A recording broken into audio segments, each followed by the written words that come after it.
Hi there, everybody. Can you all hear me? Yes. Perfect. Hey, how are you? Okay, hi there. Hi. Our speakers and panelists are here. Let me just make a quick introduction. Hi, welcome to the Global Metaverse Carnival 2022. I'm Loretta Chan. I am the co-founder and CEO of Smokeless Studios. We are the first investee studio of the Sandbox. It's headquartered in Singapore, and we've brought along experiences like DBS, the Food Bank. We also onboarded Nima, Son, and Figo into the Metaverse. So super exciting times. But enough about me. We are here today to discuss the next evolution of Web3 and the Metaverse. And to do so, we have a bunch of really esteemed panelists. And for full disclosure, it's 3 a.m. for me here in Miami. So we'll need our panelists today to do all the heavy lifting. So let me just introduce them in tow. We have the CEO of Virtua, who is Jawad Ashraf. I'm going to just wave to everybody. Hi. Let me just read out a little bio. Jawad is a technical specialist. He's an entrepreneur with over 30 years of experience in strategic planning, process engineering, project leadership, business development, with a keen mobile AR, VR blockchain focus. He has also worked in insurance, reinsurance, energy trading, risk management, SaaS cloud-based systems, as well as mobile applications. He has also managed and built projects in the UAE, and he's now based in Dubai, in USA, Turkey, Australia, Norway, and the UK. So welcome, Jawad. Hey, how's it going? Yay. Yeah, we were both lost just now in another metaverse. We were like in another metaverse. I know, it's good to find you. So we also have another CEO, Romel Carlos of Arcus. Hi, Romel. Good to see you. And Romel is an experienced CEO with a demonstrated history of working in IT and services industry, innovation development, business operations, big data, Splunk, data analysis. He's got strong business development professional, and he has a Bachelor of Science in Computer Science focus in IT from System Technology Institute. Welcome, Romel. Where does this find you? Hello, everyone. Welcome. I'm here currently in the Philippines, so 4 p.m. our time. So very decent time. So yeah, you do all the heavy lifting. I'll just ask you all the difficult questions. Perfect. Yeah. Okay, next up we have founder and managing director Mushir Ahmad, who is from FinStep Asia, a very distinguished bio. Mushir is in the financial markets. He's an assurance advisor at Virtual Assets Regulatory Authority, better known as VARA, obviously. And I imagine you're based in Dubai, right, Mushir? Yeah, are you based in Dubai right now? Are you there right now? Are you in Dubai right now? I am in Dubai right now. Okay, of course. And a quick disclaimer as such, in the sense that all my comments and views are strictly my own personal views, not of my current employers or previous employers. Thank you for that, and we've recorded that, so we'll make sure of that. He was also the former managing director of FinStep Asia, and in the last 7 years, he's worked closely with several regulators, government bodies on fintech, digital assets, digital economy policy, providing advisory, research work, and delivering workshops on various topics. Mushir has also found time, in spite of his busy schedule, to contribute to building the fintech ecosystem in Hong Kong, and sits on several advisory boards. He's also a mentor advisor to several startups, as well as co-founder of India Tech HK, a platform bridging Indian and Hong Kong SAR startup ecosystem. Welcome, Mushir. And last but of course, and last certainly not least, we have co-founder of APAC DAO, Nicole Ng. Hey, Nicole, where does this find you? Hi, Loretta. Hi, everyone. Very nice to see a lot of familiar faces here. I'm tuning in from Bangkok. Yes. Oh, you're tuning from Bangkok. Great. I'm so glad to be acquainted with you for the first time. So Nicole is currently the co-founder of APAC DAO, a Web3 community sit around Asia Pacific, and she's the ASEAN Vice Chair of Global Impact FinTech, or GIFT. It's a think tank. She's been a key organizer behind a series of community outreach initiatives in Vietnam, APAC, including the first Vietnam Blockathon, the first mass-scale conference, Vietnam Blockchain Week, for over 2,500 audience, as well as Enigma, a blockchain business contest. She now co-hosts the Unlock event series in Malaysia, Thailand, and Vietnam, and also co-author of the first Vietnam Blockchain Landscape Report and upcoming reports for Indonesia, Thailand, Malaysia, Philippines. And she was the former head of APAC for Asia Blockchain Review and Infinity Blockchain Venture. So again, welcome to all our panelists, super excited to have you. I'm super excited because I know I can count on all of you to do all the heavy lifting today. So let's get started. Our panel discussion is on the next evolution of Web3 and the Metaverse. So maybe I'll just by starting, I'll just toss it out to everybody, and then just feel free to jump in. But maybe my first question to all of you is, how will Web3 impact the future of work? Anyone wants to take that on? How will Web3 impact the future of work? Or what do you think is the next evolution of Web3, the future of work? Well, Yeah, Jawad. Yes, please. Okay, so basically, look, you've got various layers to Web3. So you've got like the technology components that are going to be disruptive in various industries. So you've got all the fintech stuff, you've got all the you've got GameFi stuff that's going to impact it. So this is the way that you use it. It's a utility around with Web3. But then the other part, which is the future of work, is going to be the metaverse itself, and it's how you're going to participate and be present in work environments as well. Social layer. So I think Web3, you're going to see, we all know around the table that there's going to be so much disruption happening. That's sort of happening in baby steps now across everything in finance and everything, supply chain. There's so much that will happen, and that will touch every industry, a bit like when we moved from physical to digital. Everything was disrupted. Pre-PC, it was all on paper. And now it's all digital, but it's going to be the evolution of that in a decentralized way. But the metaverse part is very important because it's how are you going to be present in the office? Are you going to be an avatar? Are you going to be in social spaces? How is your networking relationships going to happen? How will your meetings happen? So I think there are two cores to the way things will change in Web3 and the way it's going to influence. It's earth-shaking, I think. That's what will happen. But anyone else? What's your opinions? Yeah, anyone? Romel? What's the evolution of Web3 and how does it impact work, Romel? Yeah, so actually, for me, right now, our evolution, right, we are still in the early stage, right, of the Web3, and there's a lot of still of experiment. We're still on an experimental stage, and what we can really do on the metaverse and let's take one example industry of the GameFi. One of the last year it opened our eyes on the GameFi industry, wherein we can take ownership of our asset when it comes to GameFi industry.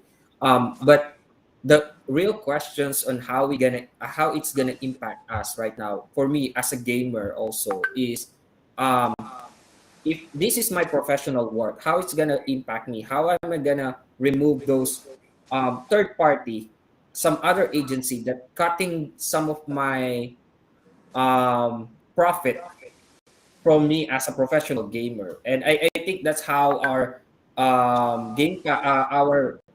Web3 will actually help me directly working, cutting down the middleman. But we're still gonna ask ourselves as a builder now, how we gonna create a sustainable ecosystem for our community, and that how we gonna maintain the liquidity. Because right now there's really no perfect tokenomics being built right now, and it still boils down to the question of how we gonna sustain the overall economics of our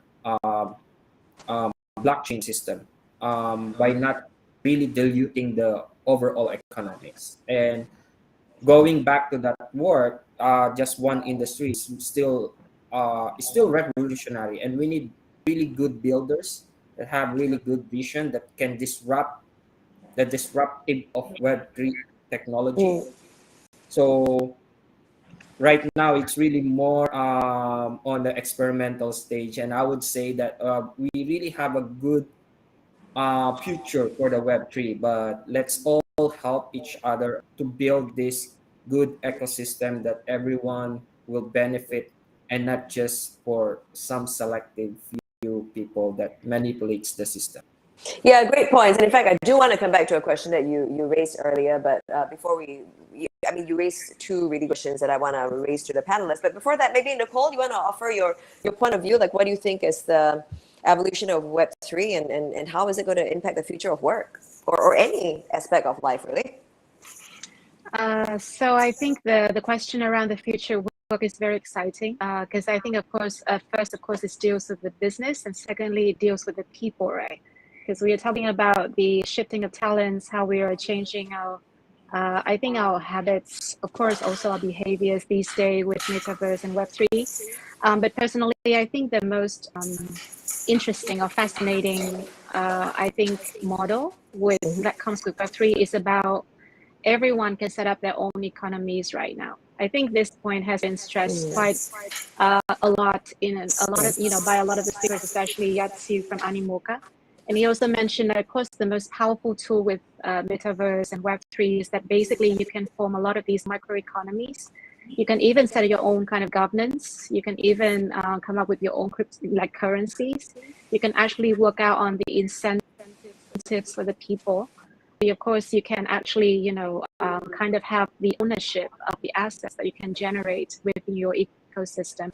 Basically, this is not dependent upon any centralized parties to tell you which one is right and which one is not. And of course, you don't have to stand the risk of your assets being revoked. Let's say if you have to rely on a third party. So I think pretty much this is a very powerful kind of concept. I mean, even for now, we're talking about builders, as Romel mentioned, who talk about creators who can actually, create their own economies. And this actually, I think it's very powerful, especially against the setting of Asia Pacific, where we also have a lot of these like small and medium businesses, and also a very strong kind of creators culture. And so I think that this is definitely something that we very much look forward to. So a lot of the other innovations around, I think the DAO or Metaverse, etc., basically it drills down to what you can do actually as an individual or also as a community individual, Web3 and Metaverse. There are many other concepts. I think that's the most fascinating for me so far. Interesting. Yeah. Again, I want to come back to some questions that you raised there, Nicole. But yeah, I think we lost our other panelists for a while.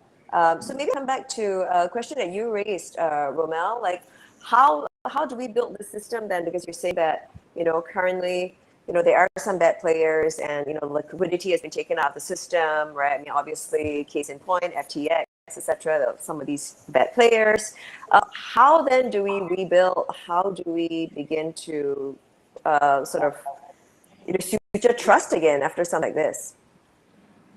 So in removing the stigma from our to get the mass adoption from our community, so how can we remove that stigma to these people is really creating a good product. Like, for example, let's take it, I'll focus on the GameFi, right? Or in a GameFi, if we're gonna build the game, let's not forget about why game was being created. This is for us to have fun, to go back to really remove our stress from the reality, and be something that we can collaborate in a virtual world to our friends, and to be friends globally. So let's create that first, create that good product and services, right? And then let's not forget about the fundamental how Web2 created a good company, a strong company. And let's take that business model that they're being created, their financial structure. Let's apply that to the Web3 in order to create this sustainable product. And the third one, I think it's really, since we are driven by the community also, I think this is the time to really maximize how the decentralized exchange works, and really use it more often, instead of going to right now the trust that we have really in the centralized exchange really become low because of the recent issues. And that's how we're gonna bring back the trust of other community that actually lost a lot when it comes to cryptocurrency. Focusing on that, for me, I think that will help us to really get more mass adoption to the community, and really focus on something what the community deserve. After all, our crypto is $1 billion industry. We reached to the point of the trillion, right? So let's create a good product and build more utility use cases out of it. And that's for me. That's how I can see how we gonna improve more in the Web3 space. Yeah, good points. What about any thoughts then, Nicole, especially in the work that you do with DAOs? I mean, have some of your community been like severely impacted, and how have you tried to reassure them, or yeah, any observations from your vantage point? Yeah, I think Mushir is also asking to be back on the stage. So if Oh, if the organizing team can help him. that'd be So I great. think back to so I think we're like coming back to a very interesting concept. DAO. To be honest, I mean APAC DAO didn't start as a DAO in the beginning. So we started as a community of people who share like kind of similar interest in connecting with other Web3 players.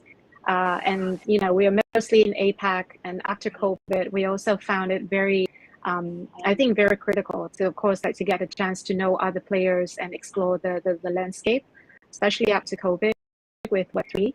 Eventually, we were thinking that so for now we've reached UH where we have like 1,500 members from countries, mostly three founders and VCs, community builders across APAC. So we're thinking that based on this kind of network, so actually it started with trust first. And there we're thinking of having some way to centralize this trust by, of course, opening up to more people. And we can build up some initiatives on it. We still have the meetups and networking activities, but we also think of a decentralized launchpad that's going to be built upon this trusted network.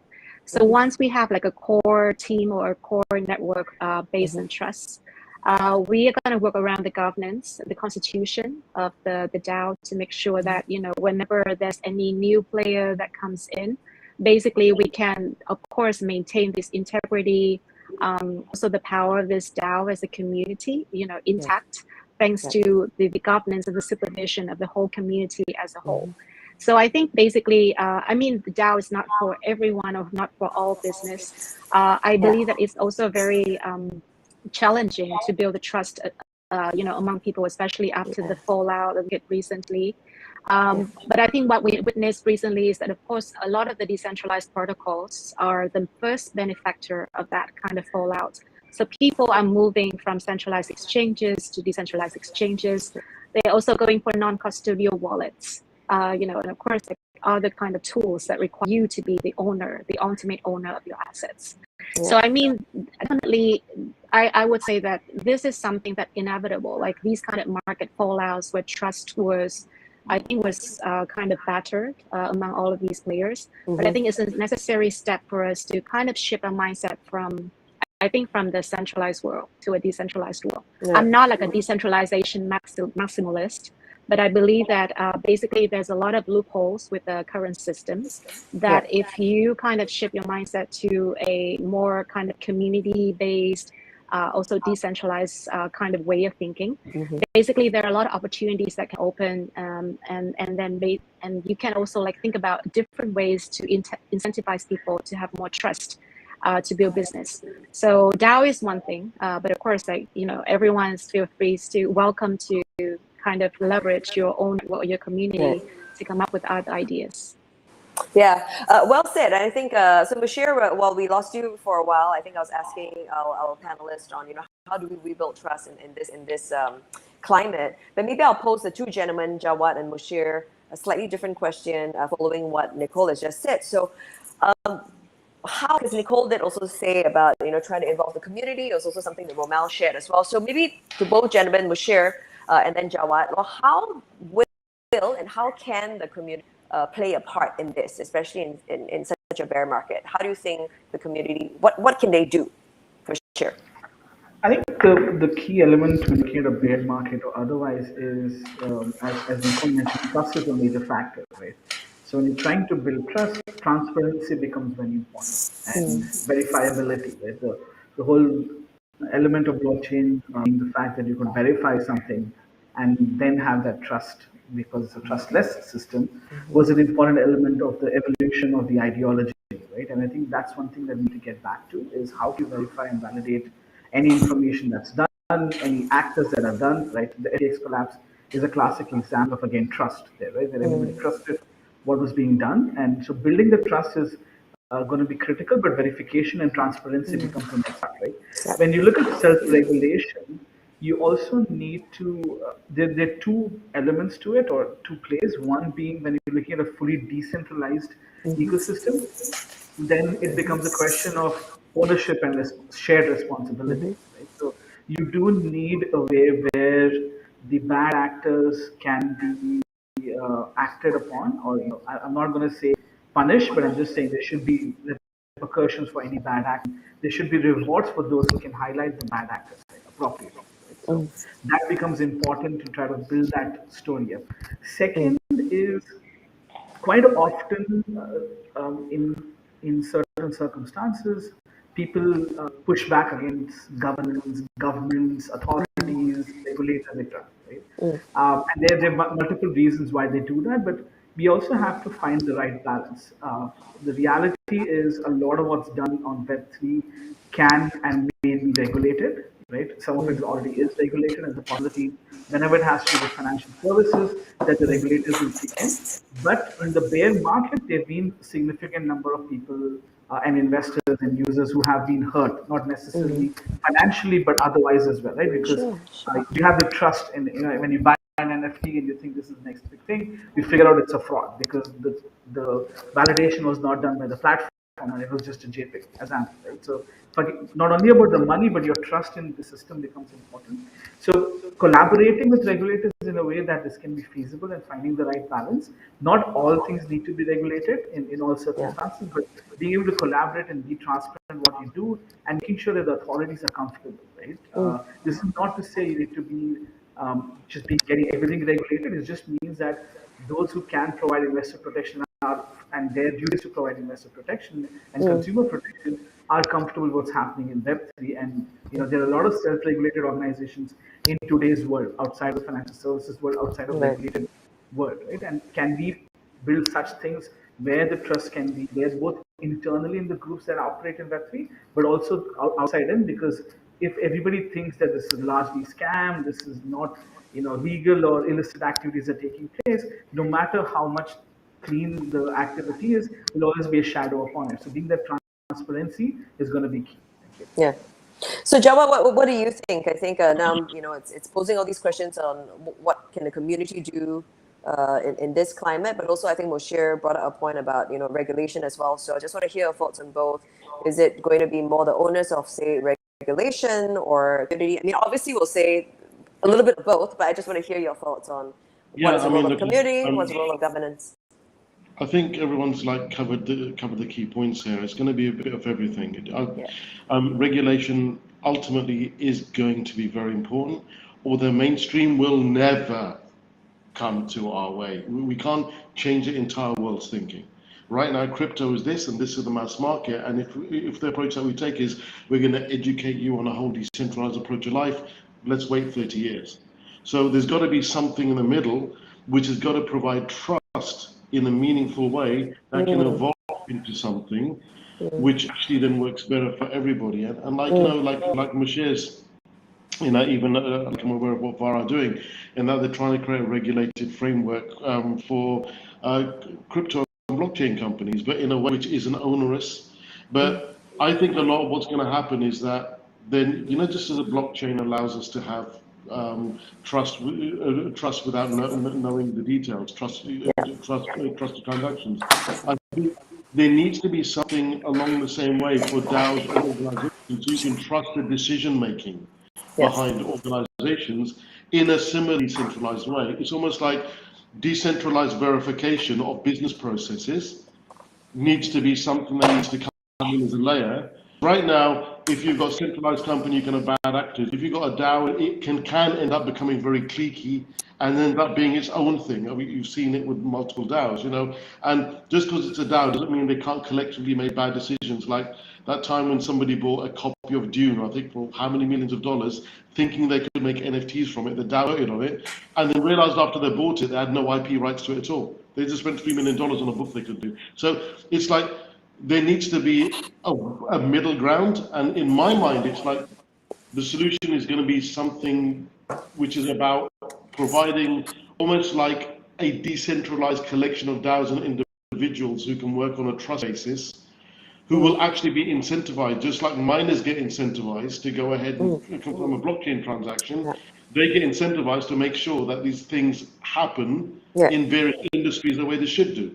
And that does make it trustless again, right? Because people are rewarded, just like Moshe is talking about, for reporting bad actors, but it can be also rewarded for verification of processes. I think there's a step we're missing. I think of bits. Regulation is trying to do some stuff. DAOs are trying to do some stuff. I think there's something else, which is a hybrid, which will evolve into this space to deal with this. Yeah. These things like FTX is just. I've spoken to so many projects that literally had their entire. I mean, you know, like you're talking about like GameFi and you're publishing. Imagine if all your funds were sitting in FTX because you were asked to do that by your investors, and the next day you have no runway. So it's affected all of us. It's not just it's not just the consumers. It's affected multiple companies in the ecosystem. So we got to find a way to protect ourselves and the public. Yeah, Nicole. I mean, you obviously you know are very experienced in this space. What do you think of Jawad's suggestion here about the DAOs, and what are your thoughts on what Jawad just expressed? I think definitely I can echo some of the ideas of Jawad. I think especially around the incentives, because honestly, I think that's one of the more efficient kind of drivers, you know, to kind of put people onto a path of, let's say, desirable behaviors that we want, right? So it's better than, of course, all the penalties and stuff. And even with blockchain, as I mentioned, so it's also a very powerful tool to come up with your own incentivization. How you can also decide how you want to distribute the rewards, and you can also, of course, have the community or a DAO to supervise that. And even for now, of course, with a lot of the tools out there with decentralized oracles, you don't actually even need a centralized party to kind of evaluate or verify any person's contribution to your project. Basically, all the processes ideally can be automated and can be, of course, like, you know, supervised as a DAO once you have the right governance structure in place. And this can be, of course, applied to a lot of the use cases out there. I think we have a lot of the DAOs, like service DAO, investment DAO. As long as you have a shared interest and a constitution that makes sense to all of the parties, basically we can think about a littlest kind of organization like that, and that can help drive people forward without, I think, by incentives. The thing with the bad actors, right? I mean, we actually also kind of want to use incentives as well for the community to be able to identify those actors at the same time. And as long as you have some stakes, or, you know, you have real stakes in the project, I believe that your main goal or your biggest interest is about growing that project instead of kind of, you know, bringing everything down to mush. So yeah, of course, I can relate to some of that. And I think even with our DAO for now, we share the same kind of mission of supporting the builders. And I believe that as long as you set the right kind of goal, the right you know, say the right milestones and the right governance, you can actually gather a lot of the people out there who can share the same mandate you. Interesting. I'm really enjoying today's panel. All of you are incredibly eloquent. So a couple of other questions that sort of came up from your conversation. What then do you? So all of you are either familiar with Asia, or have worked with Asia, or some of you mainly sort of traipsing about between Asia and Dubai. Well, what then do you think is the state of Web3 in Asia, or perhaps where you are in Dubai or elsewhere? But maybe I'll start with you, Romel. Oh yeah, sure. Actually, I just had a panel discussion with our.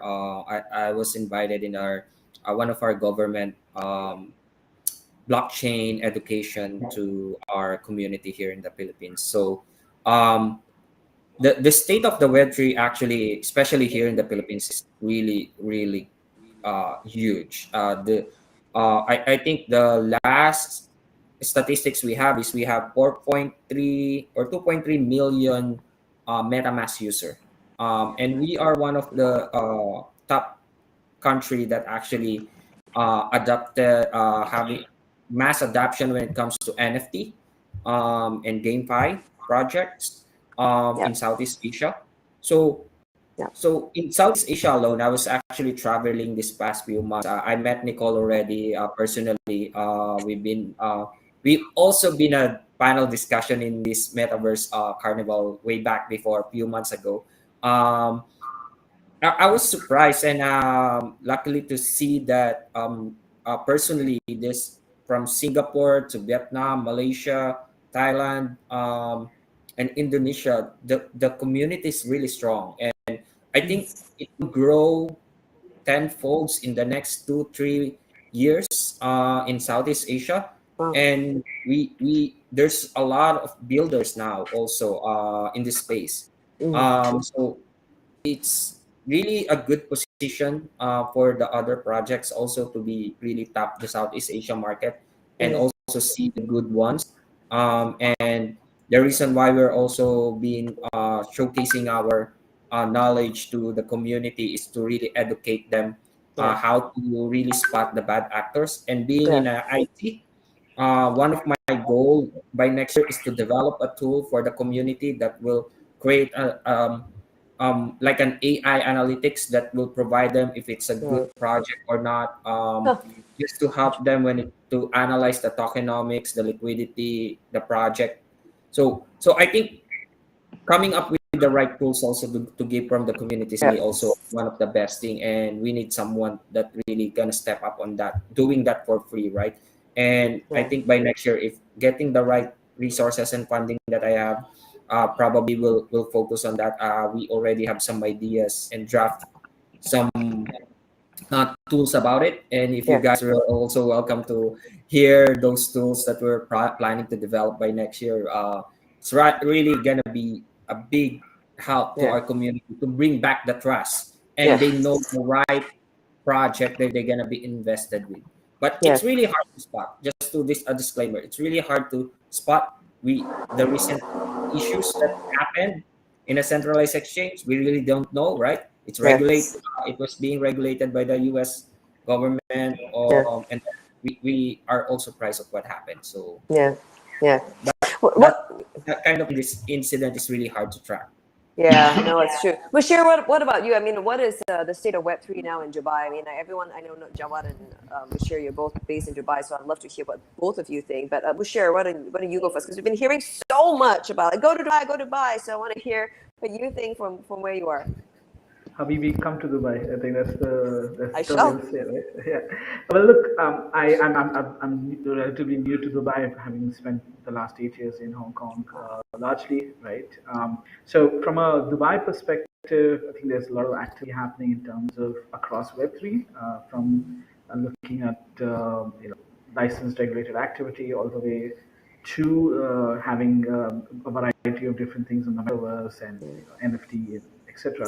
Dubai is at the heart of the Middle East and also provides you this ideal hub location for bridging the East and the West, right?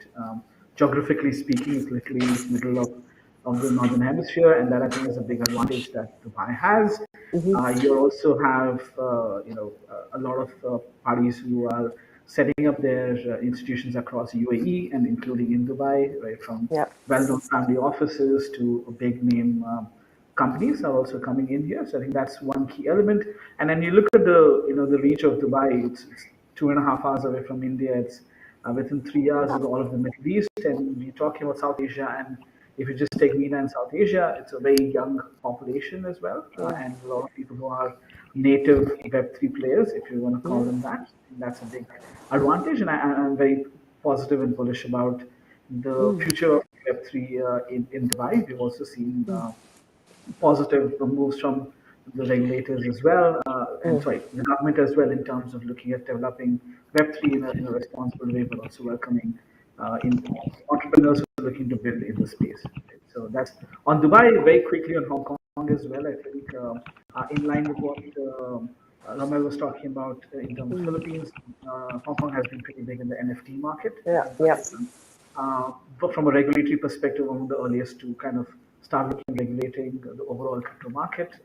Quite a few of the exchanges originated had their bases in Hong Kong for spreading the rest of the world. So very crypto native environment there, and significant capital as well.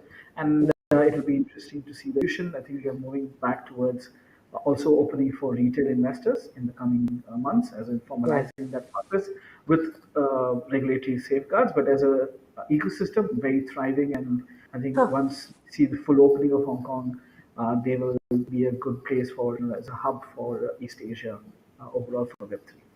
So you don't think so it definitely sounds like from you, Monsieur, that hasn't really been much impacted by COVID because of the lockdowns and all that. Because I've been hearing that people don't want to go out anymore, but of course it's thriving. And with Yatsu and Animoca brands, it's like they're launching like a $2 billion correct. metaverse fund. So it kind of seems like such a different picture. It's like the picture on the street is like nothing's really happening, no one's really going out, but you're saying that but the scene is actually thriving. Is that what's happening? So we're talking about Web3, right? It's all about And in Hong virtual, Kong, digital, right? Yeah, and it's exactly, digital, a lot of it. So your exactly. in-person meetings are important, yes, but the whole point about Web3 is being able to drive life Yeah. online. But in terms of Hong Kong, a couple of clarifications. Hong Kong never had a shutdown, never shut down even for one day, right? So you had restrictions on movement, but you never had a lockdown in Hong Kong. So people could go out. They are still in place regulations around mask and everything else. But since a couple of months, they've kind of reformed the quarantine procedures for incoming passengers and tests. All of that have been eased up. But from a local community, as I mentioned, given Hong Kong's been in the space, a lot of people have been in the virtual assets world in Hong Kong for 10, 12 years. You do have a thriving community, and NFTs are actually even being promoted by the government and other bodies. During the Hong Kong FinTech Week was an example, where Vivian Tan released certain products based on that. So I do see that as a thriving possibility. And in terms of, you have two elements to a hub, one being what it offers on its own, and one as a bridge for other ecosystems. Yeah. I do believe once it's fully open, hopefully in the next year, it will then bring in all the external parties as well to further collaborate. But from a local ecosystem, it's fairly alive and thriving. Wow, interesting. I have to go. I haven't been in Hong Kong for a while, so now I have to go to Hong Kong and Dubai. So Take what about you? Emirates, fly into Hong Kong, Dubai, and then go Right? to Hong Kong. Yeah. Yeah, no, for real. And Jawad, I mean, you've lived all over, right? I mean, you've been in Dubai, Turkey, Australia, Norway, UK, and now you're settling in Dubai. Again, I've been here for about 16 years in Dubai as a hub to go to different places. And one thing they do here is they move really fast. When they decide to do something, they do it. So while most other countries are talking about doing something, they announce it and they do it. They said, all right, we're going to send someone to Mars and go reach Mars. Had no idea how to do it. Let's go ahead and do it. So, and they put all the force of government behind it as well. And they remove a lot of blockers in terms of doing that. So you've got a very, very vibrant community actually in COVID. This place shut down, but it opened up quite early. So 6 months before England, for example. And the main thing about COVID is it actually acted as an accelerator for crypto. It actually moved things along when it came to NFTs because people, I think it pushed the lockdown, the shutdown, and COVID actually accelerated people at home doing more things online, and more people gravitate towards these areas than we'd see in the normal world. So between that and between what they're doing in this country, I mean, so many projects are here. Like literally everyone comes through Dubai, and you always, normally you need to travel somewhere, but everyone inevitably is coming here at some point, and you always get to meet them. wow, sounds super exciting. I got to make a trip there then. So, other questions for you then, is and for all of you, what then do you think is the next evolution? How are we going to evolve from here? I think some of us touched on work a little bit, but what do you think is the next step for Web3? Or maybe I'll phrase it again. Or what do you think are some of the obstacles now that we need to, or pain points that we need to remove, eradicate in order to evolve further? And what are those next steps? What do you see happening? Does anyone want to take that on? Maybe let me. Okay. Go ahead, Nicole. You want to go Yeah, first? Nicole. Yeah, No, Nicole no, will go go first. Yeah. Ladies first. Yeah. Okay. I'm gonna be very brief. So I think coming back to the first question, what are some of the next evolution? Yeah. I think I'm still very bullish on DeFi or or decentralized finance. Basically, you have seen I think the embedment or the combination of DeFi in a lot of the existing verticals like we have gamify, now we have socialfi, we have edify. Anything can go kind of decentralized finance where we can embed some sort of I think decentralized as kind of DeFi-based incentives to it. Yeah. So I think basically this is still, I think, one of the way to move forward. So we have talked about play to earn, move to earn, a lot of the other areas, like even like learn to earn right now, right, with finance. Yeah. So basically, put aside, putting aside like funny side of it, like people talk about like how people are just like going this for the money. I think pretty much if we look at it as from the business perspective, it's about designing the behaviors of your users, like in a more desirable way. And if it's about bringing incentives, if it's about keeping people incentivized, keeping people engaged with your products, then basically that's the ultimate goal of any product builder. Just to keep this. And blockchain and DeFi actually gives a more, I think, savory, I think, sentiment or some more savory approach to it. So I think pretty much this is still something that I think it's not going to be just enticing for the Web3 business, but also for other mainstream business. Number two is, I think, with the obstacles. I think a lot of the applications right now, I think still the main problem is with the onboarding for users, and even with, I think Romeo is working on gamify. So I think that pretty much with game, it might be one of the easier kind of verticals to onboard the users. But if we talk about, I think other tools, investments, swap, DeFi, etc., it's very hard for new users to tap in. And pretty much with the Web2 community out there, that's like the target community that we want to go for. It's not the native Web3 native community that we are looking at because it's so small. So as if we want to, even like for game, if we want to onboard 1.5 million gamers out there, we still need a lot of, I think, works on this onboarding, making sure that people would not have to experiment or experience a lot of friction when they move to Web3. Then pretty much, even with a very simple app, I think pretty much we can definitely onboard more users. So yeah, there's a lot of other side on the regulations and stuff, but I think I just want to pick out like, I think the most kind of pressing issue in my view. Yeah, thank you. Romel, what is the evolution and pain points, obstacles we need to remove? So I think I agree with what Nicole mentioned, right? That there's a lot of decentralized and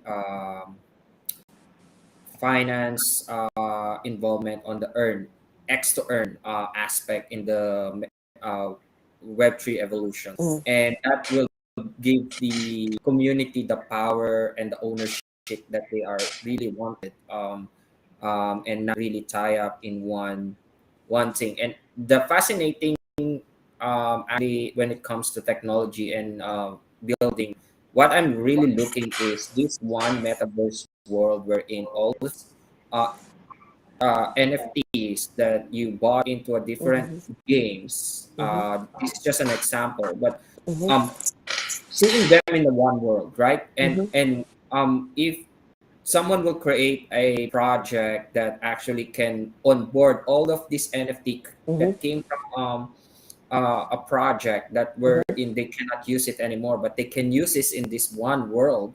And I think that's a revolutionary for everyone, and that will give the power, the trust back to the community that this is what really NFT is all about. This is what really Web3 is all about. That can really jump in, because as long as our NFT can just be played in our game, it really still looks centralized, right? That you cannot use it on other system. Yes, there's a power wherein you can buy and sell all of this. And the pain points now that we really need to resolve is to reduce all of this rug pull project, those bad actors. And we need help from the government. And I think this is the time for the government to really take us seriously. That what we do here is really revolutionary and really disruptive in the system.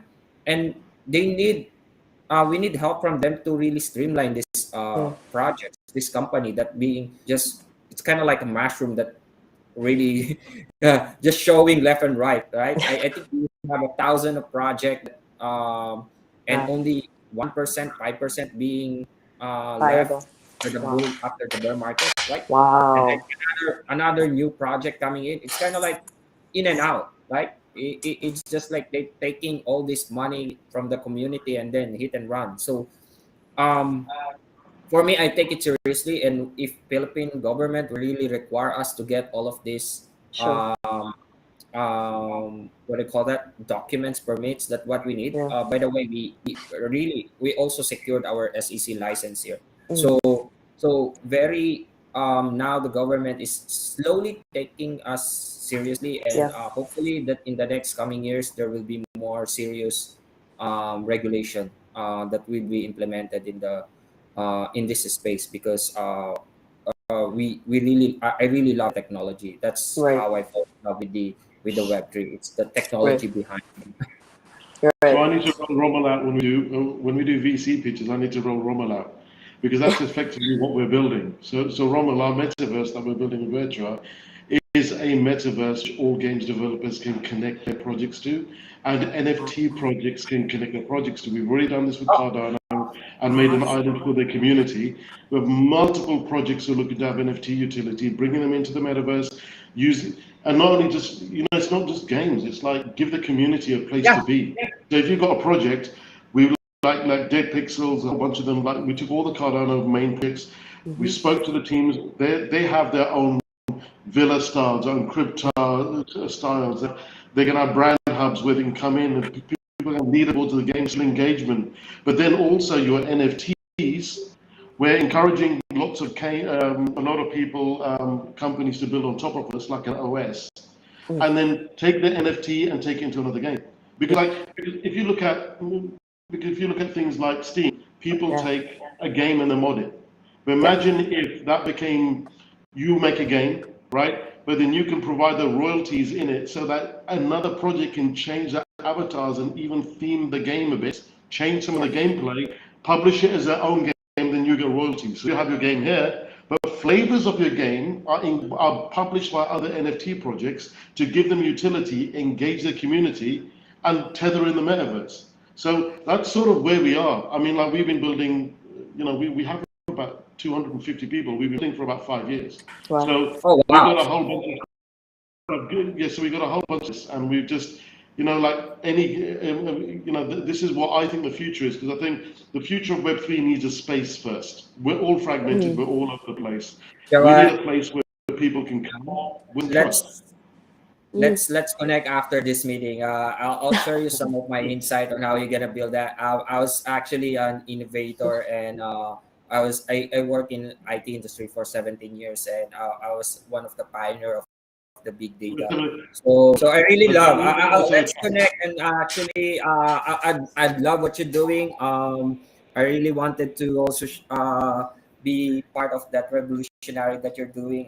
It's just I'll give you whatever We that need I we need Yeah. we need DAOs, we need DAOs, we need GameFi projects, and we also need to go talk to Vara. So this is actually a good panel to be in. Exactly. I Oh, was just going to nice, say nice. we should all jump into another. We should all jump into Yeah. another panel of our own, which is not live. Oh yeah. and, not Yeah. at, and not at 3 a.m. please, so that I can participate fully. But before we head on to our last question, this is such a fun panel. I'm learning so much. Bashir, what do you think? What is and the same question to you. What do you think is the evolution of Web3? And what are some of our points in getting to your vision? I think we've had some very good inputs from Nicole, Romel, and Jawed on different elements. I think three key factors that need to be built in or further evolved. Number one being investor education. Education has to be at the core of any new asset and a new technology. And when you look at Web3, it's a combination of new asset class with new technology, right? So that's been at a hyper speed as compared to all other evolutions, which took quite some time to evolve. Whereas here you're seeing this evolution happening much sooner. So that's number one. Yeah. Number two is interoperability, right? So when you think about when there's comparisons done between blockchain and the internet, there's a little bit of false um, understanding that they are similar, right? But the fact is, you get onto the web and then you type an address, and everywhere else the experience is the same, right? And then everything is done at the back end, right? Essentially the same as using a phone and running things on your Apple phone or Android phone. So having that interoperability is very important. Whereas with blockchain, with multiple protocols, with multiple ways of the man on the street, man, woman on the street, the person on the street does not necessarily understand that. They just want the end product, and that is very True. important. Is simplification and interoperability, so that as Roman was mentioning, if I have an avatar, an NFT avatar, say a Versace jacket, and I want Yeah. to, or a Gucci is an example which they're using, in fact, right? And I want to go from sandbox to decentralized, I should be able to do Yeah. that without any issues, or for that matter, any random metaverse that somebody else is privately developed, right? So that's Yeah. going to be second important. The number three element in terms of evolution is going to be important across Web3. We kind of narrowed it down a little bit to the metaverse and NFT world, but broadly speaking, when you look at Web3, I still believe we're at very early stages of Web3. We're probably mostly in 2.5 in reality, in terms of adoption and adaptation, as it were, is enterprise, right? So Yeah. when you're looking at the likes of Accenture, a bunch of the banks and others starting to use virtual reality and metaverses for onboarding, for example, Accenture is doing that for training their 150,000 staff, right? They've announced it, they're trying to build on that. So technology underpinning that is important, but you also have enterprise versions of different metaverses, if you can call it that, or virtual reality elements, where so when Microsoft is developing things, they talk a lot about how enterprise meetings can be done. So Yeah. there is a model which can be very beneficial in the sense that you could actually have a sustainable, profitable model because enterprises pay for things and they're used to doing that. Whereas your business model changes when it's a retail market. Quite often, businesses are running to chase and acquire customers and spend a lot, and sustainability becomes a bit of an issue because you're relying on VC money in a downturn. That's even more challenging, right? Right. Even if you paid in crypto. So to Yeah. flip that around, if you look at enterprises, that's a good way where there's one market. It's a similar evolution to what happened in fintech. If you look between 2010 to 2017, 18, B2C fintechs raised the majority of the funding, whereas from 2019 onwards, B2B started picking up, and now B2B fintechs raise more money. And the world's largest fintech, in terms of Stripe or even Ant Financial for that matter, tend to be very heavily B2B. Right? Yeah. So I think that evolution is something that we need to pay attention to, and Yeah. that helps in terms of consolidation, helps in broader adoption. As more enterprises adopt it, that will go down to their users as well. Right. So rather than so you have both ways of bridging it, but these would be the three main elements I think are important: education, interoperability, and enterprise development. Yeah. Thank you. Awesome. Yeah, that's super quotable. Now we have like our last 7 minutes, like this panel has just flown by. I'm not even feeling like it's 4 a.m. for me at this point. So now last 7 minutes, we'll just go around the room. Each of you have about like 2 minutes, a minute and a half, 2 minutes to, speaking of pitches, Jawad, I think you just gave me an idea. Like if you pitch to all of us here, what you folks are doing, give us a pitch and tell us, share with the audience, folks listening in. I mean, what is it that you're doing? Do your 2-minute investor pitch. Let us know what you're up to. We'll start with you, Romel, since you obviously did a great pitch to Jawad, and he's like, I want to connect with you. So let's see, All right. Romel. Start your little pitch. What is it you're doing? Yeah. Okay, so right now we are developing the probably the first ever GameFi industry that GameFi project that actually focus on sustainability, liquidity, and also the the product, the services. It's actually a AAA game that's the first person, a third person shooting game that really have an involved with a high intensity of fun collaborative game. And actually we will be, this is actually our third iteration. The project is really evolved from a stickman to really a AAA game. So we will be releasing our new update, and I would like you to all invite to visit our website soon. We will be releasing the new upgraded assets, NFT assets that we have in the gameplay. The first ever GameFi that's actually have the esports element, wherein we Awesome. will all have fun, collaboration, and really strategic game. Great, great pitch. Tell us your website so that folks can log on. What's your website? Where do we go? Okay, our website right now is you can visit at www.arcusgame.com. Very So cool. it's also in on my LinkedIn, Romel Carlos, search me. And also I'm a business entrepreneur actually with a lot of businesses. So if you happen to visit here in the Philippines, please DM me. I have a van and We will. travel agency. I can help you Done. out. I'm there. Oh my gosh, I'm very So busy. I go to Hong Kong, Dubai, and now Philippines. Awesome. yes, Thank you, Romel. please. What about you, Mashir? Like, if you had to do a pitch, give us your pitch. Tell us how to find you, how to connect with you, Mashir. You can find me on LinkedIn. That's the best way to connect with me. I look to connect to anybody in the ecosystem broadly. Happy to have any discussions you're looking to understand about the markets and other things. And yeah, look, I think it's an evolving space, as I mentioned, a lot to grow. Sometimes we don't realize that the size of this market relative to the broader market is very minuscule. We talk about the $2 trillion fall of crypto over the last 6 to 9 months. Facebook, Microsoft, and Amazon alone collectively lost $2.5 trillion in that same time, right? So just to give an example of three companies versus an ecosystem which has thousands of companies, we have a long way to go in this space. So these are, as they say, birthing pains and growing up pains that will continue in the ecosystem. But what is required is a broader understanding not just of the self, but of the community. And in crypto, I think community is the heart of everything, but realization on where you stand, knowing your rights, knowing how everything is, no blind trust. I think that's a key element, and then looking to protect everybody who are involved in the ecosystem is going to be very vital going forward. Thank you. And Well said. thank you Yeah. for having me here, and lovely moderation. Thank you. Oh, thank you, Mashir. Well, definitely very well said, and thank you. I take the compliment. Jawad, if you had to pitch, tell us your pitch, where to find you, Okay. how to connect with you. Okay, that would be good practice. Okay, so virtual.com is our website. We're building a metaverse, which will be one of many, but our primary focus is on being the gaming metaverse, full stop. And the idea is that we're going to bring in games from Web3 and Web2, because ultimately the metaverse needs to be a persistent place which will have further engagement with communities. So basically, we're partnering with brands and games companies to build content on top of our metaverse, as well as creating reference games ourselves. We're Stainless Games in the UK, one of the biggest game publishers in the world, developers in the world, making our first game. We have in-house games being produced, and we're also partnering with other games companies to build on top of our metaverse. We're also partnering with brands and celebrities. So we work with Kevin Hart to do screening room in our metaverse of his latest mini-series that he produced. We're on the Williams F1 cars. We're partnered with multiple movie studios, because the idea is that Virtual is going to bring gaming and brands together to bring in users from Web 2 and Web 3.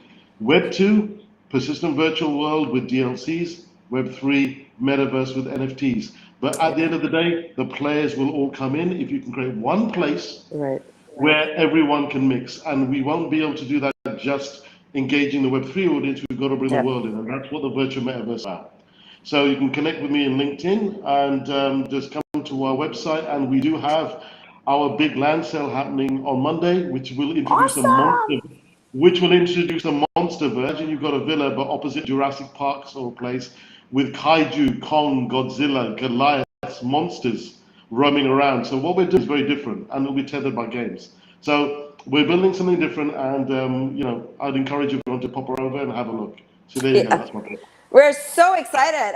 So our last word, I'll have a female panelist, Nicole. I want you to have the last word. Again, give us your pitch. Tell us how to connect with you, Nicole.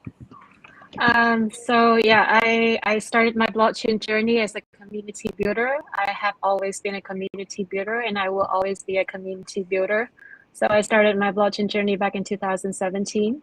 So have been working with a lot of the projects in Southeast Asia and with APAC DAO. So we want to take it to another stage. For now, we've got 1,500 members from 600 in 10 countries in Southeast Asia. So we want to build the funnel for Web3 builders with Web3 with networking and meetups to support them with networking, talent matching, also with decentralized launchpad. So we want to be like the gateway for you to go to Southeast Asia. So we are also connected with a lot of the projects here, Mushir and Romel. we're also looking forward to having you in our community as well. If you want to have our support, please do find us APAC DAO. We are active on Twitter and Telegram and Twitter and LinkedIn as well. You can find us at APACDAO, and I'm available as well on LinkedIn if you want to reach out to me. And yeah, thank you very much, Loretta, being very coherent, even if it's like early morning there in the US, and everyone else for contributing to this spectacular panel. No, this really is a spectacular panel. So again, thank you all. I'm Loretta Chan. We're signing off from the Global Metaverse Carnival 2022. And the panel you're just listening to is the next evolution of Web3 and the Metaverse. And once again, big thank you to all our panelists, Jawad Ashra from Virtua. We have Romel Carlos from Arcus. We have Bashir Ahmad from FinStep Asia. And of course, we have Nicole Ang from APAC DAO. So thank you, everybody. And we'll definitely jump on our own private call sometime soon. See you all, folks. Okay. Let's Thank be you. connected. Bye-bye. Thank you all. Bye-bye. Thank you. Bye. Thanks. Bye-bye.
Hello.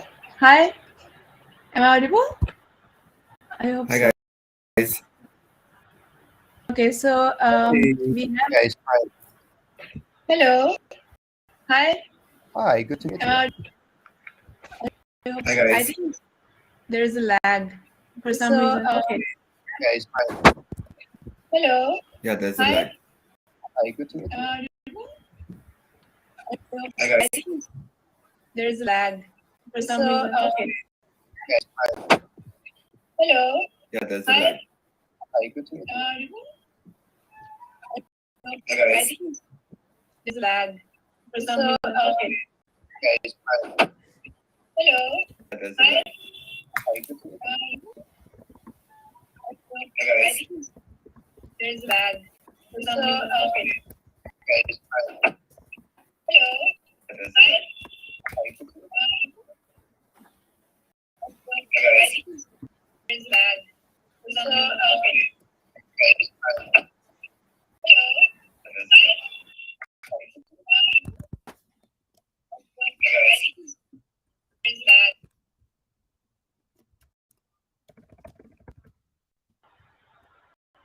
Am I audible?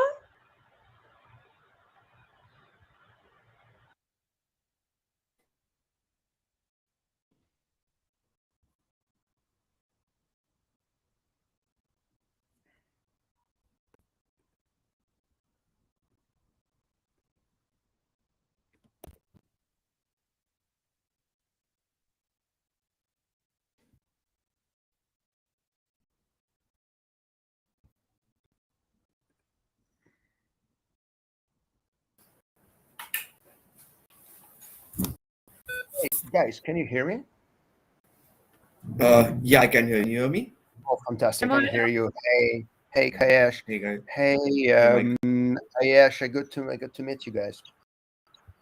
Hi. Yeah, finally I was technical issue. So okay, since we're all here, I think waiting for someone. I think it's Michael. Yeah, Michael. Okay, so we have Michael here. So first of all, thank you everyone for joining in. And this is a session with respect to global metaverse. Today we have an amazing set of we're going to talk about obviously we're going to talk about technology. But obviously when Web3 there are a lot of different topics that we're going to touch on today, mainly decentralization, blockchain, metaverse in general. First of all, I would introduce you all to our amazing panelists. We have Mick Mironov, who is the founder of RBL Labs. That's a project that deals with the gamified technology directly. So thank you so much, Mick, for joining us. We have Kayash Singh, who is the VP Growth and International Business when it comes to OneWare. So that's a project that deals with the food metaverse. And then we have Michael Missel, who is the co-founder and CEO of the Pillar Project. Okay, so thank you all for joining in. It's such an interesting and diverse panel. So yeah, where are you guys tuning in? Maybe we can start from there. I'm Joe. I'm sorry about Game 3 Gaming Studio. It's distributed to our headquarters in Amsterdam. Amazing. What about you, Flash? Headquarters is Dubai, but also team is based out of India. Amazing. Okay. Michael? Can't hear you, Michael. Okay. I think, Michael, maybe just head over to your settings and see your audio in your microphone. Is it just me or Michael is We not can't hear. audible? Yeah. We can't hear. How about now? Okay. Can you guys hear me? Yeah. Yes. Yeah. Yeah. Oh, Perfect. at last. I've been struggling with the audio today. I'm sorry. Yeah, I'm joining you guys from London. Yeah, Pillar Project is an infrastructure provider in crypto wallet, Web3 infrastructure. So we're a global team, a space foundation, and a few of us are based in London. Amazing. Just wait up. I think so many places joining in today, and like we said, it's a diverse community. So obviously that's always amazing for me to be part of such panels. Let's start off with the first question. Since obviously it's about free, so Akash, do you want to start off and just speak a bit about what do you think? For in sense of the business landscape, like how do we transition from Web 2 to Web 3, or how will the Web 3 change the current Web 2 business landscape? Maybe you want to start? Yeah, sure. So what we are trying to do is kind of like talk to people in a language that connects and people from anywhere around the globe. And that's the language of food. So I understand food cannot be had in the virtual space, but it's easy to connect into the come in a restaurant. This has a gamification angle to it. And you kind of get an and be redeemed at the restaurant for a real meal. So it is how we're going to evolutionize the space from getting Web 2 to Web 3 is trying to provide the user, the gamer, the end customer, an easy access to connect it to his real life, his or her real life. Just another example is Step In. They took a really task of walking and incentivizing that and trying to let people earn by doing a normal activity. Food, in another way, is a normal activity that people do on a Yeah. day-to-day basis.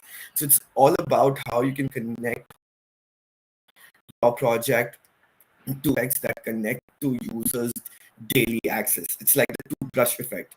It's you need to brush your teeth twice a day, right? Your product should be used twice a day at least. Then it has relevance with the audiences. So it's all about getting real world utility into your product, and that's how Web 2 kind of like shifts to Web 3. That's the evolution, I feel. That's so interesting, Kayash, what you just said, because obviously I think the first thing that we have to think about with any kind of product or service that we're building for the Web3, it has to be relevant and not just relevant for a small industry. So I think the first thing that you said, I think we're going to come back to this point. Before that, I'm just going to give a bit of my own introduction as well here, because you know what you just said about the metaverse, because my own background has been with the fusion tech art. I've been working with the space economy with Metavisionaries as a co-founder, obviously, but also my work has been towards the digital fashion with Oshi Brownie, right? So why I'm saying this is you spoke about food, right? Food is a global concept. Anyone can relate with it. But at the same time, you spoke about relevance, so many different industries, right? So obviously we're going to come back to it. But Mick, what do you think about this? And if you can relate it to your own work. So what do you think about the business landscape in the Web3 for your industry or what you're targeting? Just give me a sec. All right. Well, first of all, I actually thank so much for having us here, for having me here. To remind you guys, so Rebel Labs, we are an Amsterdam-based gaming studio, launched in 2021, and we are building the new generation of Web3 games with a focus on fun to play first principle, original IPs and social core, and not only we're building games, but we are also having an edutainment platform, Crypto Rebel, with 1,000 subscribers, and also building a metaverse called Cryptize City. And what you've been just saying about food and like a core of our human being existence or existence of any animal, so to say. We've been contemplating the economics for our metaverse, having in mind principles, you know, like a famous saying in ancient Rome, give them food and entertainment, and that's what all people want, right? So food in our world, and more digitized and interconnected, comes obviously from your income sources. Whereas entertainment is getting more and more abundant, be it the first world, second world, third world. From laptops to smartphones, you get access to games and various entertainment avenues, such as dating apps, neighborhood apps, where you can connect and have your needs and a modernized Yeah. Maslow pyramid mean. So in our world, in Cryptise, we do think of these two concepts, food and entertainment. So we are bridging food by means of monetizing creativity and time of our users. Not necessarily you need to be playing games, but we are building features such as they earn, learn to earn. It may sound quite cliche because lots of people are doing that. Think from it from the perspective that our time is valuable, and so far, play to earn's been among the Web3 community. It became also a cliche, so to say. But what it really boils down to is putting the user, the player, the person who seeks love, connection, into a driving seat. Your mind, everybody times is valuable, and we are really passionate. And our mission is actually to let people monetize their own time. So that relates to bread, food, and entertainment while having fun. So in our world, people can use their creativity and skills to earn while having a good time. No, that's so amazing what you just said. And I think the one thing that I love about what Kayash said, and then Mick, you also said, is the relevance, and then also taking it to the fact that the time is valuable. So keeping these two things in mind, Michael, what do you think is the business, and with the Web3, considering that time is valuable, and your work, which is about multi-chain DeFi ecosystem that you're building with the Pillar project. So how would you respond to this? I mean, first of all, thank you for having us here, and thank you, panelists. And for me, I take it back a little bit further, in that it's just the evolution of the web, where one was about read only. They send you and you read. Web 2 was about read and write. You contribute as well. There's a lot of crowdsourcing. Web 3 is about read, write, and own. Now, ownership, it could be your data that you own, it could be your finances you own in terms of crypto. And not only that, through the DAOs and the constructs of Web3, your customers, your consumers are in a way your owners, your community as well. So it is kind of changing the paradigm for organizations where they had, okay, we've got a customer base, X amount of customers, and we push X amount of product to them. Now, through their DAOs, they can actually vote on what the product direction should be, vote on various other things. So this is moving the paradigm in terms of how the relationship goes between organizations and the consumers, because of the communities. And these communities, again, are advertising these companies because they've got a skin in the game. So I can see this paradigm.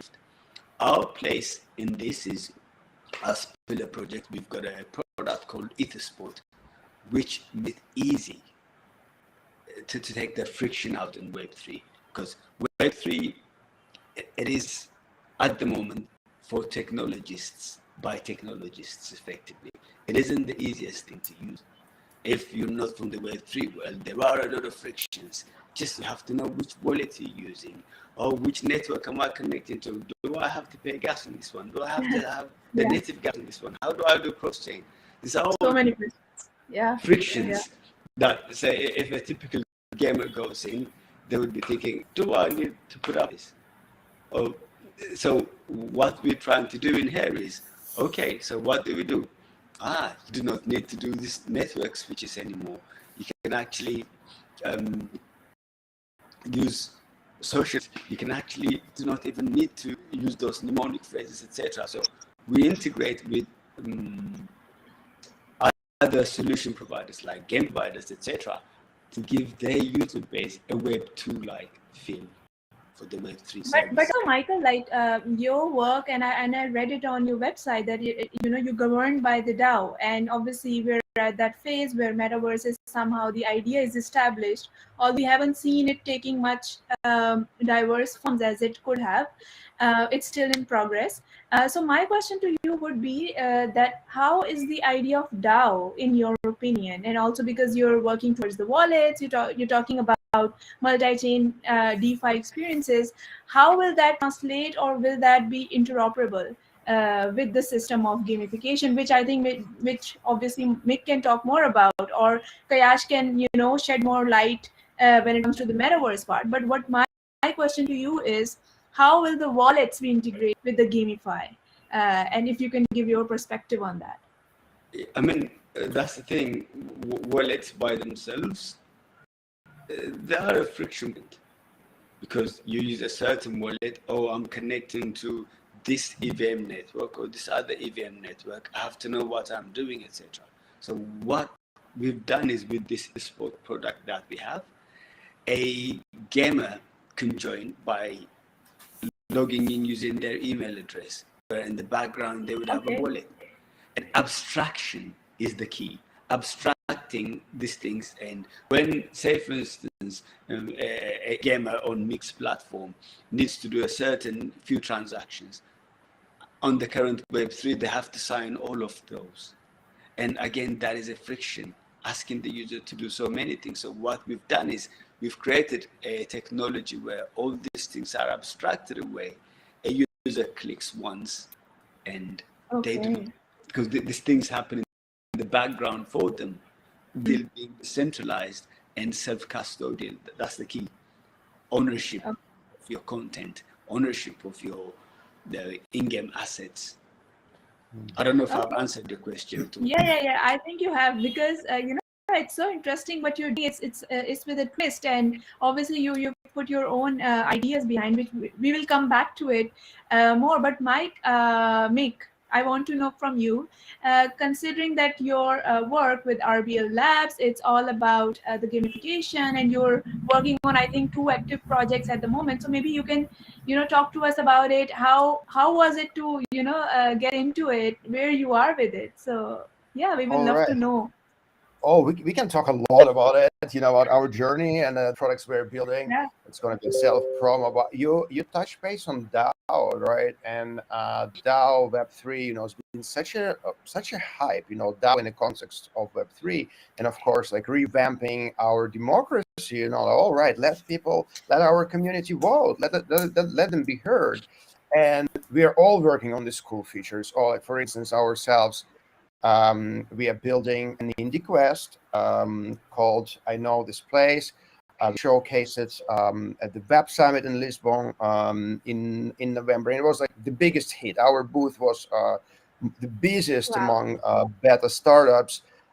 People love the game. The idea that the community is going to decide, what's going to happen the next level. So you complete the quest, you open the door, and then we provide communities with several options. They give feedback, but I mean, what really blows my mind is that we talk so much about DAOs, we talk so much about decentralization in Web3. However, folks in Web2, it goes full steam, full on, like Netflix, for instance.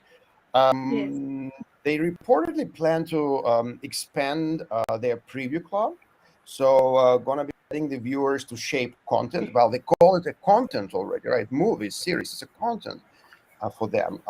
They let them shape the content before it goes live. So, for instance, as far as I reckon,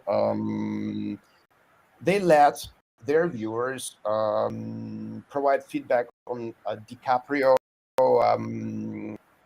in Don't Look Up, right? So he needs to have more humor there, and this and that. So this is happening. I mean, like, and via Web2 sort of DAO structure.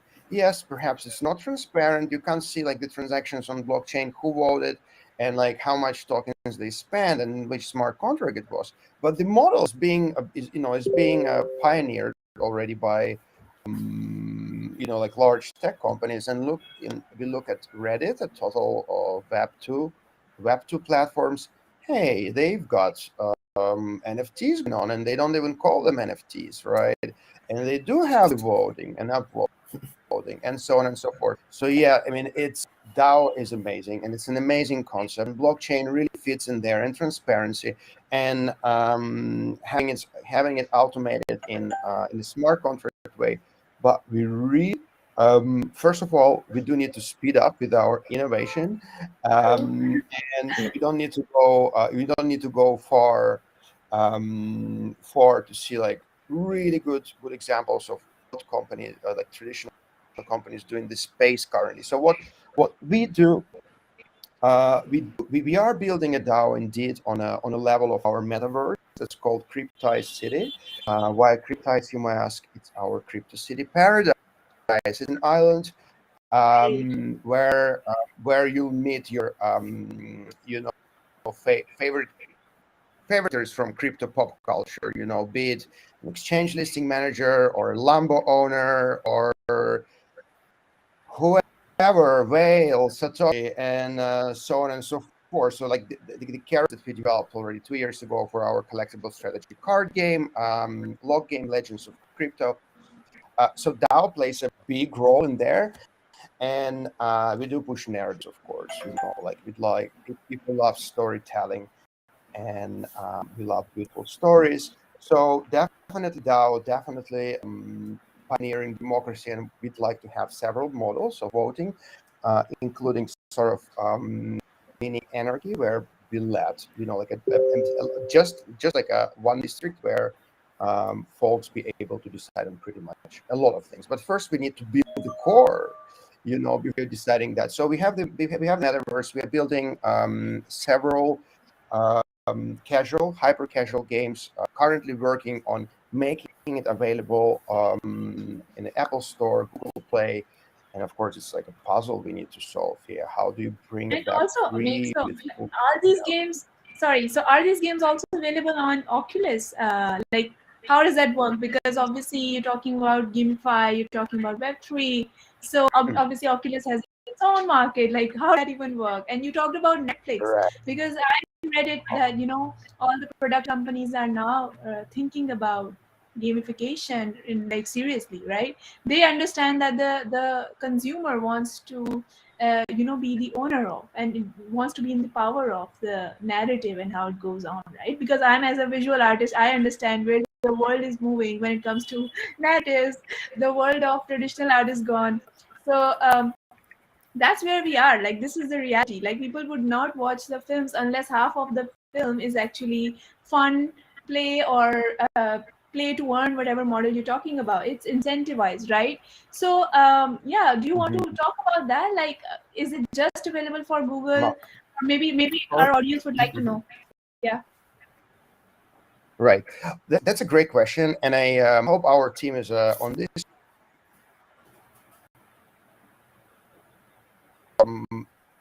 Really suitable for Oculus. It's available to play on PC, and we are working towards bringing it into like proper virtual reality, because it's all 3D space. But guys, we are just like 1.5 year old, and we do have multi products, and we are focusing right now on one specific product to make it wonderful, brilliant, working across all the mobile platforms and on the web. And then we'll we'll definitely be bringing our Indie Quest, which is a part of the metaverse. I know this place, not only the PC but Oculus. It's going to be available on Steam, by the way.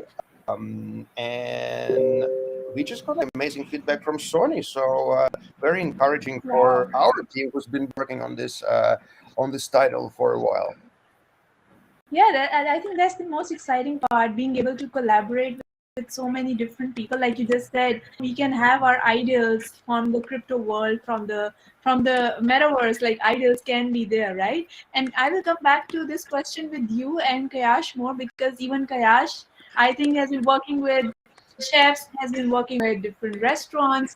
So I think, talking about the collaboration, when we talk about gamifying industry and how does that fit in with the metaverse, that's so important, because so many new people who are into art, who are into production of any kind, they would like to know how does that framework actually works, because this is what the creators makes that industry going, right? Like if you see YouTube, how are they working, right? They have the creators, they incentivize them one way or the other, right? So Kayash, do you want to speak about your business model and who are the people you approach, and how does the collaboration work? Because food is a very tangible thing, but you have kind of made it intangible by making it the center of your business, and bringing people in. So how does that work in the Web3 First, so what's the model? The model right now is education, actually, to be very Okay. honest.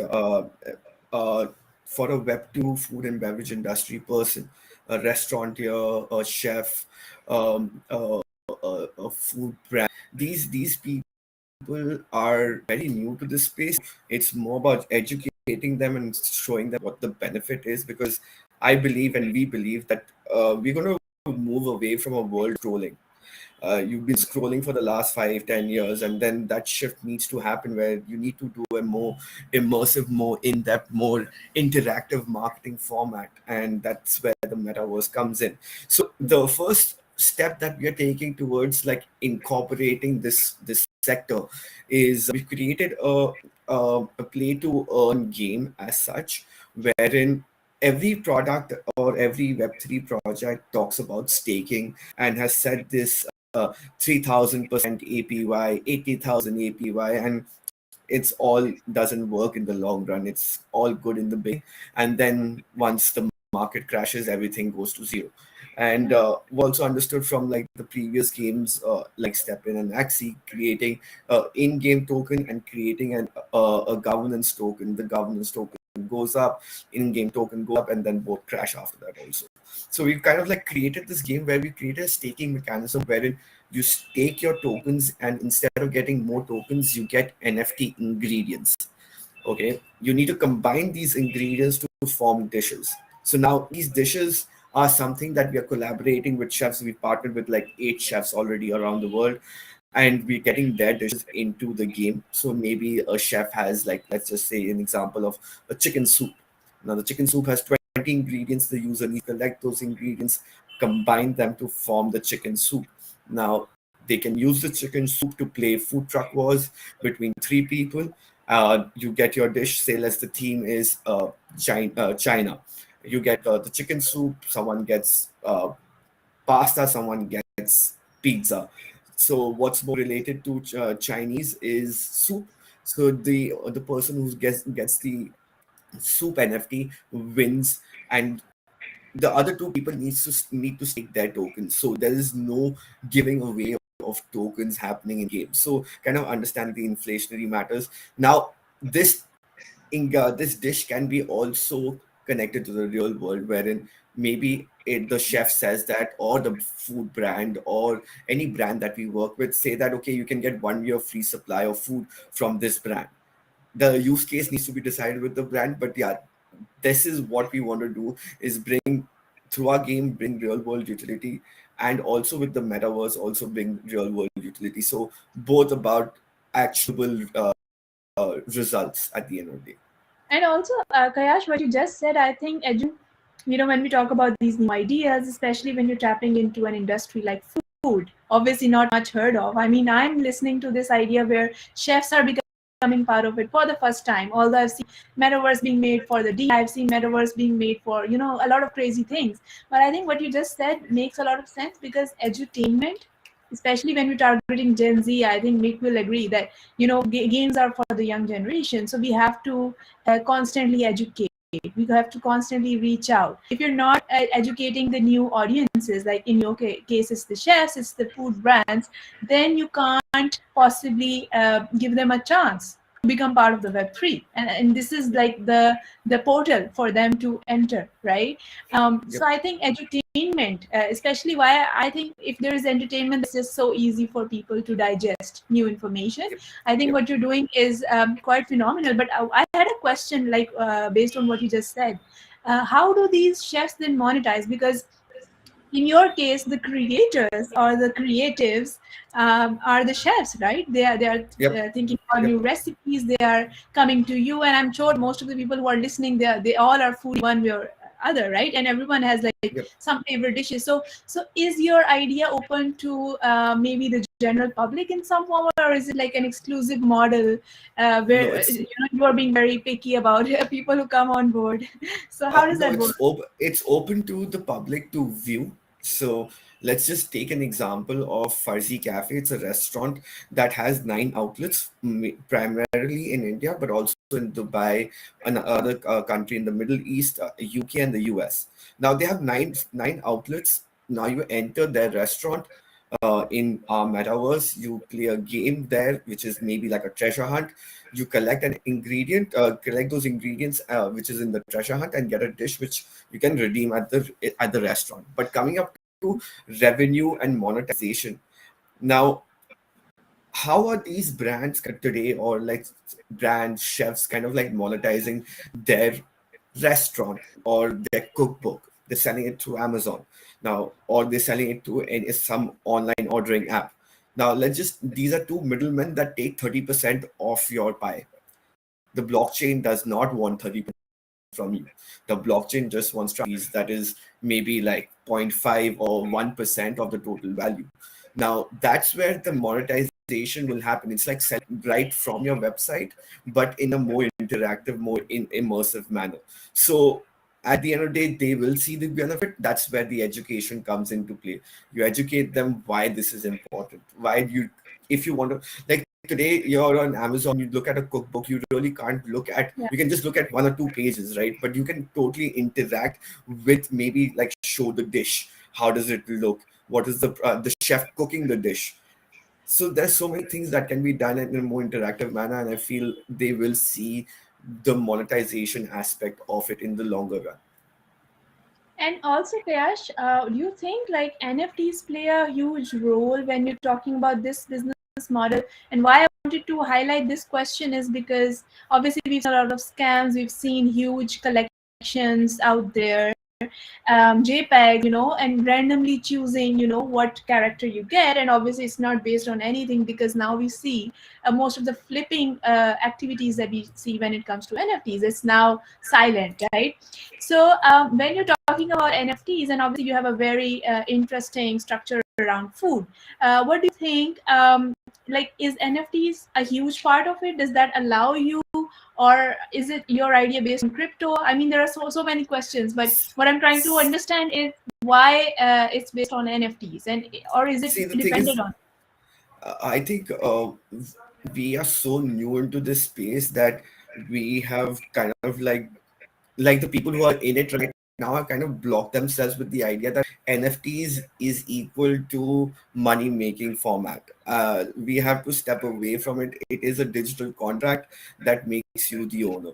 Now, what this stands for, it could be a pass to a festival, it could mean a entry to a digital enclave, it could be a entry to anything that the brand wants to associate itself with. It could be, like, for example, a brand that partners that if you get this NFT, you get 1 year free supply of food. that is how you can redeem this NFT. It's maybe that has some value. Like maybe if the restaurant is not in India and is in Dubai, and if you want to buy it, yeah, I'll sell it to you. But that flipping thing will die. It's already dead already. But people understand that we need utility with NFT. So I don't see NFT going anywhere. There will be more rug pulls. I hope there aren't. I've been through few myself, but it's all about understanding what is right and what is wrong for you. Yeah. And So also, like, Kayash, yeah, sorry. Can Yeah, I go ask, on. can I ask Go a on. question? Can I ask a question, guys? Because you're talking a lot about food. I'm getting hungry. But so I've not eaten lunch also. it's related like to NFTs slash loyalty points, right? And like a connecting, like Yep. like creating a bridge, sort of like all this loyalty loyalty Yep. programs of different airlines, or like Definitely. many loyalty points trying to come together, like and connect in one product, so like they can be interchangeable, intertradable. So if I purchase like an NFT in for a dinner, like an NFT, a voucher for in a restaurant in Delhi, I can use it in a restaurant in New York. Is that the idea? Like, so It could be a possibility, but if that restaurant really exists in Dubai and in India or in Delhi. So for example, that Farzi Cafe has nine outlets. It If you interact with it and you get an NFT, it will be viable in all locations. So that's what we want to do. We're also looking at restaurants that have multiple chains, like so that it becomes a global phenomena rather than like a locality phenomena. We want more, like, so for example, even a Michelin star restaurant, let's take it for example, like we create a Michelin star restaurant in our space. You do not get space for the next 6 months, but maybe you are, there's a leaderboard game and a gamification angle to it, and you are on top of the leaderboard after 1 month of playing this game, and you get that NFT which entitles you to a free meal whenever you feel like. And that maybe has 1 year of waiting or three. There are some Michelin star restaurants that are 3 years of waiting period now. So that's quite the possibility that you make a trip, or you're planning a trip to the US, and you want to go to a restaurant in that location that you're going to. So if that restaurant is there in the metaverse, you can interact and kind of like redeem, get a NFT which you can redeem at the restaurant. and what's the role of Web3 here? Because I mean, this is possible like with coupon, obviously, in Web2, like transparency, so to say, and accountability. Is that the idea for like food on blockchain? So the food and blockchain part of it is that I mean, it's very the fresh, so I'd we, love we to learn more. yeah, we kind of like trying to create this whole new marketing channel for these brands. Today, say a restaurant has 25 outlets all over the world. It has 25 Instagram pages. It has 25 Facebook pages to adapt to that locality. There's like, for example, Farzi. Again, I'll take an example. Farzi has outlet in Calcutta, in Delhi, in Bombay, in Bangalore, and in London and in Dubai. So they have 6 Instagram pages. So that means 6 handles to handle by one marketing channel, or maybe 6 different marketing channels. But what if you have one composite place to handle all your marketing efforts in a more interactive, more immersive manner? And that's where the metaverse, blockchain, and food and industry, we want to marry that together. And also, Kayash, another question, because I think this is such an interesting way that you're talking about different branches and where it can be redeemed. And obviously, I've seen NFT, past 2 years when it came, I've seen it as a token, like an access point, right? That's all it is, right? It's an access point.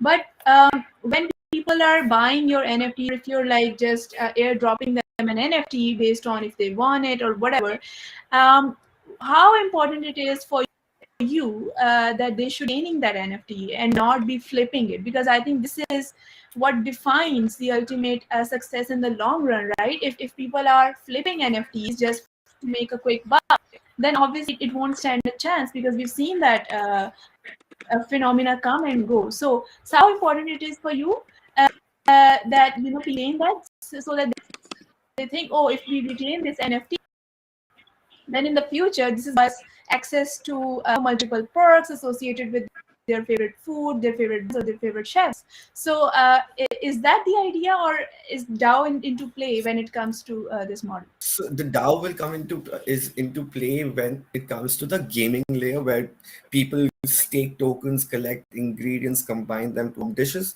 That's the part where the DAO will come in. Like maybe we release one dish per day. Now the DAO can make rules. Okay, let's release 2 dishes per day, but that's related to our gameplay. But say if a brand partners with us in the gameplay of that stake mechanism and create a dish, that can be also related to the metaverse part of it. I cannot stop people from flipping their NFTs, but they need to see what the use case is. If a brand is located in India and you're sitting in Dubai and it has no use case to you, you can set a price for it. And obviously, the NFT has to have some kind of utility to it. What is it? Is it you get to meet a chef, you get to meet Virat Kohli, do you get to go for the World Cup finals? It depends on the gratification of the NFT at the end of the day. If you gratify the consumer in a big manner, for example, we're speaking to a brand in India, a food brand in India. We want to allow them to give the user 1 year free supply of, let's call it chips. Now, if it's 1 year free supply of chips, and I'm not in India, you're in India, I'll sell you the NFT for maybe $100, $200, whatever you feel is right. The flipping I can't stop, but yeah, it's all about the use case and the utility and the gratification that you provide the consumer at the end of the day. No, that's perfectly answered. And you know what I've been thinking, because make shed the light on a very different art-oriented, initiative, which I can obviously relate more to. But I get to learn more from you because food is something that obviously I consume every day.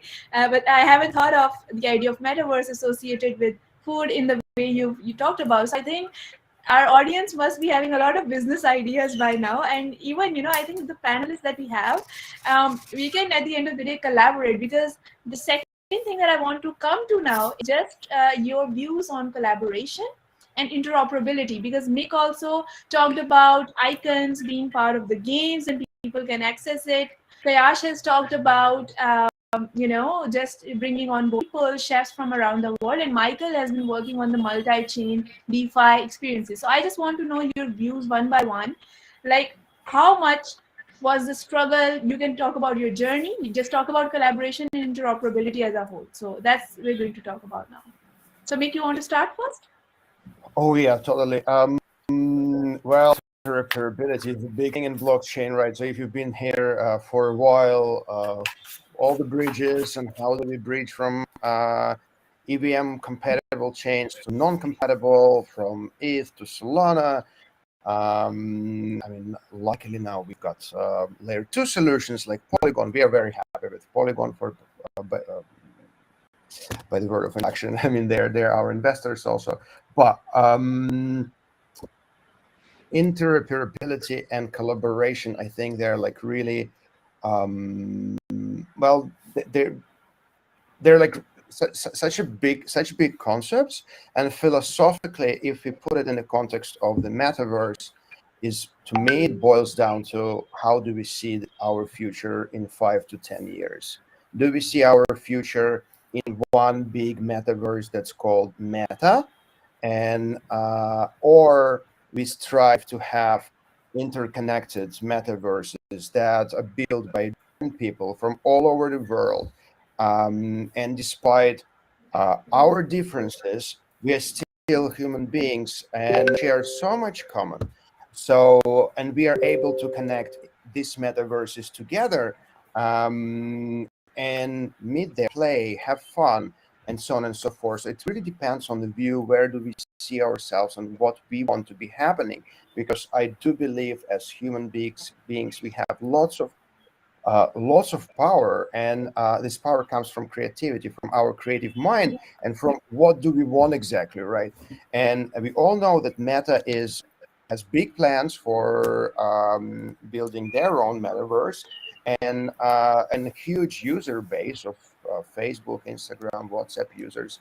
So no brainer that the journey, like for a couple of years, is going to be running in parallel.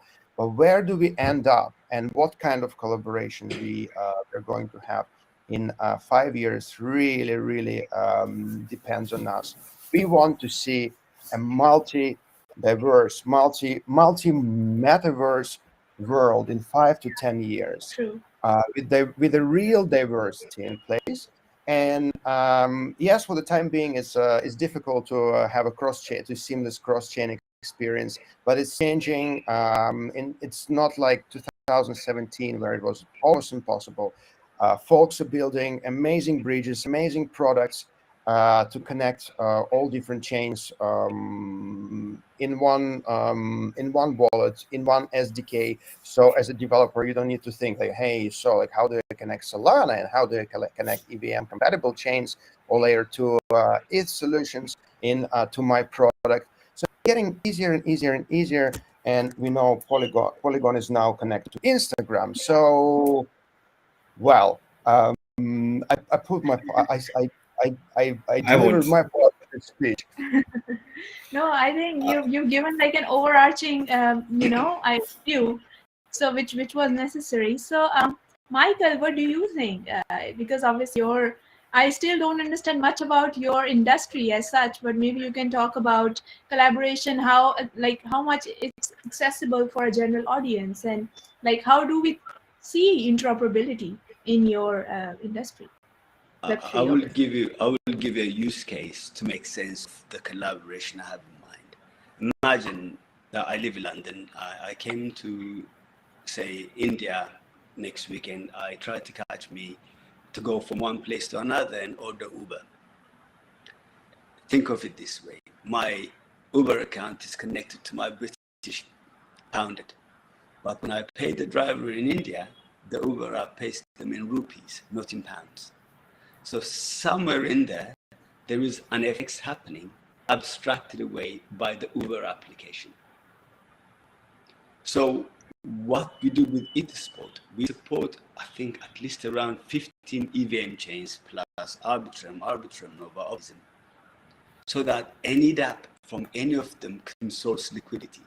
Say if you have a dApp, by integrating a little widget with 2 lines of code, you can automatically allow someone from random on your dApp, which is on Polygon, to stake, abstracting away the bridging and all the steps that involve about 9 signatures.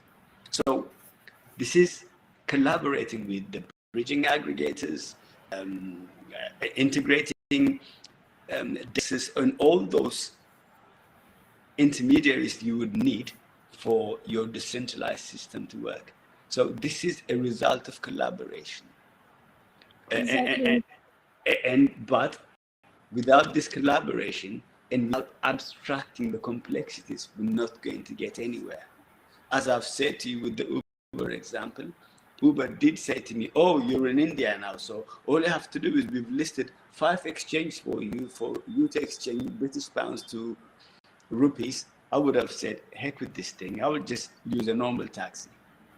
Yeah. So we cannot persist with the way we have it right now and become irrelevant. At the same time, if I'm playing, I go to a games aggregator and play a few games, one is connecting to Ronin, the other one is connecting to Polygon, the other one is connecting to Gnosis chain. As a user, you should not expect to go and do network switch, effectively log in to every game that I connect with. It is just, as a user, that's not an experience I want. In fact, when I go and select things, think of Amazon. I can go and add things to the shopping cart. Then I can go and search for another thing. Oh yeah, I found another item and add it. In the Web3 world, I would be asked effectively to log back in because I'm connecting to another network. It cannot happen. So interoperability, collaboration is the way to go. And in the past 5 years, a whole lot of collaborations have happened. When you talk about DeFi, how did DeFi come? The smart contracts, and when you look at GameFi, what is it built on? Building on the constructs of DeFi and the Axis, etc., popularized play to earn. Then people realized that okay, there is. How do you make it play and earn? Because the play part has to be bigger than the earn part. And how do we make it play and own, play to own? So you play to own. So effectively what Kayesh is sort of intimating is play to own kind of thing as well, because with the recipe and that type of angle. So collaboration is key, interoperability is key. I love that example, Michael. So, and Gayash, I would like to know your views also on collaboration and interoperability. And I think we still have 5 to 6 minutes. So let's just know your views and then we'll go towards the wrap up. I think this space only needs more and more collaboration. Obviously, the bad players need to go, and it's all the good players who are building during the bear market. We call it the build market. Keep building and keep kind of like collaborating with other Web3 projects. Yes, we do partner with Web2 projects, which is kind of a slow process, but Web3, we partnered with close to 45 projects where we kind of like, if any character has this whole the idea of growing, breeding, developing, or power ups or boosters requires some kind of element of food. And we become their food partners and create NFTs for them, which kind of have some use case or some utility in their game, either of power ups, boosters, and or either growing. So like we've already done that in PUBG and in other games where you have a Red Bull can and then you get some power. We wanted to do that, so we partner with a lot of projects. Interoperability is something that will happen. Right now, we are stuck to the Polygon chain, and we really like it. It is very easy, but there are ways. And what Mikel said was that there are a lot of steps for a user to finally come to your product. First, he needs to buy his crypto from his national exchange, which is a CEX in the country of his staying. Then transfer it to the MetaMask. Then from the MetaMask, then maybe swap it from Uniswap. There's so many steps, but slowly and steadily, yeah, people and brands are realizing that these steps need to be reduced, maybe just one. And there are projects that I just recently bought a music NFT like a day or two, or like a week back, where I just need to give my credit debit card details. Even how like Polygon did it, which was that they didn't call it an NFT, they called it a digital collectible. You had Crossmint as an application to kind of directly buy the NFT or digital collectibles from the website, and the owners didn't know this is an NFT. Like people were telling someone that, hey, do you know how much you buy this for? Like $20 or $30. You know this is worth $1,000 right now. He's like, what? How is this worth $1,000? I do not know this. So like people didn't know about it, but like you need to convince them in their own way. So Yeah, there's we a lot have of to things that are happening. there has to be different ways, because like you said, I think this is one of the major takeaway for me personally. The edutainment, like the education has to go hand in hand. If you can educate them, you have a client, you have a lead, it's as simple as that. I think the same rules apply of the web 2 in the web 3. There's nothing new. It's the same economy, same industry, growing and learning new things. So I would like to know like the final remarks, and where do you guys see yourself with such interesting projects? Where do you guys see yourself like taking, what are the next steps? Where do you guys see yourself in the next 5 years? So maybe just 2 lines from each one of you, and we can then wrap up. I would love to know like what's the next thing. You want to go first, Meg? Sure. Well, thanks again for this opportunity. And where do we see ourselves in 5 years? Well, as I mentioned, we see our metaverse space flourishing, millions of satisfied, happy citizens of our cities that put their creativity and skills to good use, meaning that they earn by not only playing but doing different activities, having a good time, and first and foremost happy. A more interconnected world, less split world, where Web3 plays a great role, Wow. and Rebel Labs being a big part of it, building Michael, and what other about products. you? Love. Yeah, we see ourselves playing a part in abstracting away the complexities for any cross-chain connectivity. Anyone going with any cross-chain activity, you should not have to go through this pain that you go through right now. So we want to get rid of that. And you, Kayash, what do you think? 2 lines from you. I just want to be the project you think about. Food on Web3 should just be one red and nothing else. Amazing. No, I think we had such interesting discussion, and this could go on and on. But yeah, I thank you all for joining in today and for this lovely conversation we had made, Kailash and Michael. And yeah, it was a lovely discussion. But thank you so much, and we'll definitely carry this conversation forward. So take care and bye. Thank you, guys. Thank Have you. a good day. Bye. Bye.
大家好，我是唯一艺术的 CTO 林宇轩，今天由我来为大家分享一下唯一艺术对目前受到全球关注的元宇宙生态概念和 Web 3.0时代的一些认识和想法，以及我们为艺术正在这个生态中做的一些创新和尝试。我们认为，目前互联网世界已经开始步入一个基于新技术和新架构组成的框架概念——元宇宙时代。这是一个立体全息的、具备新的交互方式的、基于区块链为核心的 Web 3.0数字生态。我们认为，在目前的互联网世界中，各种单一空间其实已经难以承载未来复杂的数字化信息，因此，我们需要一个更具综合性，并能实现统一概念和理论的框架。这个框架就是元宇宙。我们将基于这个概念框架去打造全新的互联网。在这里，元宇宙是上层建筑，是展示这一切，让人们所见即所得，理解新技术、新架构所带来的这一切新的事物的交互方式，是新的应用场景和生活方式的未来。Web 3.0是使得这一切得以实现，这是一个基于区块链技术、用户主导的分布式的新型的网络生态。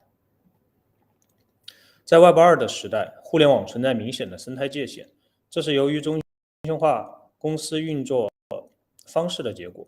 一家互联网巨头控制住生态的核心植物，跨生态的应用是比较少的，比如在线支付工具、跨生态的限制、重要的互联网应用入口之间超链接的屏蔽。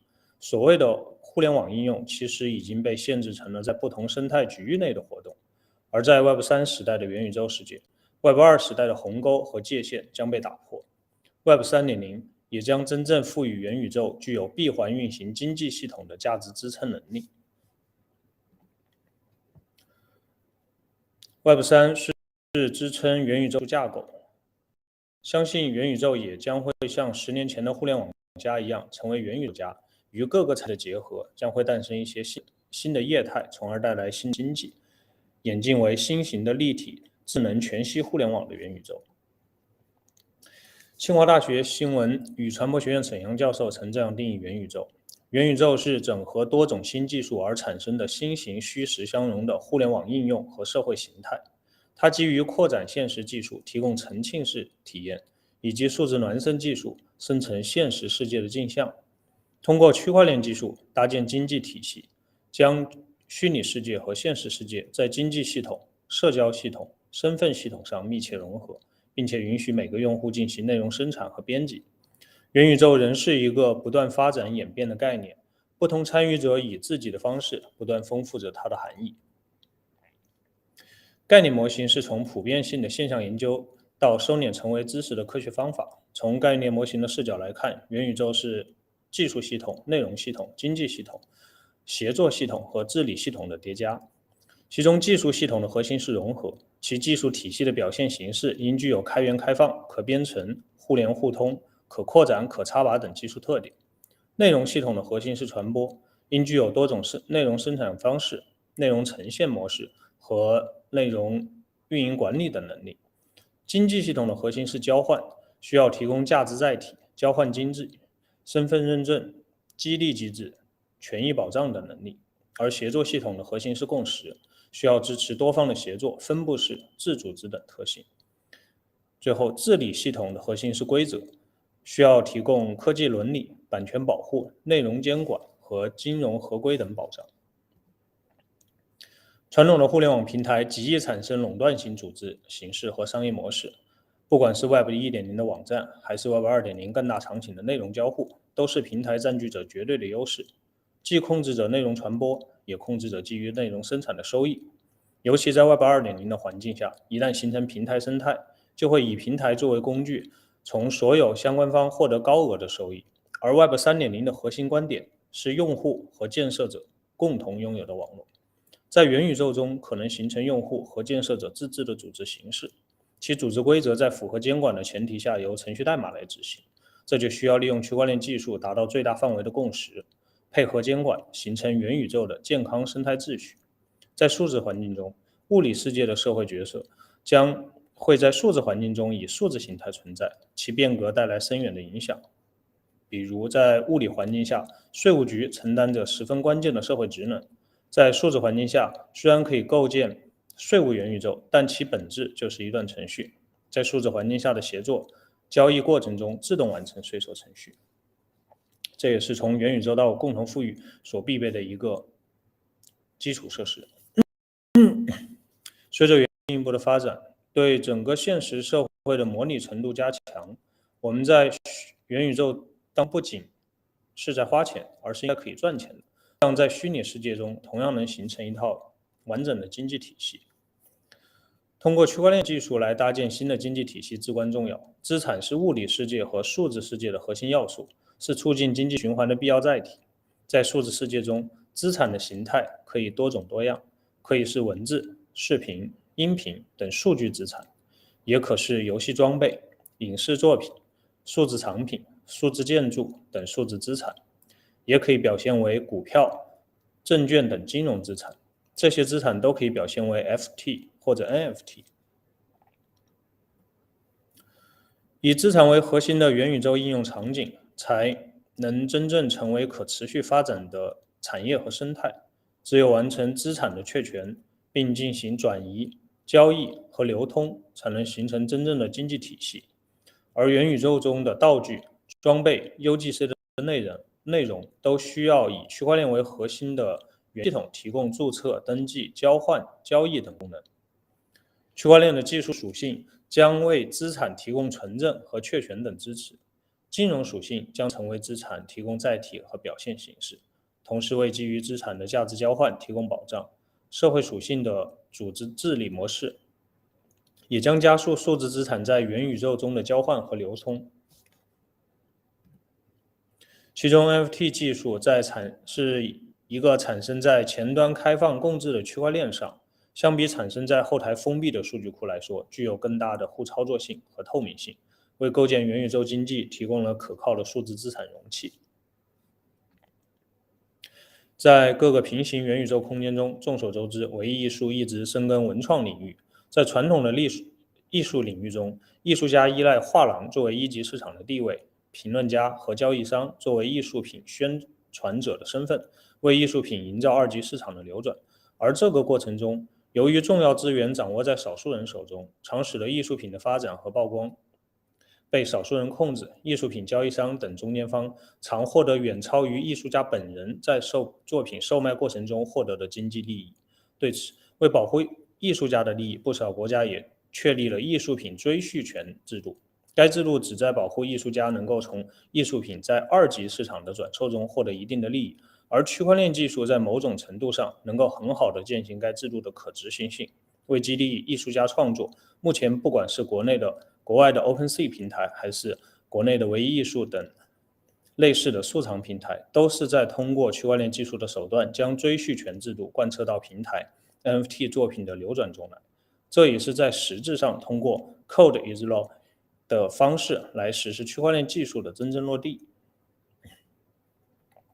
唯一艺术目前依靠国内的数藏元宇宙平台的领先地位，正在努力追求数字文创的最终目标，实现科技加文创。在我们的数字文创元宇宙中，我们的目标是在创作者经济中取得更好的平衡，为艺术家们提供自我展示的平台，让更多的艺术家的作品能触达到他们更多的受众群体。数字艺术作为艺术的全新形态，满足了人们日益增长的精神消费的需求。依托元宇宙空间举行的一些线上展览，能够让观众足不出户的去体验数字艺术作品，与艺术家们进行跨越时空的艺术交流，从而发掘数字艺术和多元文化的无限可能。为了打造以消费体验为核心的元宇宙生态，唯一艺术建设了一个链接现实世界与虚拟世界的数字元宇宙空间。在这里，实体场景、虚拟元素将在一个共享的数字空间中融合共存，营造出虚实交融的空间景象和交互体验。唯一元宇宙开辟了各种数字文化的应用场景，可赋能用户打造个人的元宇宙数字文化 3D 展馆，为数字文化创作者或收藏者带来获得感和满足感，同时塑造用户在元宇宙社交中的荣誉感。唯一艺术一直在积极探索数字文创的新形态，在努力促进传统文化创新性发展和国际化传播层面的一些结合。我们曾与北京文投惠民、太艺云等联合发售的临近天坛数字产品，用科技的手段助力弘扬了传统文化。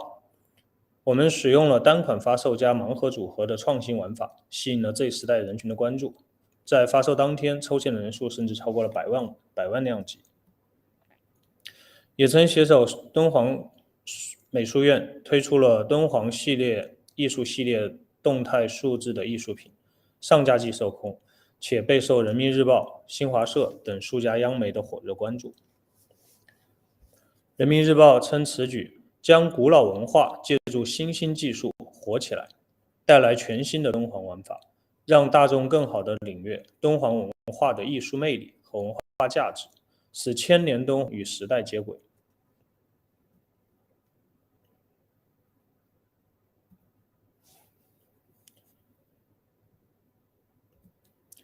这些都是我们在敦煌上面以及故宫文院做的大量的一些尝试。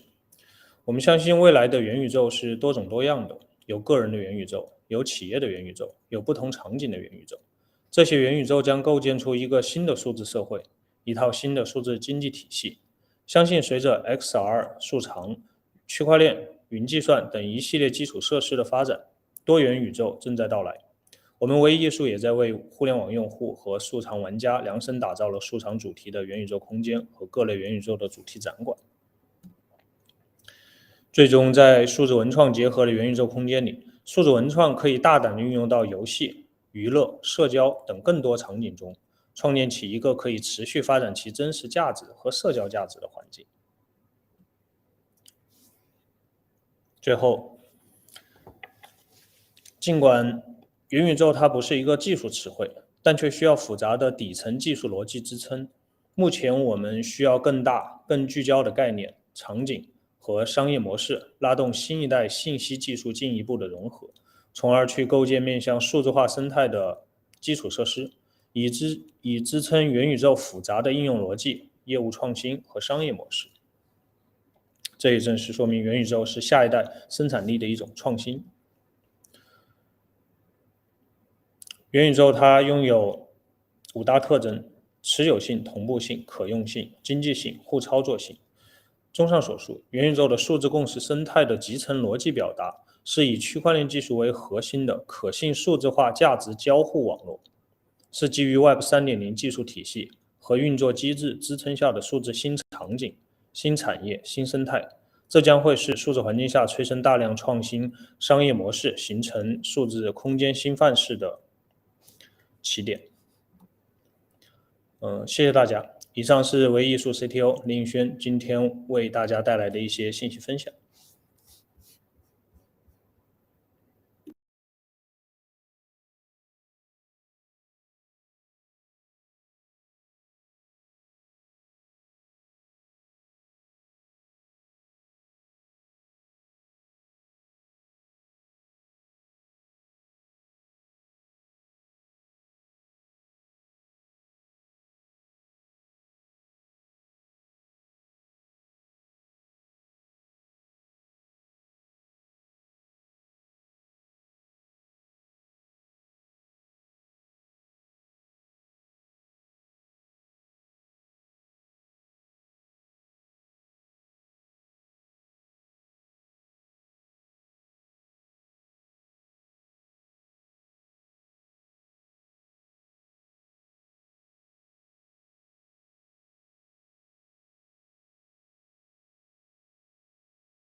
specifically to deal with issues in the metaverse.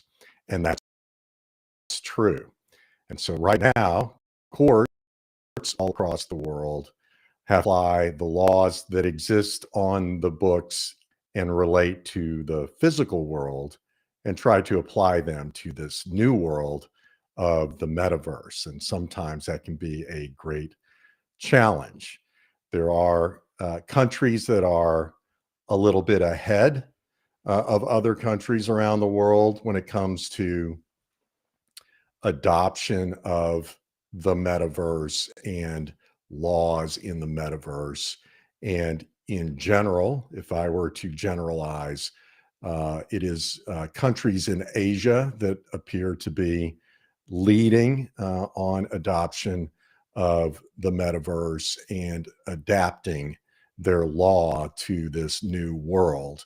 And in particular, I would say South Korea has done a lot to position itself to take advantage of the enormous opportunities that come with this new world of the metaverse. And so one day countries will have their laws specifically for the metaverse, and those laws likely will be in conflict with the laws of other countries. And so I foresee the day, years down the road, where we will have international conferences to try to resolve the conflicts among nations that have passed laws governing the metaverse. That's what I see in the future. But we're going to talk about right now, and we're going to talk about a different kind of law that applies in the metaverse. And because all of you are here participating in this global conference, you know something about the metaverse. And one of the things that you all know is there isn't any one thing called the metaverse. Rather, we have many, many projects out there, many separate metaverse projects that groups have created that have their own world and their own rules. And that's the law that we're going to talk about today. And that is the rules that the creators of metaverse projects have chosen to govern their project. And they have the right to do that, to establish what are the rules that will apply to commerce on their metaverse platform, to gaming, to social interaction, to all of the things that are enabled by these fabulous new creations of individual metaverse projects. Now, typically, these rules are called terms of service or terms of use.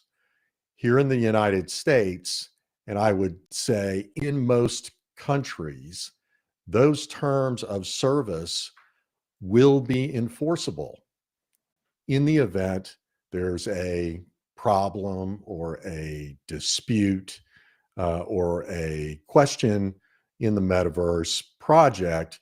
The first thing any court will do is go and look at the terms of service to see what they say about the question that might be presented in court. And so one of the problems about these terms of service is almost no one reads them. And so my team here at Meta Lawman decided that what we would do is a project where we reviewed many of the terms of service for different projects around the world. Now, that undertaking was limited to metaverse projects where the terms of service were available in the English language. And I'm now going to share with you the findings of the study that we did, because these terms of service are extremely important for people who are going to invest their time in building things in the metaverse, in a metaverse project, or playing games in the metaverse on a metaverse project, or buying items in a metaverse project, because these terms of service will govern and essentially function as the law. And so here in the United States and many other countries around the world, when you enter a metaverse project, you are often asked to check a little box on the home screen that says, please check this box to indicate that you agree to these terms of service. Now, unfortunately, most of us, even lawyers, just check the box and don't read the terms of service that we've just agreed to. And so, as I said, we thought it was important that we inform and educate the world about what they are agreeing to. And so we studied 82 different metaverse projects. So that was a small subset. There are certainly hundreds of metaverses out there right now. And I believe that within the next couple of years, there will be thousands of metaverse projects, and each of them will have their own set of terms of service, which are essentially the law that governs within that domain. And so let me share with you some of our findings. And again, we looked at a set of 82 of the major metaverse projects that have terms available in English. So first question is, do you gain ownership rights when you buy something on that metaverse? And so, as you all know, you can buy clothing to outfit an avatar. You can buy tools and implements to use in a gaming setting on a metaverse. You can buy land or buildings or other physical objects in the metaverse. And the question is, when you buy these things, whether that's using a token that is native to that metaverse or a cryptocurrency like Ethereum or Bitcoin or anything else, when you give something of value to purchase these things for your avatar, or people spend actually quite a lot of money to buy land in certain metaverses, do you own that property that you have bought? Well, here's a surprise, I think, for most of us. Of the 82 metaverses we looked at, only 42 say very clearly in their terms of service that you own what you buy in that metaverse, that you gain traditional ownership rights with respect to what you've bought to outfit your avatar or land or a sword to use in a game. Only 42 of them say that you clearly own that. Many of the rest are silent about this important question of, do you own these objects? And a handful of them say very clearly that you do not own the property that you thought you bought. In other words, you can't sell the object to someone else. You can't take it with you to some other metaverse. You do not gain the typical ownership rights that one would associate with anything that you've spent money to buy. And that's quite shocking to people, because it's one thing to spend a small amount of money, of currency, to to buy some shoes for your avatar. But we live in a world where there are quite a few investment funds that are investing millions and sometimes hundreds of millions of dollars in land in the metaverse. So I would really strongly encourage everyone listening to me this morning to read the terms of service if you're going to spend a lot of money on a particular metaverse project. Now, the same question applies to, do you own what you build on the metaverse? And this is often addressed. This is called user-generated content. And the question is, do you own it once you've built it? And if you own it, what does that mean? Do you have the intellectual property rights with respect to that creation of yours to use it for commercial purposes and make money from what you have created? That's addressed in those terms of service. Also, there are many very important provisions in the terms of service that apply to the question of what happens if you have a dispute with the metaverse operator. Say you've lost something valuable, or it's been stolen from you, or there could be all sorts of other disputes about defamation or somebody infringing upon a copyright or a trademark that you have. And this has happened in the real world, that these kinds of cases have been litigated. And in these terms of service, quite often, you agree that you won't go to court at all if you have such a dispute. And instead, in more than half of these terms of service, you agree to private arbitration, that you will not go to court and you will submit your dispute to a private arbitration forum, which is neither good nor bad. It can be beneficial and quicker and more and less expensive sometimes to go to arbitration. However, there's a caveat to that, and that is many of these terms of service require that the arbitration take place in a particular country. So, and that may not be the country where the user lives. And so one of the largest metaverse projects in existence right now provides that if you have a dispute either with the project owner and operator or with some other person or avatar, you must submit that dispute to arbitration, and the arbitration must take place in Panama City, Panama. So you can imagine if you live halfway around the world from Panama, that could be very inconvenient and very expensive for you to try to litigate any sort of dispute that might arise.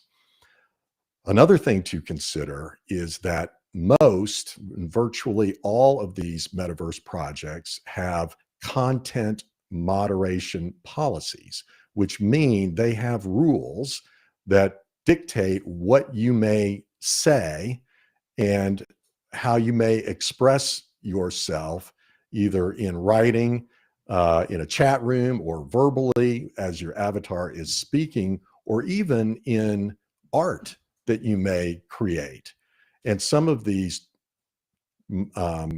terms are a little bit vague and say you may not say or create anything that is offensive, or you may not say or create anything that promotes harmful activities.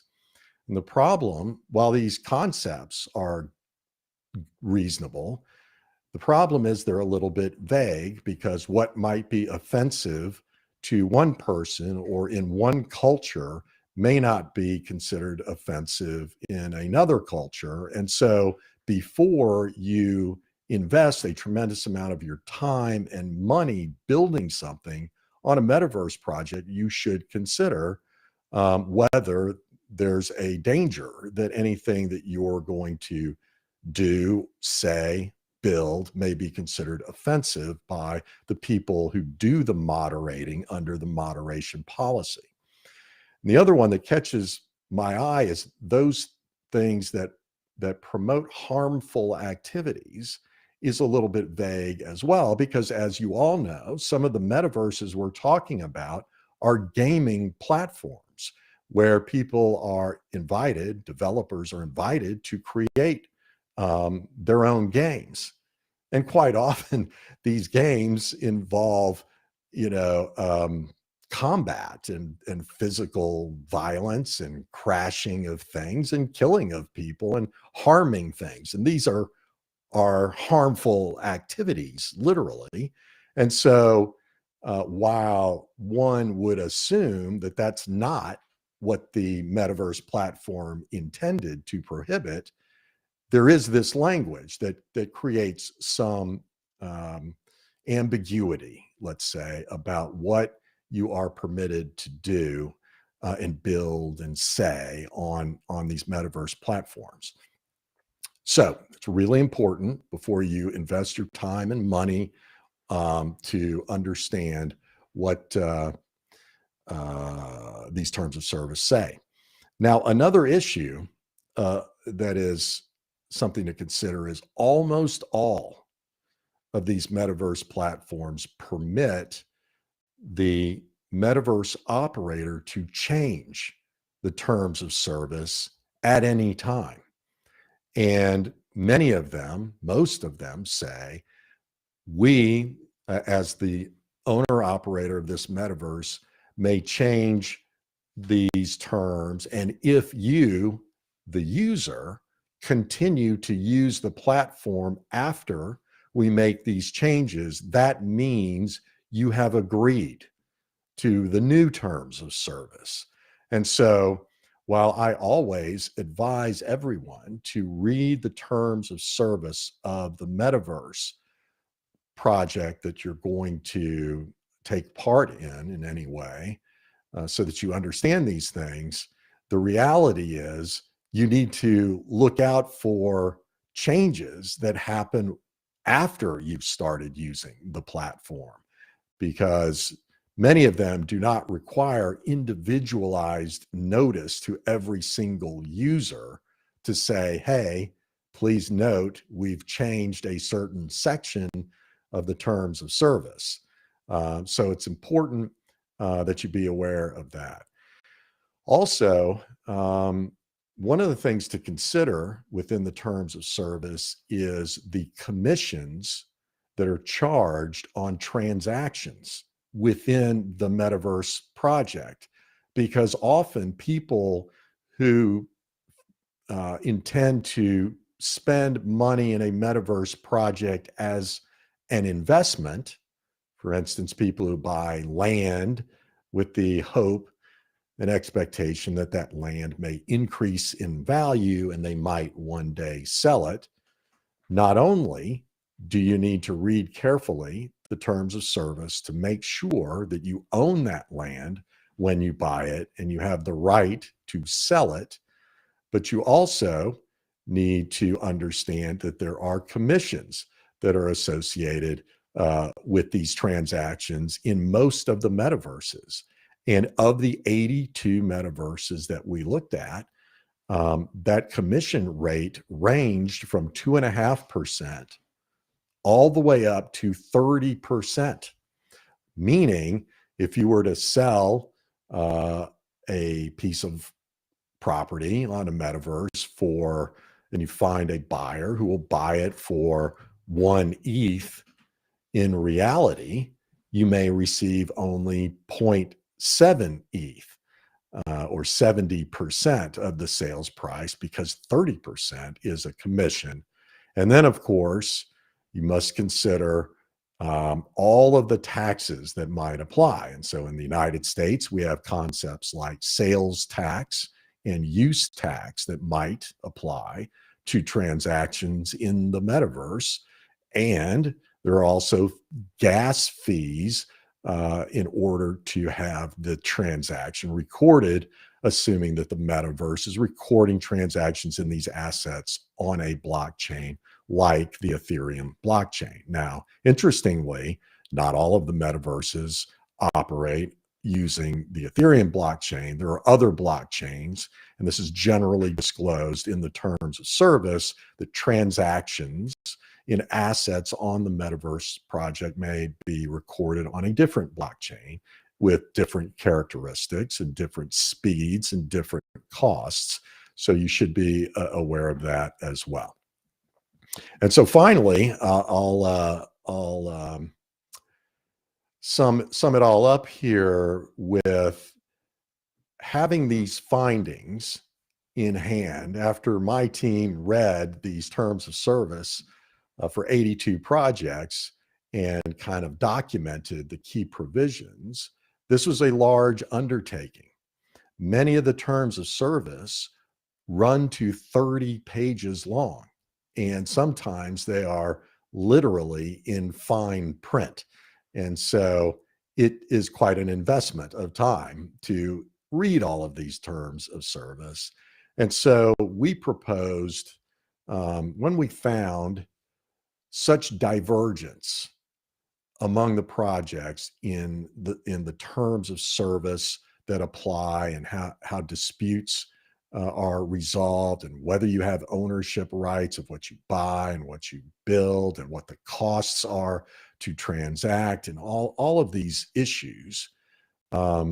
These are all different depending upon what metaverse you choose. And so we decided to propose a Bill of Rights, or a set of principles that might make sense for projects to adopt. And we call it the Meta Magna Carta. And I don't really have time right now to go through what are all of the provisions, but the objective was to get as many projects around the world and as many metaverse associations and groups to agree on general principles of things like ownership rights of users of a metaverse project, and what sorts of freedoms of expression should be generally recognized across all projects in the metaverse, and fair terms with respect to resolving disputes in the metaverse. I am not so naive that everyone around the world that is creating a metaverse will agree to all of these ideas, but I wanted to suggest these concepts so that those who are creating new metaverses can think about these issues and hopefully take into consideration the best interests of the users when they are drawing up their own terms of service. If you are interested in seeing that Meta Magna Carta that we drafted as a suggestion of some of these principles, you can find them on my website at metalawman.io. That's metalawman.io. You will find there the full report on the 82 metaverses, and it's a free report. We don't charge anything for it. We want people to be aware of all of these issues that are lurking there in terms of service. And then also you will see our proposal of a Magna Carta, a statement of universal freedoms to consider for people who are creating new metaverses. And so at this point, I think I could take questions if anybody has any questions.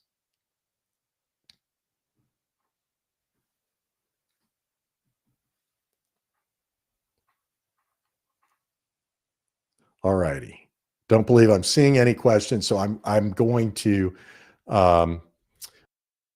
leave you a parting comment, and that is, please, if you are going to invest any of your valuable time or your money in buying or building assets or land or physical objects, works of art, please do review the terms of service before you invest that valuable time or money, to make sure you understand the rules that will apply there.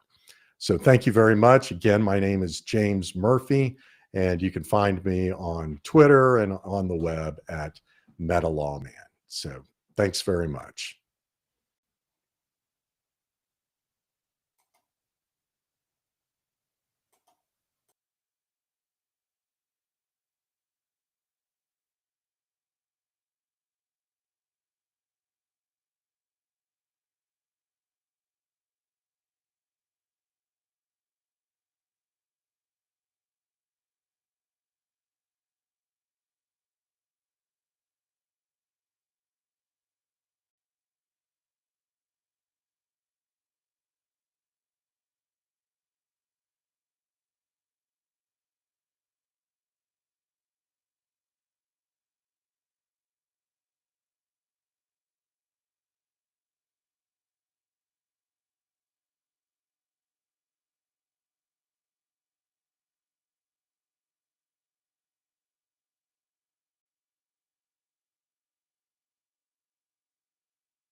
Hi everyone. Hello. Hi Paul. Hi Ali. Nice meeting you. Hey guys. Hello. Wonderful to meet you. Yes, finally. So everyone who is participating in this panel discussion, thanks Paul, thanks Ali, thanks all the audience. I just get noticed that our moderators, Ali, is in urgent medical attention at the moment. Hope he's okay. So I will be the interim moderator today. So welcome everyone here. Just a brief introduction of myself. My name is Gilbert Ng. I am a partner of Munana Ventures. We are focusing on investment into Web3, Metaverse, and blockchain-related projects. I'm also a lawyer background. I advise clients on various of Metaverse projects and crypto startups as well. Paul, maybe you could briefly introduce yourself as well, and then turn to Ali for a brief introduction. Yeah, happy to, guys. My background, I spent almost 25 years now, either building startups or investing in startups, all tech. 4 years ago, I decided to combine what I was good at, which was building companies and investing in companies, with what I love, which is gaming. And so I'm focused exclusively on gaming and metaverse now. I host what is the biggest gaming podcast in the world called The Business of Esports, and have a show on CNBC coming in January called Game Changers, focused on gaming and metaverse. So very involved in the space and very passionate about it.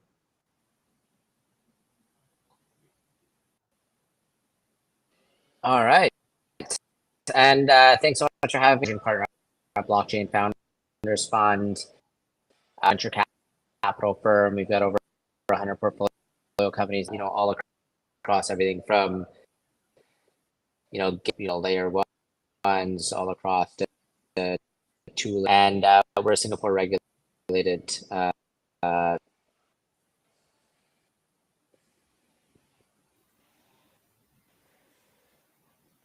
I think you are chopping a little bit. Oh, mentioned we're a Singapore regulated VC with face.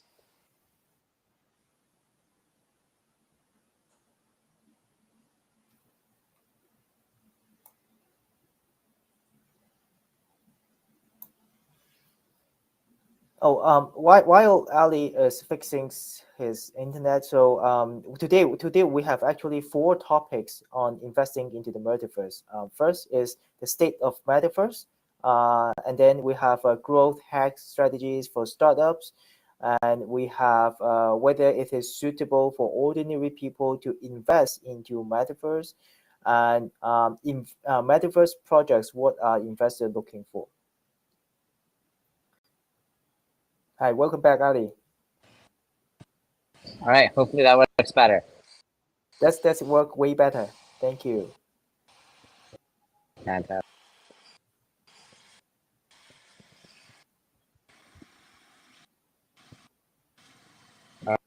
Let's jump straight into it. Sure. So the first topic, I think let's discuss about the state of metaverse at the moment. So just finished listening what James says about the regulations and law, and as a lawyer background, maybe I could briefly mention the state of metaverse in terms of law and regulations. So as of today, a lot of jurisdictions, regulators are regulating crypto Web3 world. But all of the regulators, what they are doing is they are regulating centralized entity, centralized exchange, centralized custodian, centralized fund. But in terms of metaverse or other Web3 projects, in terms of decentralized and trustless projects, at this stage, I as far as I understand, the regulators are a little bit lag behind on understanding the state of metaverse and how to regulate any decentralized world or any trustless projects at the moment. So, for example, if there is any transactions made on decentralized world or on the metaverse on chain, the regulators at this moment they are deeming the transactions to be P2P. So it is no difference when I transfer one token to Paul individually. So it is not a centralized exchange and it is not subject to regulation at the moment. And since the technology and innovative are developing new innovative every day, I think the regulators would need to pick up what they need to understand and what they need to know in the futures in order to impose a suitable regulatory environment or investment environment for the investors. So what are your view on the state of metaverse, Ali? It's a good question. I mean, I think there's two sort of emerging, right? So where it's like you said, a lot of being regulated, and then you've got this sort of DeFi and more trustless. That in reality, you can't fully regulate things are going to exist regardless of what regulators. There's sort of then two sort of paths. Regulated front. So on that first path, you've got centralized entities, and a lot of these for the last little while. So take everything, FTX, Alameda. You've got just like BlockFi, Celsius. So category, I think what's missing to create centralized organizations is control audits. Now, these have existed for a long time. These are things that we've solved as a problem a long time ago. Regulators have a part to play to essentially, typically, public company into and ensuring that these organizations are better protecting consumers. You've got that second path, which is sort of that. I think here it's not really going or even ability to actually regulate. And so I think that we're looking at governance types of opportunities, and there's in the decentralized world, then you can act. So take for example, real-time reports and liabilities. When you talk about like proof of assets, proof of how do these things in real time versus two earth, and you think about what happens at a public company reporting stats. A lot of really exciting things that are emergence of two parts of the industry that'll continue, and they'll continue to sort of grow in their own way.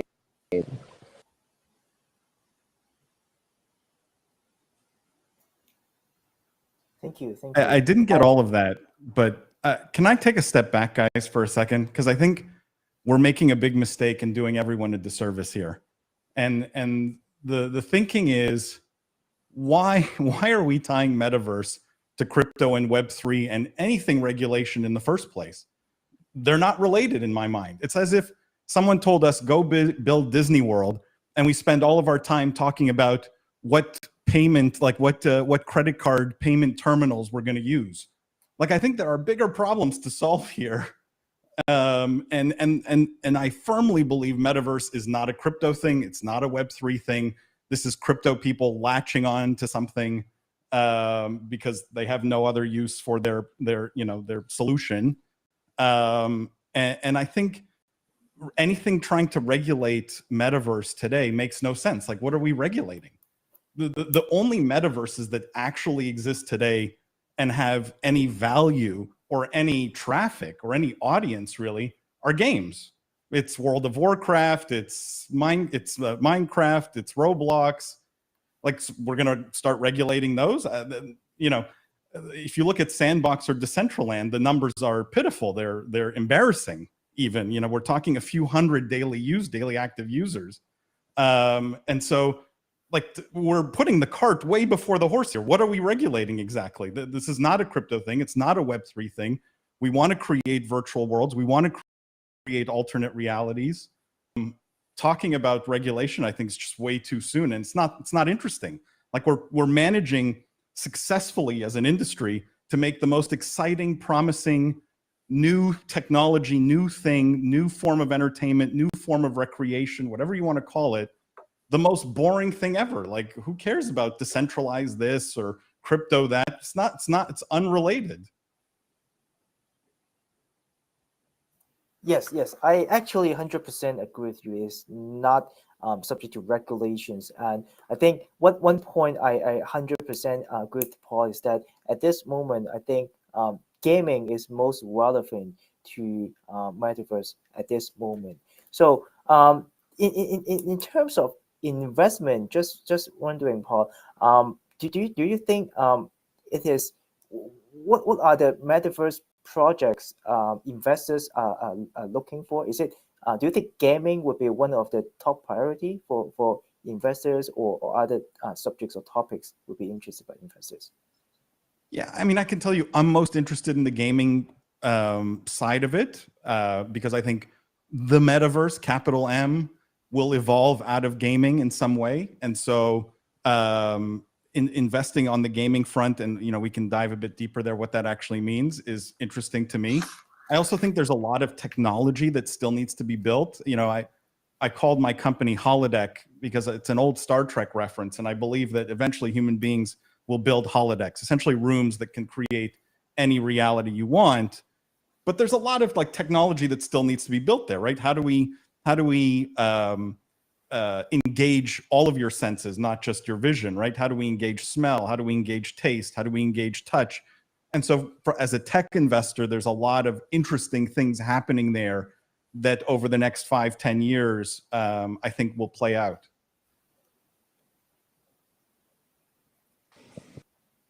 Yeah, I'll sort of jump in here. So we typically look at about 300 every single month. And, we started a long time ago, right? So we started investing in blockchain gaming space, and any of the viewers know we're the first investors, probably the blockchain game with the most distantly in the space, with about 2 and sort of between them and Axie, obviously are the two leaders, and it's been a very interesting aspect where Metaverse oftentimes, I think Paul was sort of maybe alluding to, but gaming is sort of transforming when you can start creating some engaging aspects. So that is now starting to transform over time and build out a lot of the metaverse that's going to win. When you look at some of the existing players that maybe didn't build up their like stickiness, really engaging experiences, a lot of users when you look at sort of their daily active. So I think there's still a lot of, and it's still early days, I think though, on the metaverse. Interesting things we're seeing right now though is in direct to B2C or direct to consumer. So we're seeing a ton of corporate interest last few months, especially despite what's going on with FTX and out in the industry, we're still seeing a ton of interest in Fortune 500 level corporates that are with their metaverse plans and still looking at it as a tool. So I do think there's a lot of conviction here as well. It wasn't really there in past.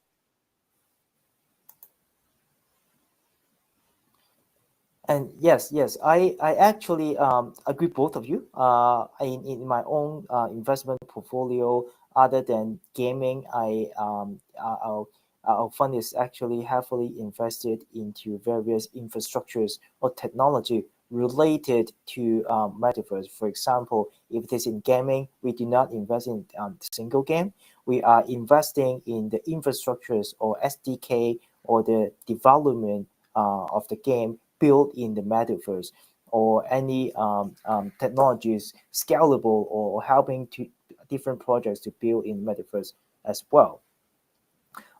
In terms of again in the investment side, there are a lot of people, as Ali say, the downside, the collapse of FTX and other investment from retail investors, that they are trying to take a step into the metaverse world, either by investing into projects, either by participating in a metaverse game, like let's say Sandbox or Decentraland, although it is not quite having a heavy traffic at the moment.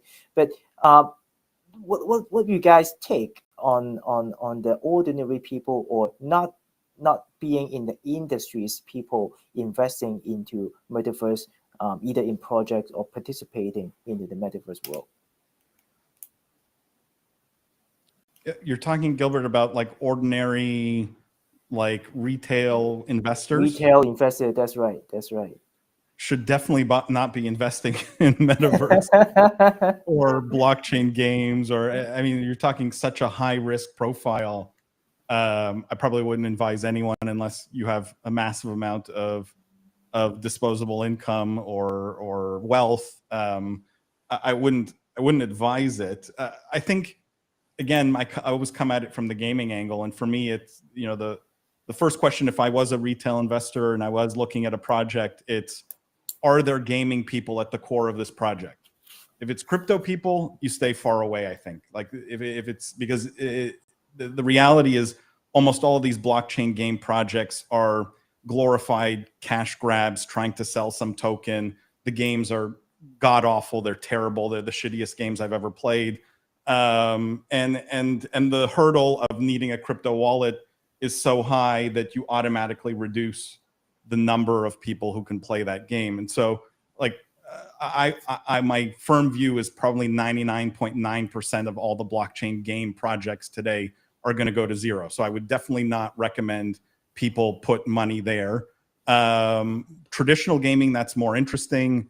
or projects where you have sort of game development talent at its core. I think that's interesting, that are trying to build, persistent worlds, metaverses, whatever you want to call them.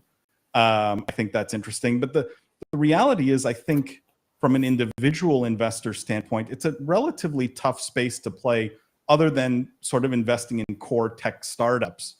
Because the big game development, the AAA game development that I think will lead to metaverse style outcomes are just so capital intensive. It basically, it rules out any individual investor. Like I said, unless you have incredibly deep pockets, right? This is why you see Meta, dumping $10 billion and still not getting very far. You're talking about an ask or a project that is very capital intensive. And so again, I would recommend individual investors, retail investors, to think maybe a little more on the tech side, like you said, infrastructure, where it's more traditional angel investing in a tech startup, rather than game development or things like that, where it's more art. You need to have a portfolio and you need to have very deep pockets. How about just participating into the metaverse? What's your take on how do they participate or try out the first world at the very beginning? Everyone needs to go play World of Warcraft. I think this is how you get the strongest taste for it. The reality is World of Warcraft, it's a 15-year-old game, still has 10 times the users of even an Axie Infinity, which I wouldn't call a metaverse, but at least a blockchain game, and 1 million times the users of a Sandbox or a Decentraland. And so I would encourage people to go play World of Warcraft, or go play Roblox with your kids, or Fortnite with your kids, or whatever, because I think that will give you the closest taste that we have today of what this alternate world actually looks like and feels like. Thank you. Yeah, I jump in there.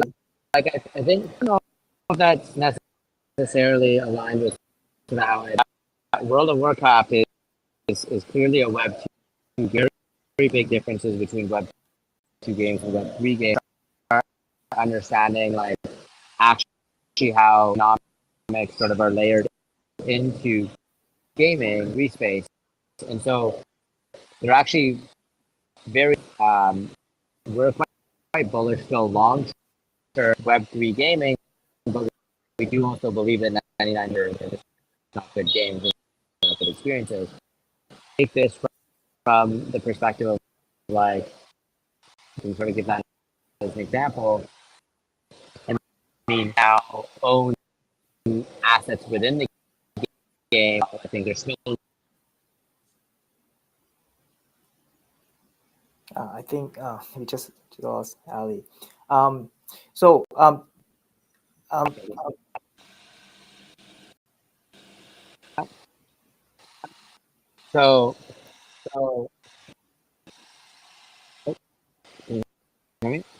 Hi, Ali. I think we just lost you for around 20 seconds. Could you repeat?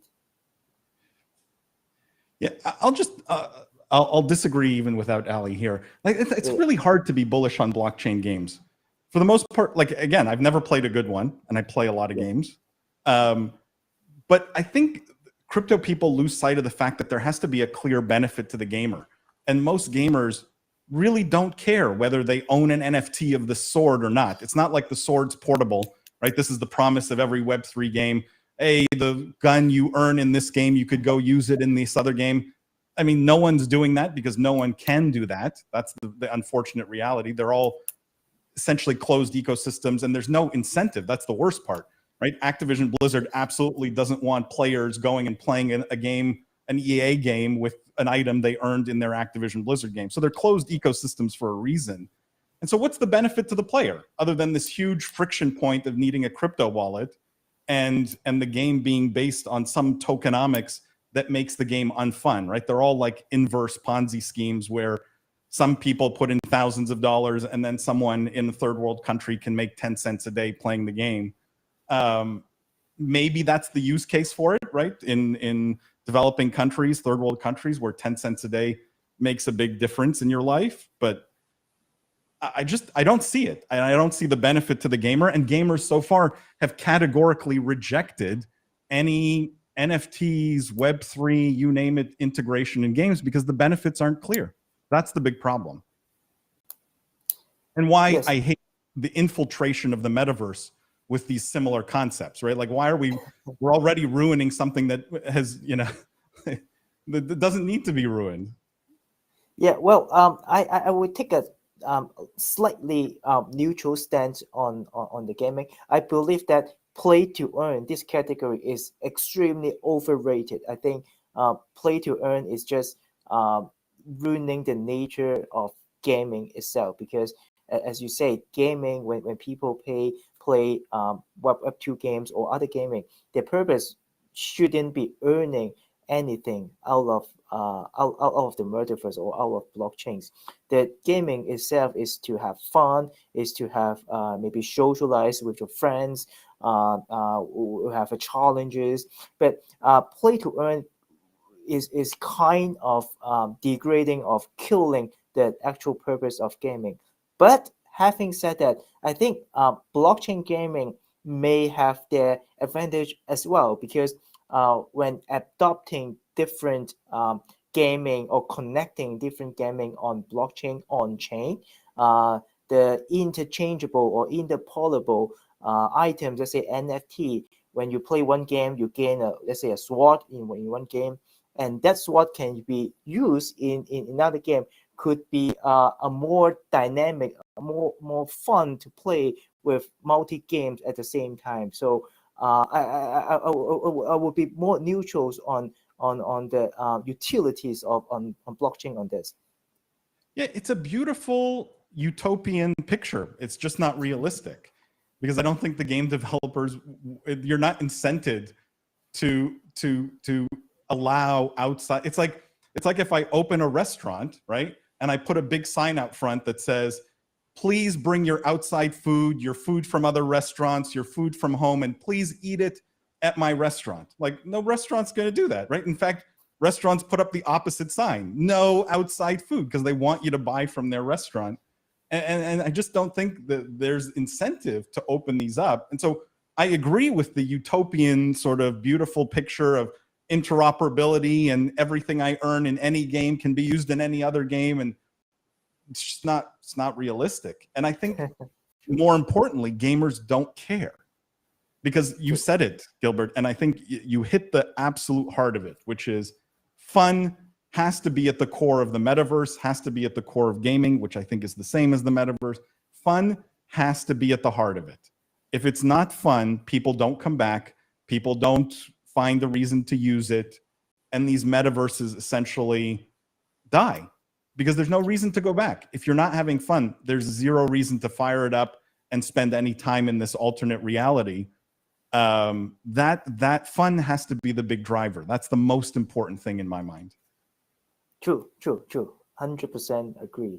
But in going back to investment into metaverse, what kind of the investment projects, features or criteria you are looking at the moment, or what would catch your eyes or attentions when you have eager want to explore what they are doing in terms of for the investment purposes? Yeah, let me start with what I think, and I'm curious to get your thoughts on this also. But what I can tell you what I don't like to see, which is shitty 3D websites for companies, which is like probably 50% of the metaverse projects I see today. Like, hey, you Procter and Gamble will build you a shitty 3D world where people can go buy toilet paper in the metaverse. And it's just like, yeah, you may get some companies that spend a little money because some marketing person can tell their boss that they did metaverse. But this is not sustainable long-term, and I don't think this has value. Again, I always come back to what's the real benefit to the end user? And that's what catches my eye as an investor. Does it make the user's life better in some way, more fun in some way? And so does it provide an escape? Does it, again, does it confer some benefit to the end user is probably what I look for the most. The other thing that's a big red flag for me is these pitches where I see like 18 slides on tokenomics, then one slide on, by the way, we're going to build a metaverse or we're going to build a game, and then 10 more slides on tokenomics. And I think there you also miss the point, which is the hard part, which is building the world, building the game, building the fun. And so, you know, what would catch my eye is either something that is just revolutionary from a fun and immersion perspective, right? That I know people will get hooked, like a World of Warcraft, where after 15 years, again, people still are addicted to this. Or a technology that I think is just has to be on this roadmap to holodecks, right? That it is just, I know it's one of the core pieces of technology that has to be built, has to be figured out to get to what I think is the end result here, or the end game here. Yeah, yeah. I actually agree with you, because my take on investment criteria into metaverse or Web3 projects, let's say, is to build up the infrastructures to allow ordinary or Web2 bases or other projects to come to metaverse and to grow, to make the pie bigger and to grow together. So I heavily my take on investment would be heavily invest in the infrastructures. For example, how to scale up of the scalability of either blockchain or other infrastructure as well. Hey, welcome back, Ali.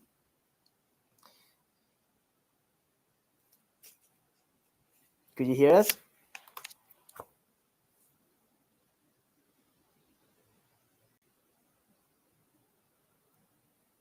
And continue of what my take on investment. I would also not eager to investing into I've said that single game at this stage, because what we think about the metaverse is that it is not mature enough in terms of technology size to build a game on blockchain or a comprehensive gaming in the metaverse. So what we are thinking is we need the technologies, or we need the infrastructure first in order to build up a better place for metaverse. And also at the same time, we are investing into other semi-metaverse project, for example, VR, AR projects, which could bring in the physical reality or the real world reality into a more digital world, to match with them, to collaborate with the digital world and the real world asset. Yeah, you know, the VR stuff's an interesting one. You get a lot of pushback. I hear a lot of skeptics who say, you know, I don't want to invest here because no one wants to spend hours at a time with, you know, goggles strapped to their head.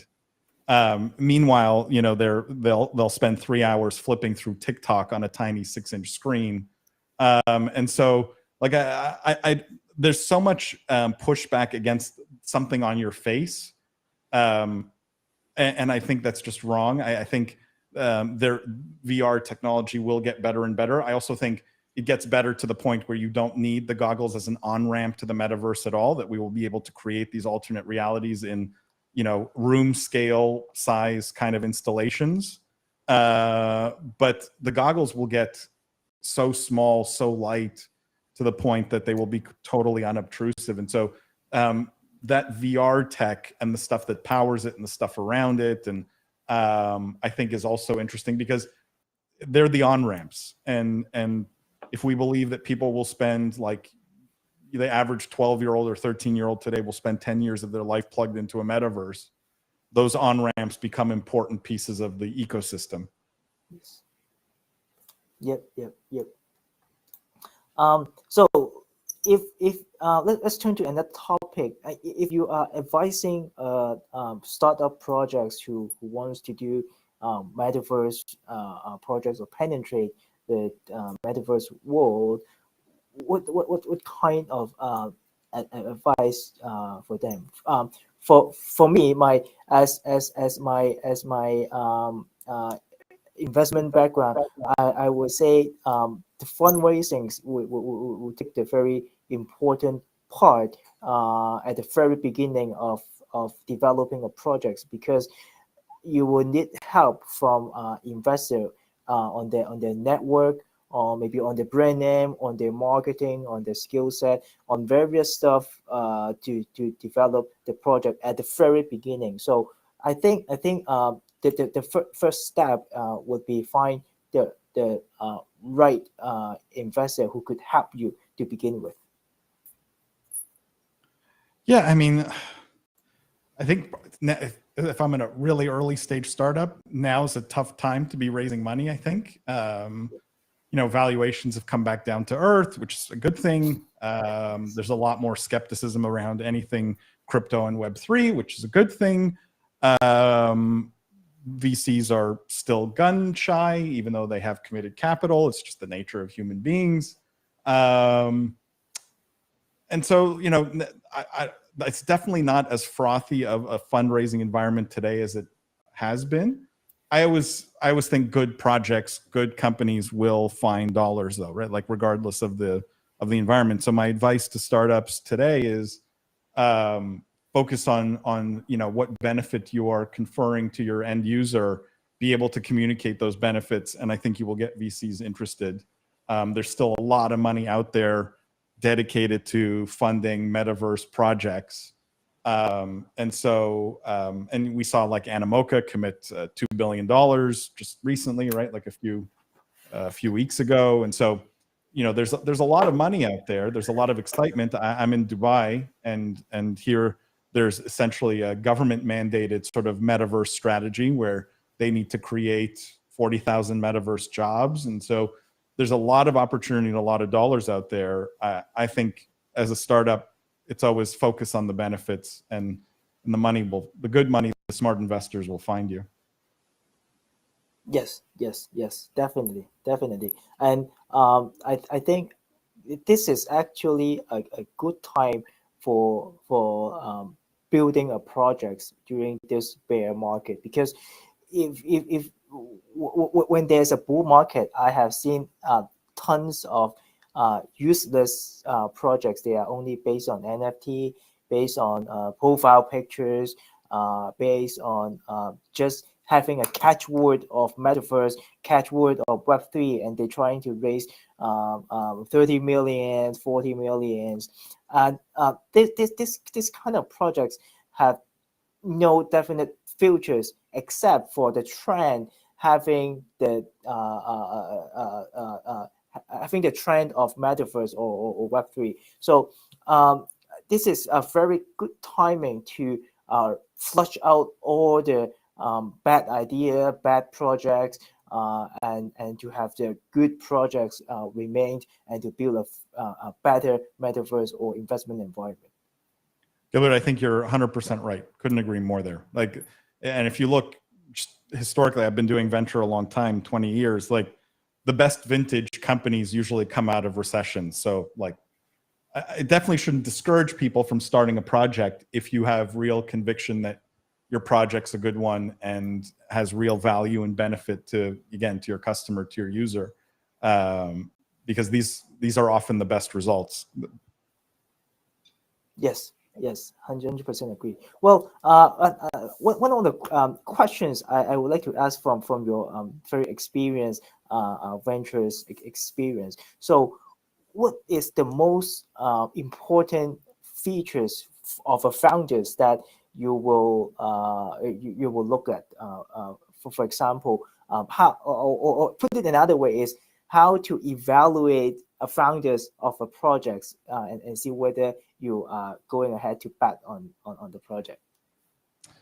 If we're talking metaverse projects specifically, I think, like I said, a gaming background or a love for gaming and a deep understanding of gaming, I think, is critical, because you can't build, I think, something great in the metaverse unless you're like really core tech infrastructure.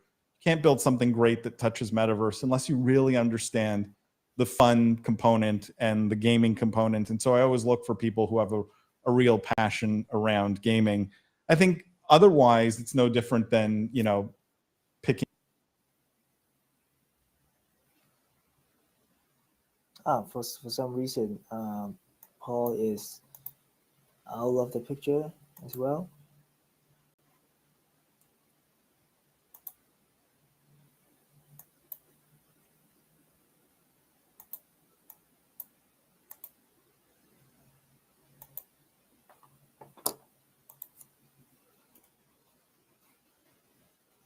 Gilbert, I don't know if I think I lost you or you lost me.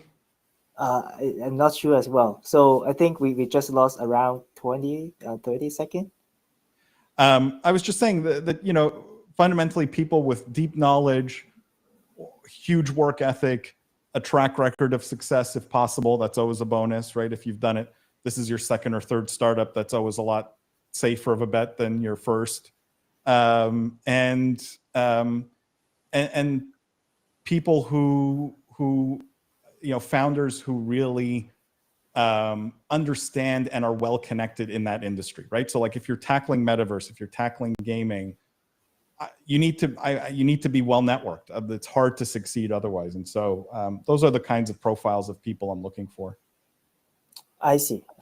Yeah, that's very insightful. So because the reason I am asking is in at the back of my mind, I think investment into early stage project is essentially betting on the execution ability of the founders, and it is usually very difficult, at least for me, to judge a person in a very short period of time, because you can see they have a glory background on LinkedIn, but they may have poor execution ability. So for me, it is extremely difficult to judge a person's in an hour or in 2 hours pitch.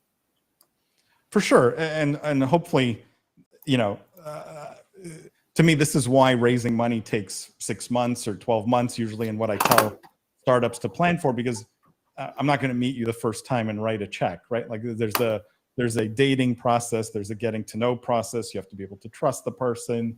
So it takes time, right? Like the reality is getting to know an investor and getting their money is not a short process, especially again in the environment where we are today, where everyone's a little gun shy right now, right? Everyone's a little hesitant to pull the trigger for no reason other than, you know, the crypto blow up has made everyone a little bit more timid. Exactly. And what I'm also curious. What is your take on go-to-market strategies on this kind of metaverse or Web3 projects? I personally think I'm absolutely not a marketing person. I don't understand marketing, but I because I found it very hard to allow the projects to grow in a very short period of time with targeting or actual users. But I can also see a lot of gaming projects or metaverse project, as you say, they may have a very good background and network with traditional gaming network, so that they could grow the project really fast. So what is your advice and your take on the marketing strategies or growth hacks in terms of startup projects?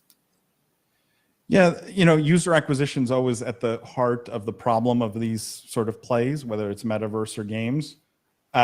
It's why I like to see founders that have some experience in gaming, because if you worked for a mobile game publisher sort of before this, call it, right, you'll understand how do you get your game to the top of the app store? How do you acquire customers? How much does it cost to acquire those users, right? Like, if you're going to build a metaverse, though, that's an important skill set to know and understand.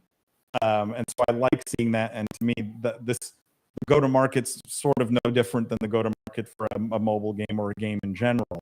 The projects that make me scared from a go-to-market perspective are the ones that are like, you know, we have a 5,000 person Discord community and they're all super excited about our project. Like, okay, I mean, that's kind of weak if you ask me.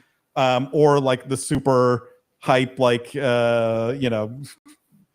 BitBoy is gonna tweet about our metaverse or something like that. Like that's the whole go-to-market strategy, which I also don't think works long-term or is sustainable long-term. So more like the organic growth through good, basic marketing and SEO and, growth hacking the app stores and things like that, where people get visibility on what you're building and try it out. To me, those are the best go-to-market strategies. But again, I come back to first principle, which is if the game is fundamentally good or fun, if the metaverse has reasons for you to come back, I don't worry too much around the go-to-market strategy, right? Like word of mouth is a powerful thing in this market.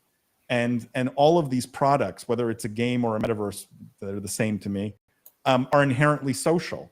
So if it's fun and if there's reason to come back, those networks, these games, these metaverses grow organically quite well, I think. Which, probably don't pitch that to an investor. Probably don't be like, hey, it's just going to grow on its own. But I don't like the hype stuff either, or like, hey, we have a zillion people on our Discord community. I don't think that works as a go-to-market. Yes, I'm also with you on this. And other features that I will immediately turn away from a page is that when the page is only talking about who the founders knows, who the name was, founders are only throwing names, throwing the network without talking much of the actual idea and projects and how to take the projects to scale up. I will immediately turn away as well. And good content strategy, right? Like getting the word out about your metaverse, your project. I think content marketing in general is still to this day seriously overlooked as a strategy, but can be incredibly effective. Yes, I also agree. But content. Thanks for bringing up content. So, what kind of channels in terms of content do you think is more or slightly relatively efficient on this metaverse project or startup projects? I mean, when you're talking about a target demographic, usually like that are teenagers, nothing's more effective than TikTok or short form video in general. So TikTok, Snap, anything less than a minute, YouTube Shorts, whatever you want to put in that bucket. It's what we found to be most effective from a growth standpoint and really powerful if the content is good and it's compelling and you're putting it out regularly. So again, given the target demographic here, I wouldn't go and do 2-hour-long podcasts. That's going to give you a totally different audience. If you're looking for that 30-something professional audience, go do that. But if your target demographic is the average 15-year-old with a cell phone, it's definitely short form. Makes sense. On another topics, I actually, this is my personal questions. So the reason that I've mentioned several times that we don't invest in single game is that we think that in a single game the shelf life of the gaming life could be a very short period of time, could lose interest by their players or by the audience very quickly. So in gaming perspective, how do you judge whether a game could have a longer shelf life, or what is the reason that the gaming would suddenly lose interest by the gamers or players? Yeah, I think there's a two-part answer to this question because it depends on if we're talking about mobile gaming or if we're talking about PC and console. Because I think in the PC and console world, the games cost a lot of money to develop. The good games, right? We're talking about AAA game studios. You're talking usually hundreds of millions of dollars today to develop a AAA game. And some of them take years, right? Like Cyberpunk was in development for 7 years or 8 years, something like this, before it was released.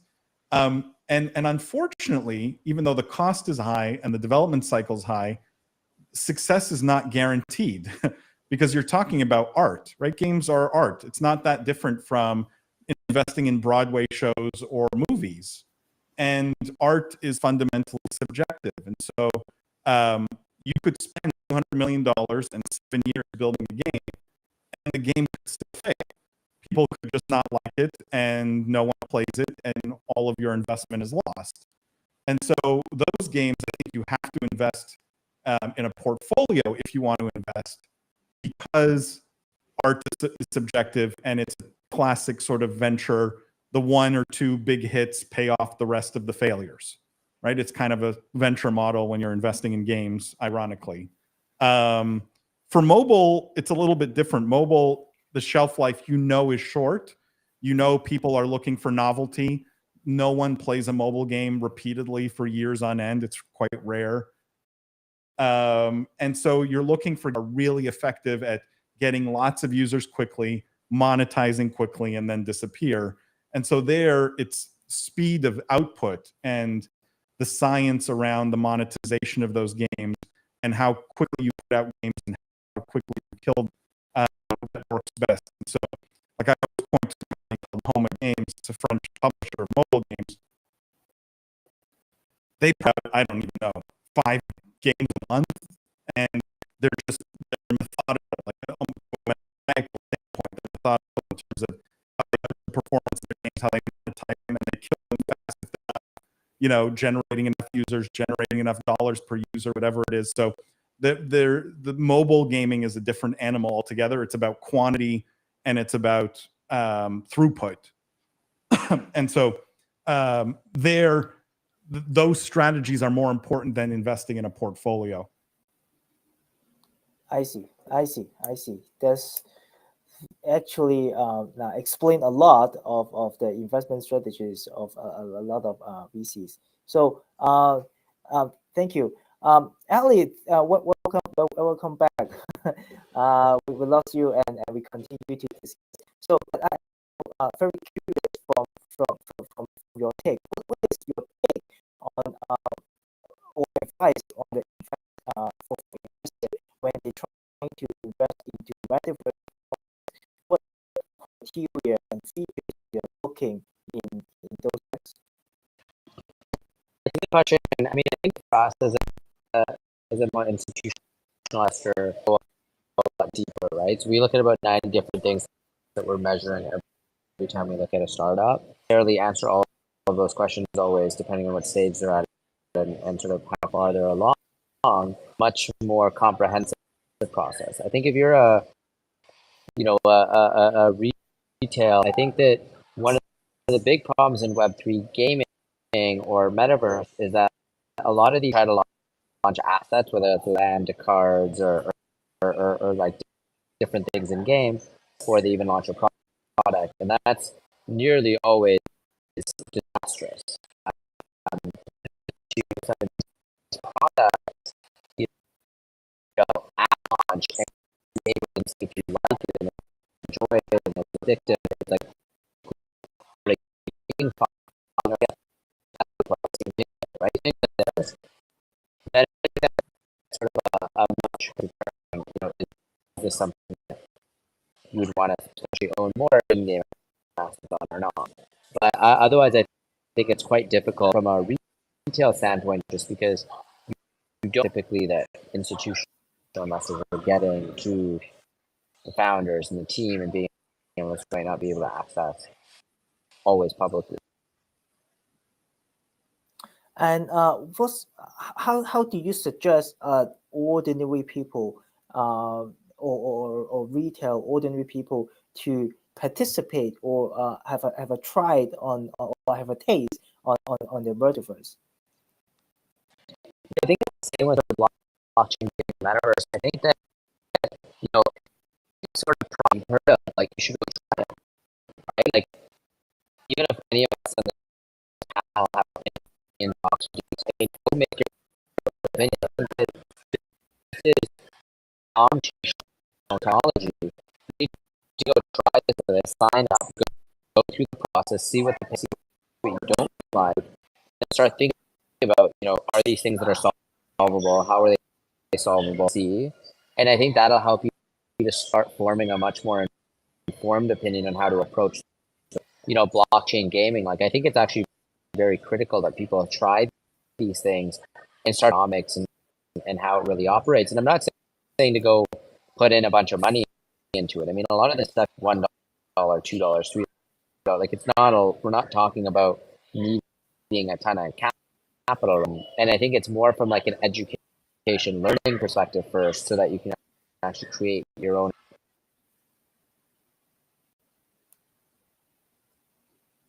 Thank you. Thank you.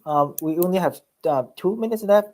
So I will like to ask Paul, what's your in the last 2 minutes, what's your advices to investors when they want to invest into metaverse projects? Any specific advice that you want to supplement? Gilbert, I'd love to answer that question. I don't know if we have a question. I don't know if we have enough time to. It says there was one Q&A here. Oh, right. I want to make sure we answer their question. Sure. Maybe we could start the Q&A.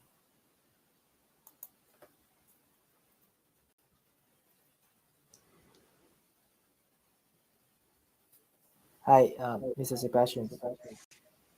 Hey, how are you guys? Good, Sebastian. How are you? Yeah, I'm doing good.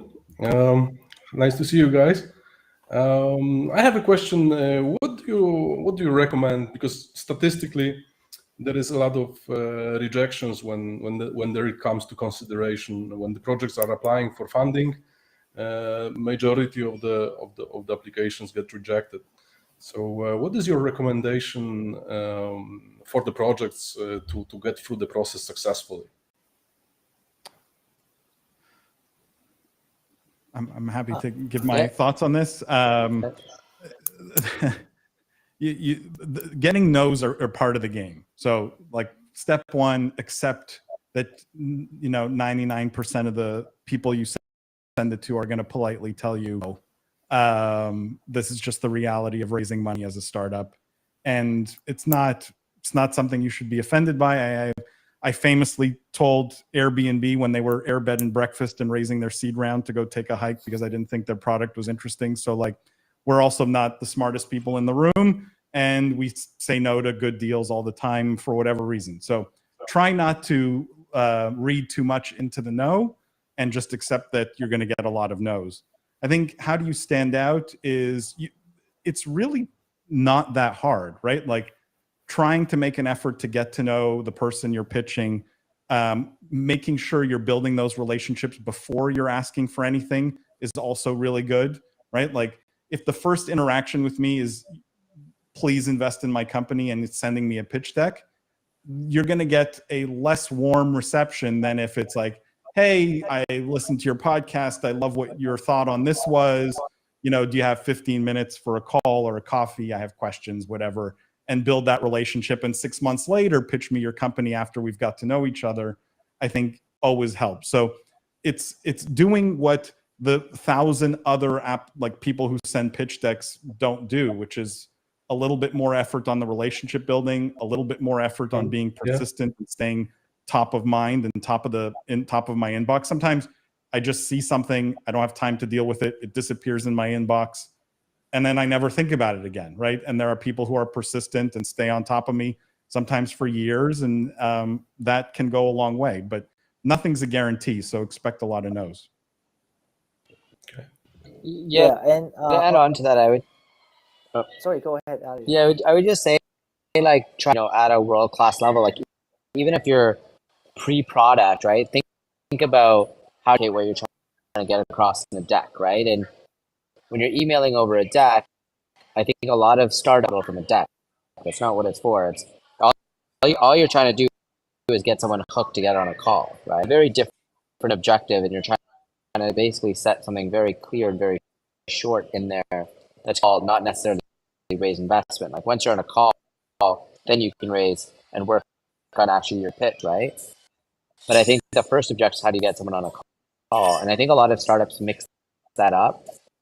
Check in the world where anyone's just sent money, right? Like at an early stage, like that just doesn't happen, right? So like, think about little things, like even like branding, or how do you sort of get across things like, and at a level where people will be surprised, even your website, right? Like little things, something stand out for a startup.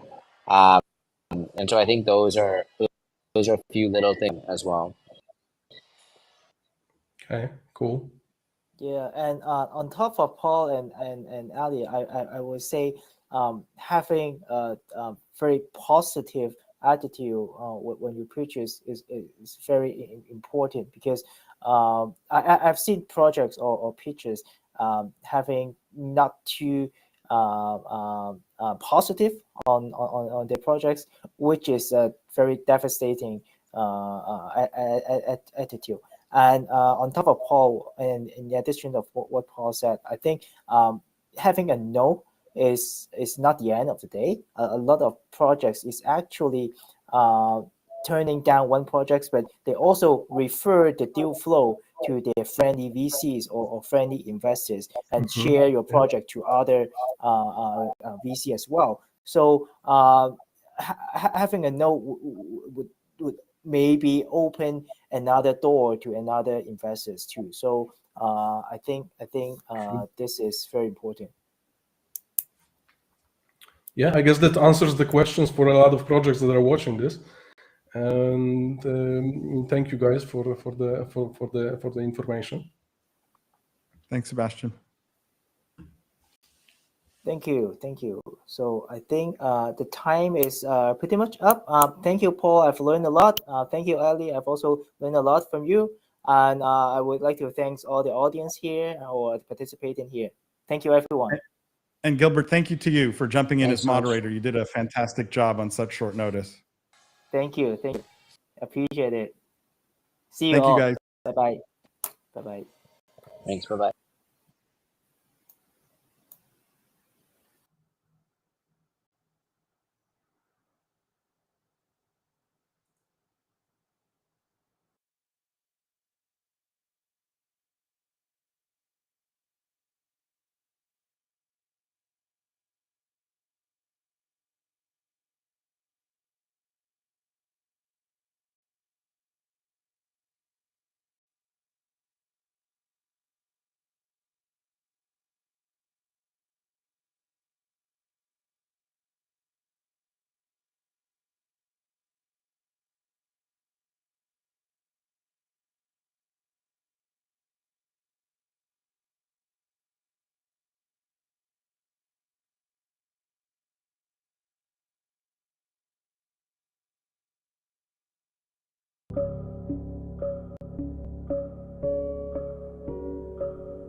Hey everyone.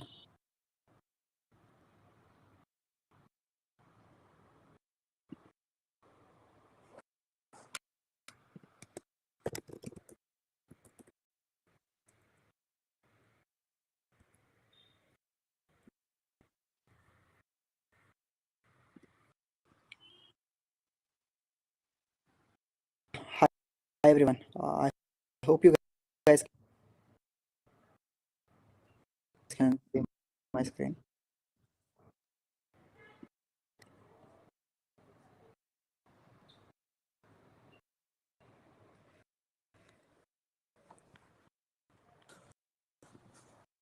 So what is about the future of the metaverse? Focusing specifically on the potential use case and investment opportunities. So before brief about capital. So Maple Block Capital is a Web3 focused fund that we have been in this industry for years, 5 to 6 years. Invested in about 200 plus very early stage. So at stage, and we are based out of Dubai. So we are very startups grow from a very early stage. We have seen to be in the idea stage, and we have gone DeFi in gaming metaverse. So we are actors. But today I think I'll be taking you to the as a firm, Maple Block Capital history for 5 years.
Can you guys hear me now?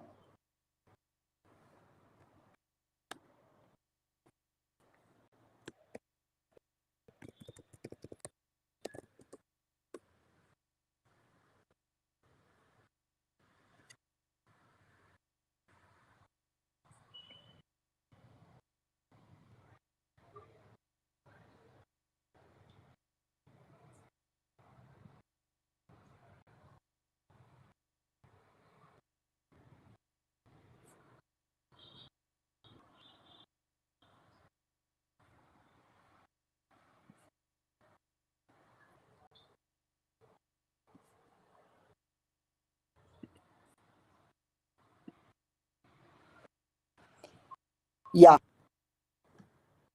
Can you guys hear me?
Hello, everybody.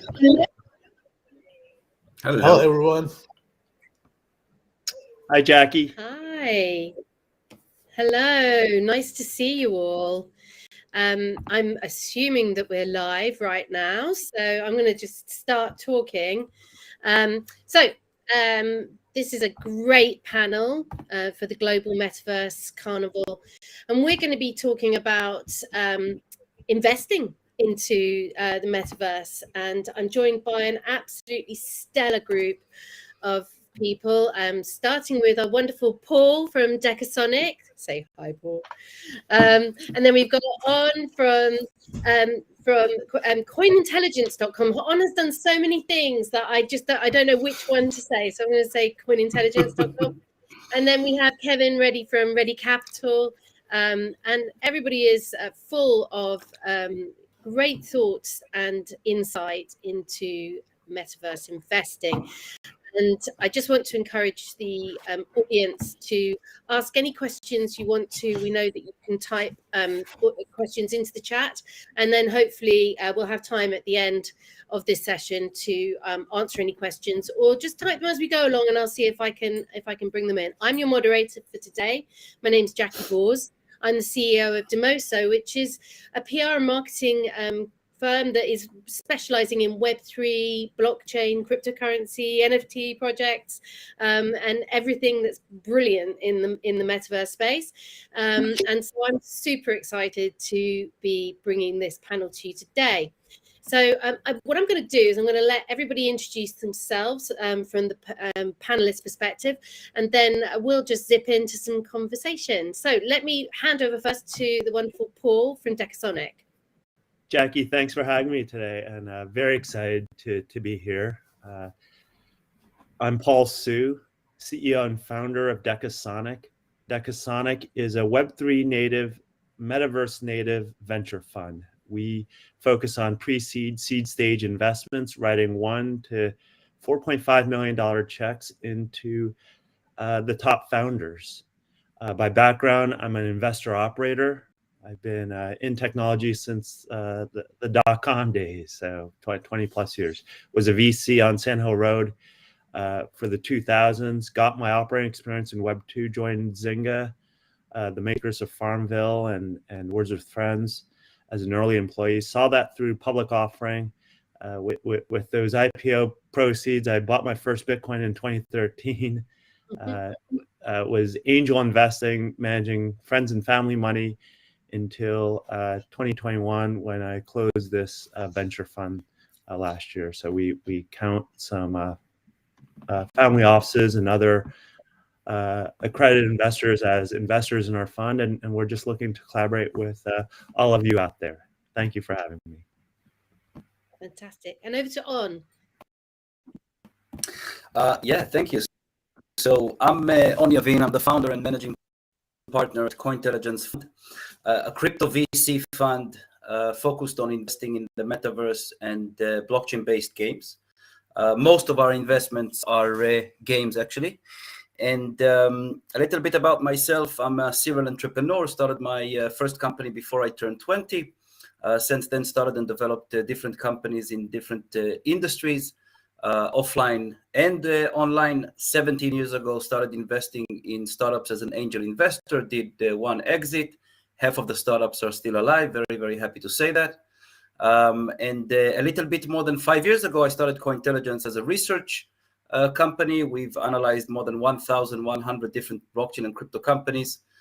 Before the fund's time, Cointelligence Academy was established in 2019, providing education services for blockchain and cryptocurrencies. That's the cointelligence.com that you mentioned before. And early 2021, I established Cointelligence Fund. Already explained about that. And the last part of my bio, which was added recently, because I just didn't feel like I need to talk about that in previous years. I'm a gamer. I've been a gamer all my life. I'm still a gamer. I actually did my daily battleground in World of Warcraft before this panel, and we won. Very, very exciting. Yeah, that's me in a nutshell. Looking forward to our panel today. Fantastic. And I'm just going to pass over to Kevin.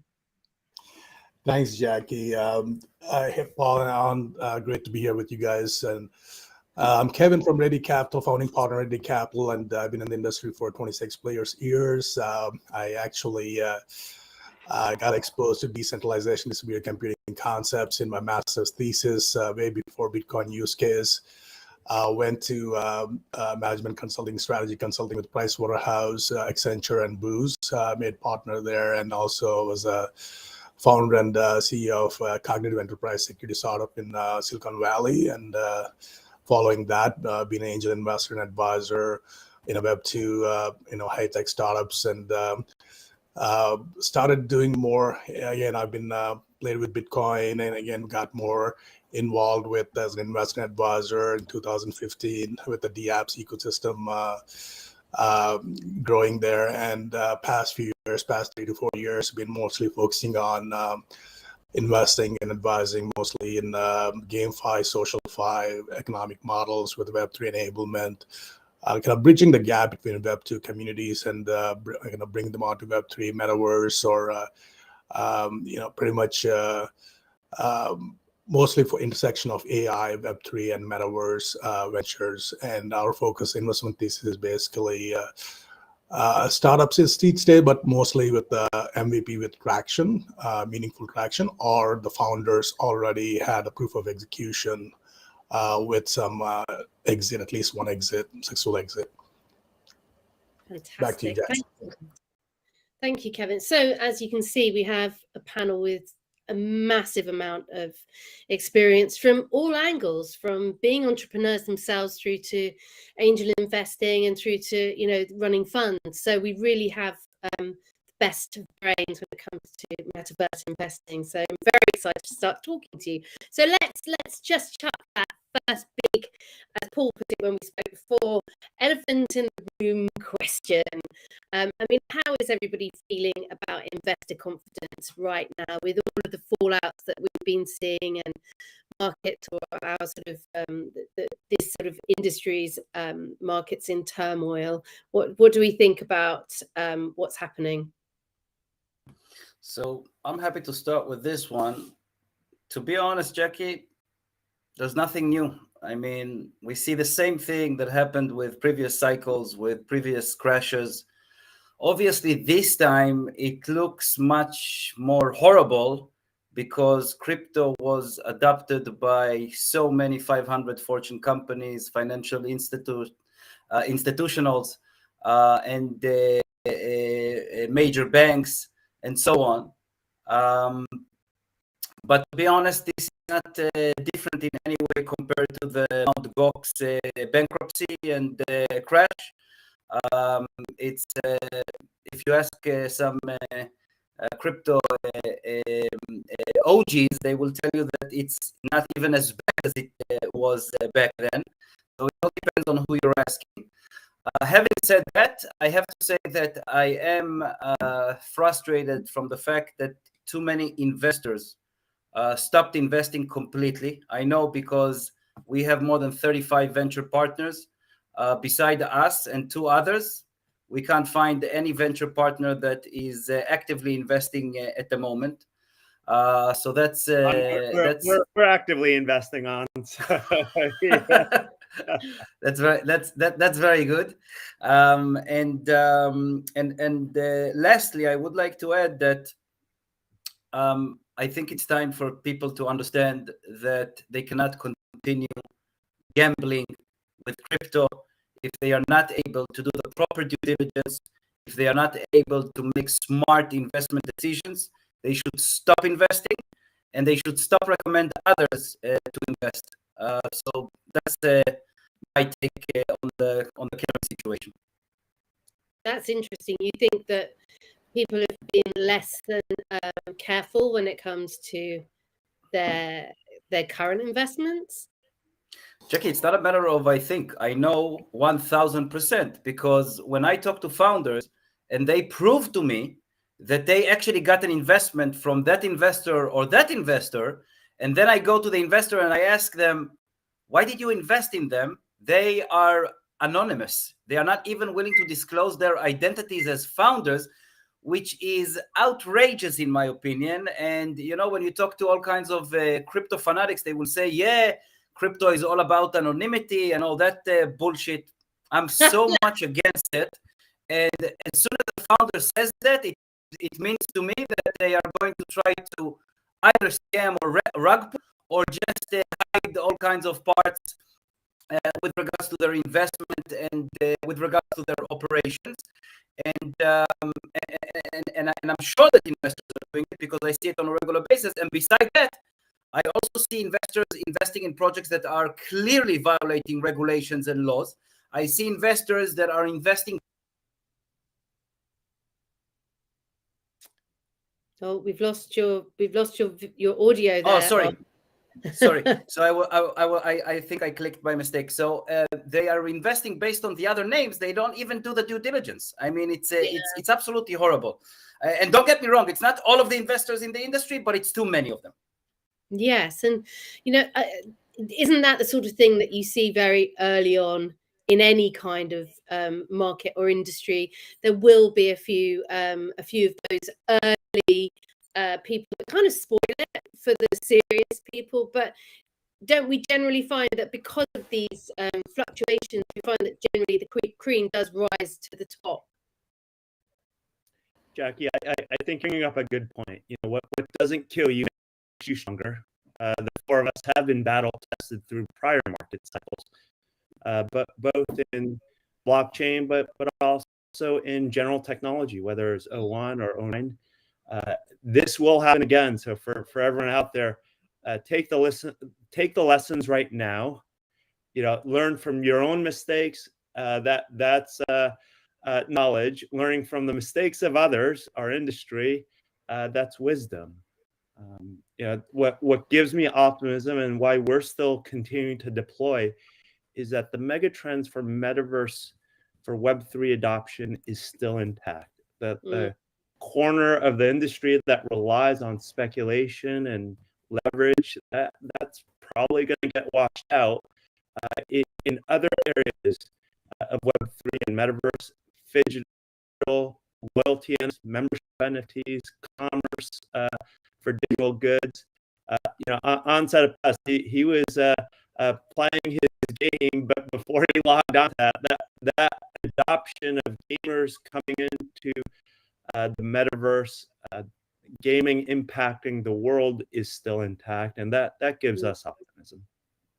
Yeah, I mean, if you just look at the gaming industry as it stands alone, it's worth much more than Netflix and all of the Hollywood film properties put together. So, that's just as it currently stands. And when you look at how games are evolving into Web3 gaming platforms, then that's a whole new stage. So that's a very exciting part. So you feel like there is much more opportunity to be had. I mean, I think definitely I remember the 2001 and the 2009 crashes, and I saw some amazing things come out of those. Is that kind of where you're going, Paul?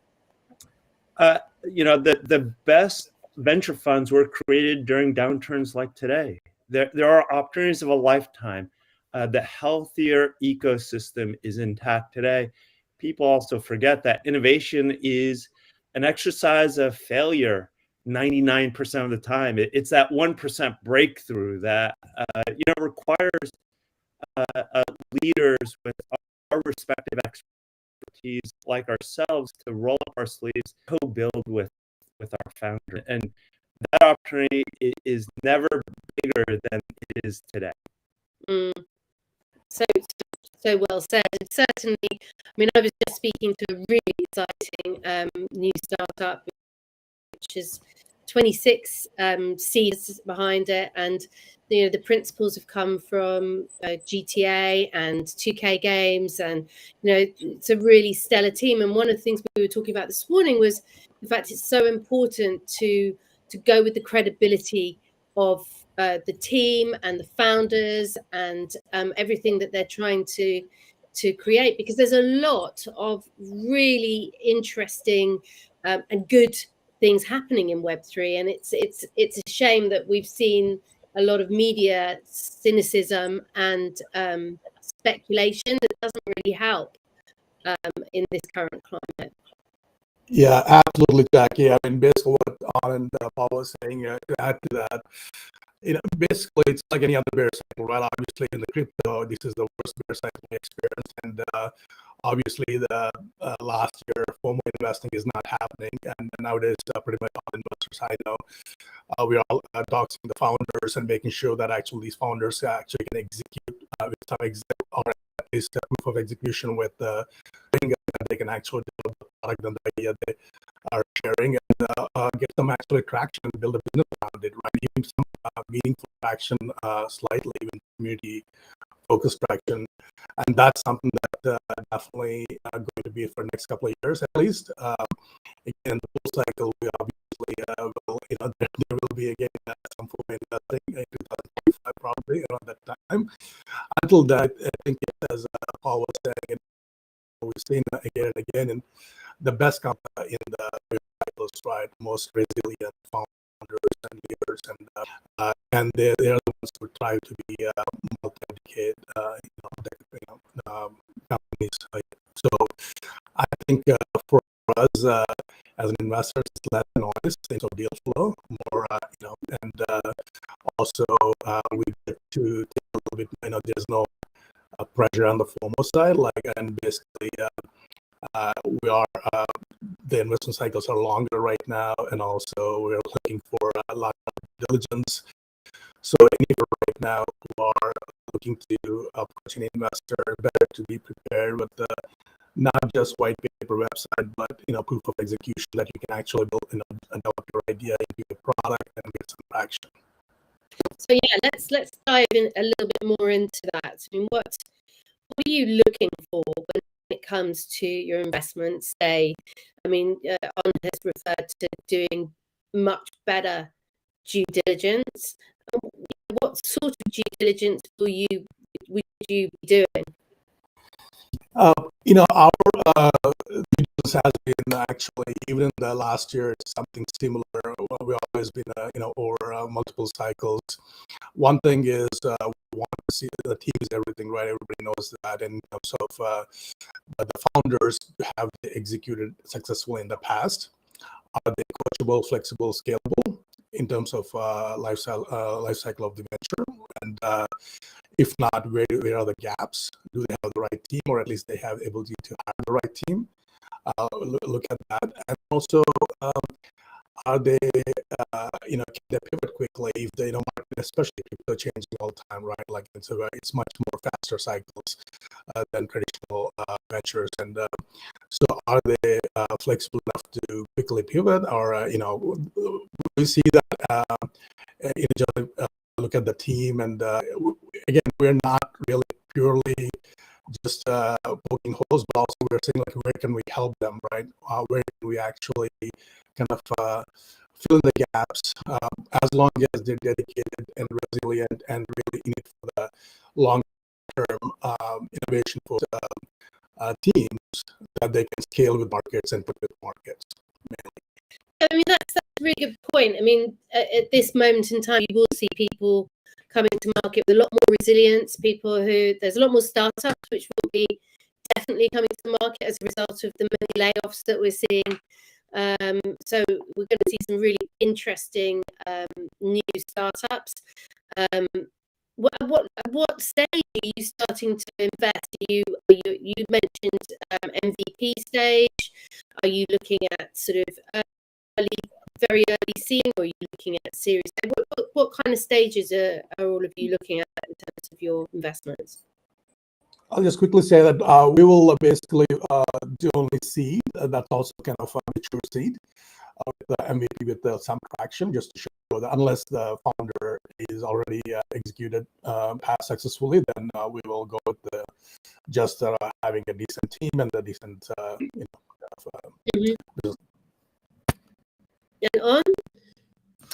So usually we invest in seed and pre-seed rounds, but we can also invest in strategic and private rounds. We will only invest in tokens or tokens and equity, which which is always ridiculous for me to say that we prefer tokens over equity, considering I'm a lawyer, and saying tokens is better than equity is absolutely insane. But that's our investment strategy and thesis. Beside that, we are also managing some active trading ourselves, but the majority of our operations is investing in SAFTs. And when you're doing your due diligence, what would be the process that you would go through with a company? So we have a list of more than 1,000 different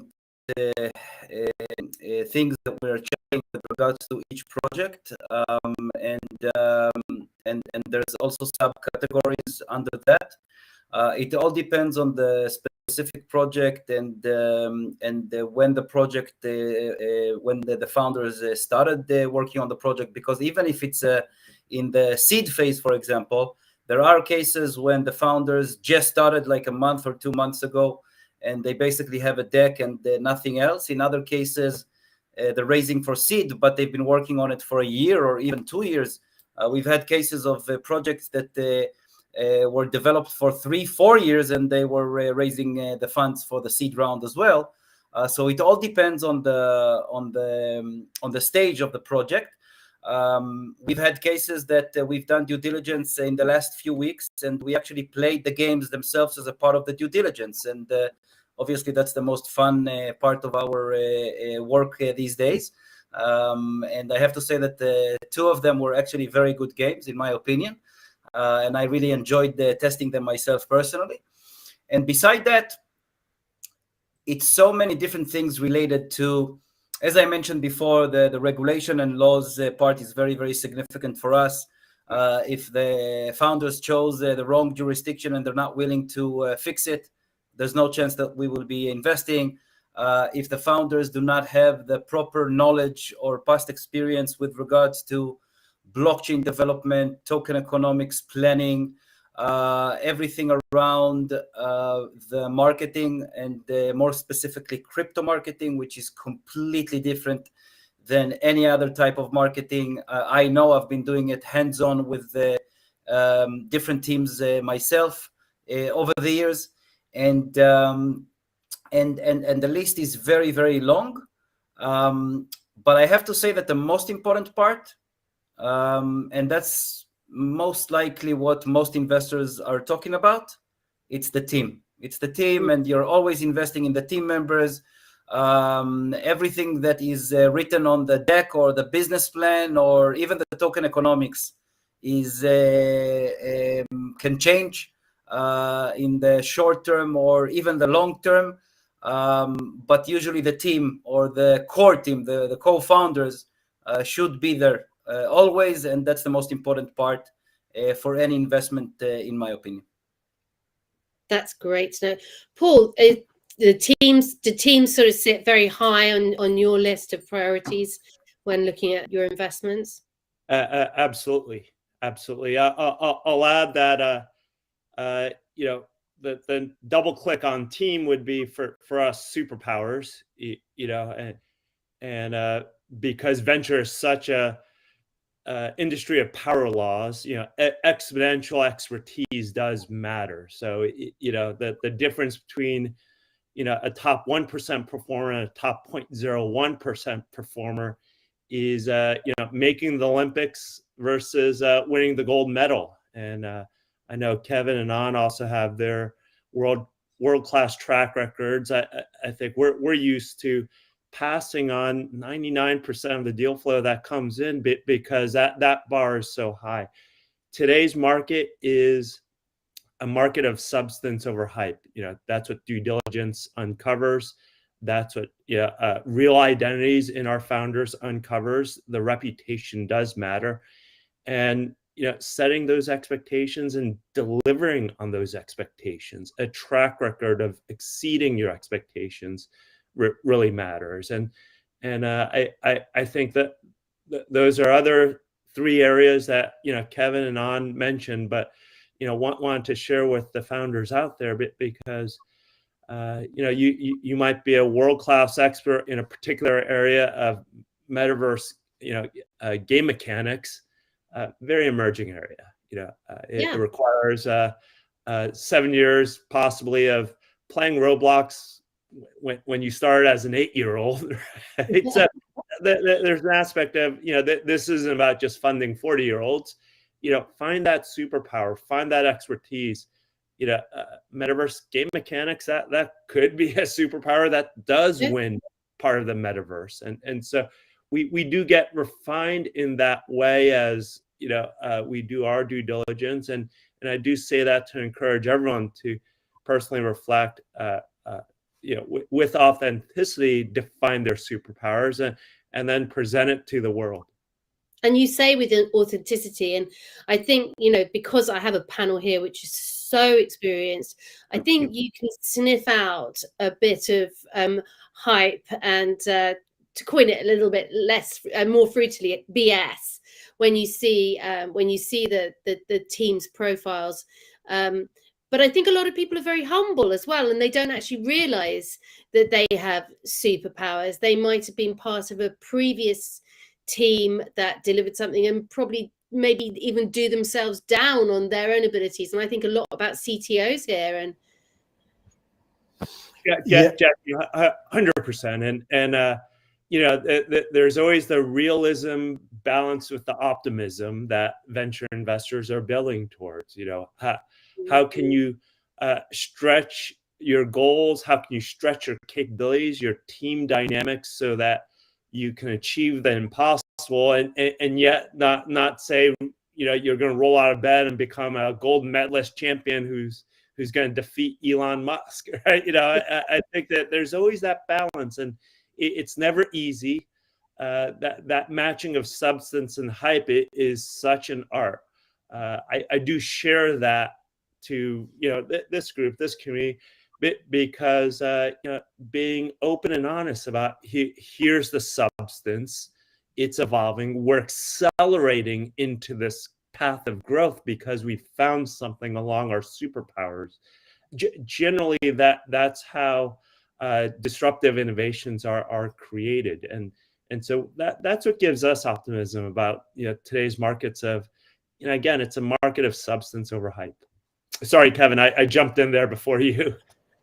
No worries, Paula. All great points, and I just wanted to add that we cannot really strictly go on the profiles itself, right? As Jackie was saying, it's all about proof is in the pudding, right? Basically, sometimes there might be 26-year-old with amazing innovation mindset, but all they need to do is build a team around them with experiential wisdom for operational side. But again, that's one of the reasons we look for, hey guys, if you're telling, don't tell us, show us, right? At least show us a little bit that you can execute your ideas, your visions. Don't tell me your vision, because everybody has a vision, but how can you actually build a product around it? And also, how do you build a business, and not only just building business or traction, but how do you scale it, right? At least have some plan and learn from others. And again, it's a teamwork, right? Basically. So in terms of actual due diligence wise, I think it all depends on the case by case as well. But as Paul was saying, there's at least we have less noise right now. Last year was bombarded with all types of everybody. They see other folks getting funded with some website and some fake communities. We look for one layer below. In terms of communities, right? Web3 is all about community as well. So we look at the engagement, simple engagement. You might have 100K followers on Twitter. How many likes? What's the engagement looks like? We all know about it. What is engagement to you guys? I mean, most people are running their own Discord groups, very active Discord groups. Some people take a good measure of the kind of engagement that projects are getting because they're mentioned across many other Discord groups. I mean, what's your kind of, when you look into community, what are you looking at there? Ideally, we're looking for organic engagement, organic growth. You can always do Gleam campaigns, where else with campaigns, and suddenly, with the tasks, you can actually get a lot of engagement for like a couple of weeks and then die down, right? We see those kind of patterns as well. And we look for, as An was saying, we're focusing on GameFi and SocialFi metaverses as well. And as you were saying, basically gaming projects, they're actually almost a gateway into metaverse. They are the ones who has the highest transaction volume right now on chain. And in terms of size-wise, Web2 is a $250 billion industry, which is music and entertainment put together, movies and music put together, right? So it's a huge opportunity for GameFi and the gaming metaverses. Basically, that vertical is definitely is a huge opportunity. But as An was saying, there are a lot of folks who are saying crypto gaming mostly their economic models are not scalable, or inflationary, or high barriers to entry, and that's why they're struggling from last year. Who are play to earn and all that, and now they were getting to play and earn, and also fun to earn. The new models evolving as we speak in terms of non-inflationary models, but at the same time, we are not really looking to just take the numbers or the metrics they give us. If they give us any metrics, we do one layer below and see, how kosher they are. Jackie, to your question, we focus on day 28 retention. In our metaverse deal flow, in our Web3 gaming deal flow, past 21 days, it sets a daily habit. If a true user is coming back after 4 weeks, it sets a pattern of retention that could be durable. To Kevin's point, getting to a clean, organic retention number is very difficult. There are a lot of bots in Web3 gaming. That there are a lot of fake accounts, obviously. And this also happens in traditional Web2 gaming too. Yeah. The professional investor is going to double click and pattern recognize some of the hype figures that distort numbers. What Kevin was also saying about today's markets and operating environments is that there are fewer distortions. When capital is scarce, idea wins, execution wins, and not how much you could raise in your venture rounds from an Alameda Ventures and distort the market, right? You can't rely on perishable incentives to skew your retention numbers, and I think true operators and the four of us bring that operating expertise, are now able to dive in and create healthier, durable growth. Now, talking about diving in, we've talked about the team being super important, but some of the teams that I've seen that have actually created great products and been in great investments have needed some smart money as well. They've needed people to come in and help them fill the gaps. Usually gaps they've already identified themselves. I mean, is that part of your kind of, is that the kind of investment you're looking for? Are you looking for the complete package? Because personally, I think that that's really difficult to deliver, the complete package of the perfect team with the perfect product on the best chain. The whole thing is very hard. But I think that element of awareness of where your money and where you need the gaps filled. Jackie, every technology company has gaps, right? No company is perfect. The market shifts so quickly, the opportunity shifts so quickly. It's impossible to say a deal doesn't have flaws. Every deal has flaws. Now the question is, how fast can you close that gap? What's the valuation asymmetry for closing that gap? A deal that's priced at $1 billion is so less attractive than a deal priced at $10 million, because you could see our work, our smart value add, close that gap very quickly and achieve those valuation multiples in our return profile. We pride ourselves at Dexonic to have a day one playbook, a day one operating plan, where the minute we close our money, we're rolling up our sleeves with our entrepreneurs, assessing those gaps sharing in full transparency our strengths and weaknesses, the team's strengths and weaknesses, and then doubling down on the biggest opportunities to get us to those 100xers. And so that's just good traditional venture capital from Sand Hill Road versus, hey, we're a liquid token fund, and we're just mischaracterized as a venture capital firm. I think that's how we operate. That's how some of the best venture capitalists operate, and we're just very honored to be sharing that expertise in the metaverse opportunity today.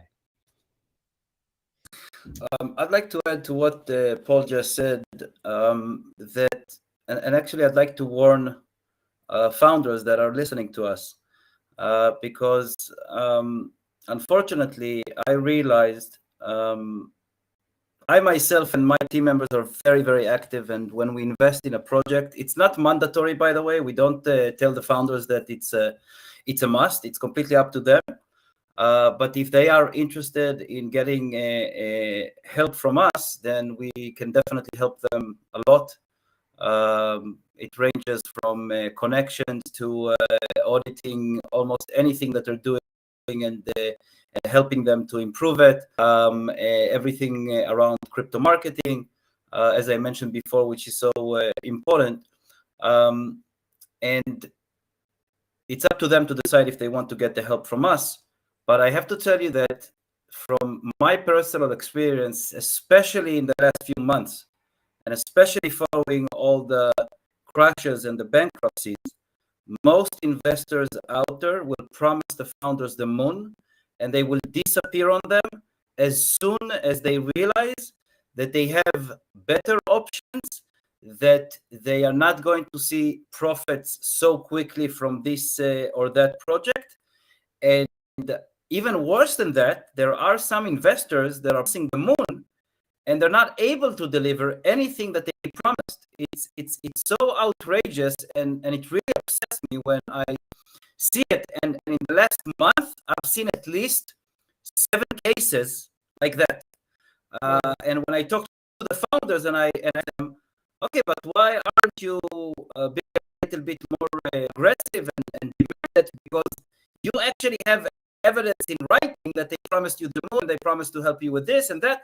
They're not even responding to your messages, not to your emails, not to your texts, nothing. So why aren't you being a little bit more aggressive? Then they don't know what to say. They're too embarrassed, and they're in like a shock. And I completely understand them, because some of them are so young. They don't have the nice life experience and previous cases that they can rely on, and they think that they are doing something wrong. Or if they will demand the investors to fulfill their promises, then they will be hurt from it. Which you can understand why they think that, but it's really horrible in some cases. You've brought me on really nicely to a place I was going to talk to you about, in terms of, obviously people coming to you have a proposition where they think everybody's going to benefit from. So they should be doing their own due diligence on the investors that come into their front room as well. What sort of questions do you want to hear from people approaching you, not just showing you what they have, but also what they are looking for? So Jackie, it all depends on the time period. If we are in the bull market, the founders will interview the investors, and I'm using the word interview because it's like the investors are trying to apply for a job. Seriously, I mean, they will ask so many questions. They will want to know exactly how the investors are going to help. The biggest problem, and then during this time period, they will not ask you too many questions. As long as you're willing to give them money, they will take it no matter what. That's the basic overall situation between the bear and the bull. Having said that, of course, there are exceptions, because if we're talking about very, very knowledgeable and experienced founders, they will not be influenced by the crashes and the bear market, and they will still continue to ask the investors the tough questions. But what I think most of them are missing, and I'm referring to both the young and very experienced founders, and I'm referring to both bull markets and bear markets, it's evidence. Because in this industry, it's like standard. It became standard to lie. It became a standard to manipulate. It became a standard to. I wouldn't go that far. Come on, let's. We have 4 people who don't lie and 4 people of substance on this call, so that's not standard. It's a corner of our industry that I think gets covered a lot more than the true well-intentioned people in this space.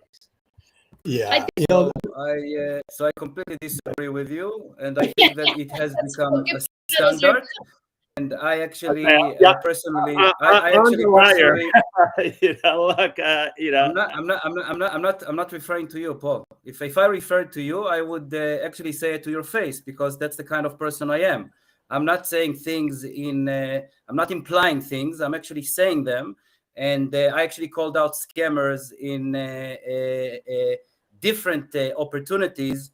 On live stages, online and offline. So if I want to say something, I say it. I was not referring to you, and I was not referring to Kevin. But this is the industry standard, to lie and to manipulate. That's most of our industry, unfortunately. And you can see it with the amount. You can see it with the amount of scams, and you can see it with the amount of bullshit projects. It's as simple as that. Look at the data. I understand you had. It seems like you had a really bad experience. You're right. There's a lot in crypto. There's a lot more kind of fake VCs compared to traditional one. And there's good, bad, and ugly in every industry, right? There, unfortunately, crypto, because there are no regulations and because there are a lot of it's a global. And just to give an example to Jackie's point. Last year, I was an advisor at a few GameFi projects, and I was helping raise capital. We were able to raise 3 mil, 4 mil within a week, oversubscribed, right? Investors, I'm talking about even the tier 1, tier 2 guys. They just said, okay, what's the wallet? We'll send the funds, right? And there you have to turn back, and the due diligence that the founders and what I've been advising them, and as An was saying, most of them are first-time VOs sometimes, and they don't know what to do. So, as an advisor, you basically ask them, "Hey, first of all, what are they bring to the table?" As An said, like crypto marketing is a whole other animal, into especially pre-IDO marketing. What type of choosing the right market makers, or where to list. Right, what kind of marketing budgets and what kind of fees are reasonable for CEX listing fees, and all these things, right? Basically, if the investors have connections into good marketers, influencers, and KOLs, and any CEX with the favorable deals, those are things that we ask them to kind of again to An's point. Obviously, some of them promised and actually turned out to be. They did help other projects, but sometimes when things started going down in the market, they also started disappearing as well. So these things are happening more in crypto. That's one of the reasons that we're trying to bring credibility and transparency as much as possible. It's not easy. It's an uphill battle, with all these Lunas and Celsius and FTX crashing, and it's never-ending process in the bear cycle. It's not easy for founders or the investors to go through this, right? But again, what doesn't kill you makes you stronger, as Paul was saying. It makes us more resilient and more long-lasting. And I think there'll be amazing startups, companies coming out of this bear cycle. And we want to, basically support the right teams and people who can actually show the proof in the pudding, right? I think Paul, just before you talk, I just want to respond to Kevin about one specific thing that he said. Kevin, I was not hurt by anyone or anything. I was not hurt by any of the bankruptcies or any of the scams in our industry or before my time in blockchain or crypto. The main issue is that I see the victims on a daily basis. I was the scam fighter for 2.5 years. I stopped that. I'm not doing that anymore. But what you're saying and what Paul is saying, I'm very sorry to tell you, is wrong, because the majority of our industry is scams and bullshit. It became a standard, and I will say it again, and I have the data to back it up. Okay. So I just want to clarify on that. And we've heard you, and I want to move on because I've got a question from, but I think Paul just wants to make a quickly. What one of the lessons learned from 2022 is good governance. And again, piggybacking off of what Kevin was saying, and I'll take it for face value that there are a lot of scams. What I can do is trust that if Kevin is involved with something and On is involved in something, they've done the due diligence. They're going to operate with communications, transparency, accountability, and responsibility, and those were things at the board level. And we serve on the board of directors for our companies. It's easy to look a founder in the eye, a co-investor in the eye, assess their intentions, do those due diligence for the founders so that we have the optimal syndicate. And again, because it's less distorted, money is slower to fund, you're able to have the time to look people in the eye and say, On, are you going to scam me? And he'll say, no, I do this. And he and I have served on many panels together, so I trust you now. So I think it is about getting from behind our cameras, behind our avatars, meeting people, communicating, trusting each other, and building on this $1 trillion opportunity in Metaverse Web3 rather than fighting the scamsters too. And so that gives me a lot of optimism. I have a great question that follows on from this discussion from Sebastian Koyorski. Sorry about my terrible pronunciation of your surname, Sebastian, from readyforplayer.io. He asks, do you think that a bear market helped to clear the market for scam projects, and it is easier to find quality projects that develop their projects during difficult times? Do you think? Absolutely. I think the scam projects right now, they're not even getting any attention at all that are coming through right now. Basically any red flags, they won't even pass initial, qualifiers, right? But there are some scam projects raised huge amounts last year in the bull cycle.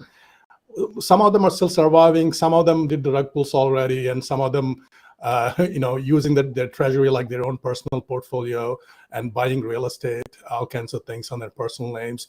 I'm seeing all these kind of things. And you're right. The crypto is a lot more scams than traditional. Coming from traditional side, all of us, we have certain integrity, certain standards and everything. And crypto, I'm highly disappointed. And I'm trying to figure out, like, the blockchain is all about transparent, provenance and transparency and accountability. And we're not able to push that in the projects. And I'm pushing that in my own way with the checks and balances. And also, to Paul's point, board is important. And most of the projects, they don't have boards, really functioning boards.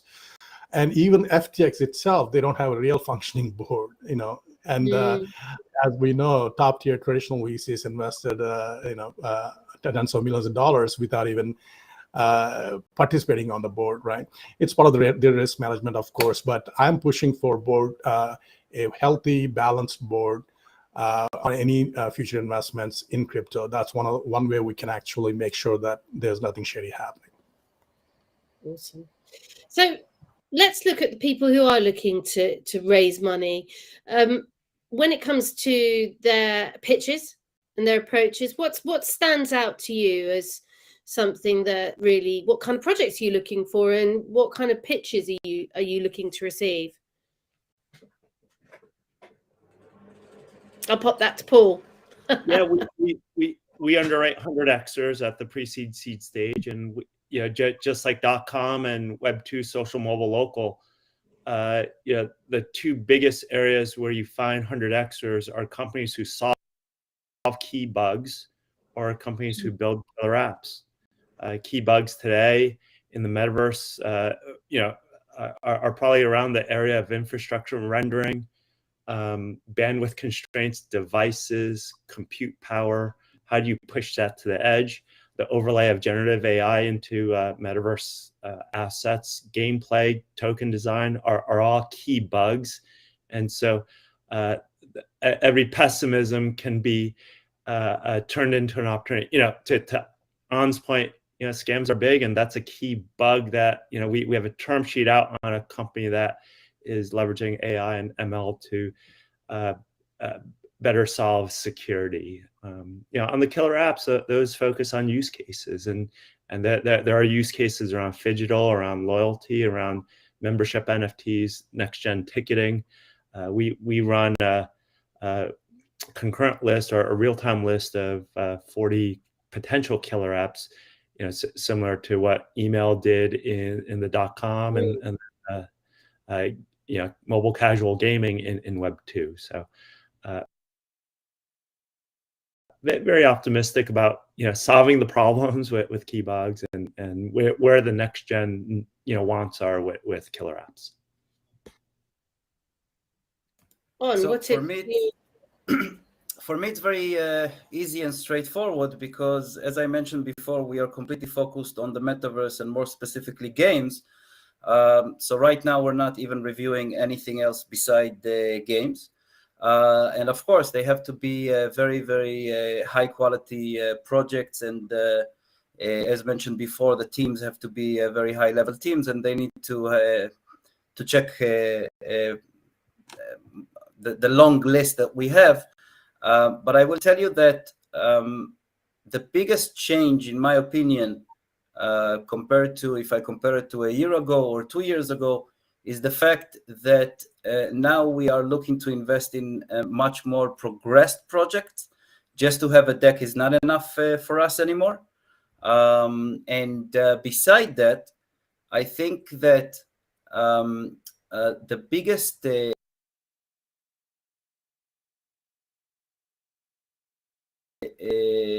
biggest upcoming issue, which was discussed for a very, very long time, is the fact that regulation should catch up pretty soon. Definitely after what happened with all the bankruptcies. And I'm suspecting that we will see regulation much sooner than expected. Again, not if I compare it to the fact that I've been waiting for it for about 5 years, but I'm talking about recent times, and I'm hoping to see serious regulation kicks in next or the following year.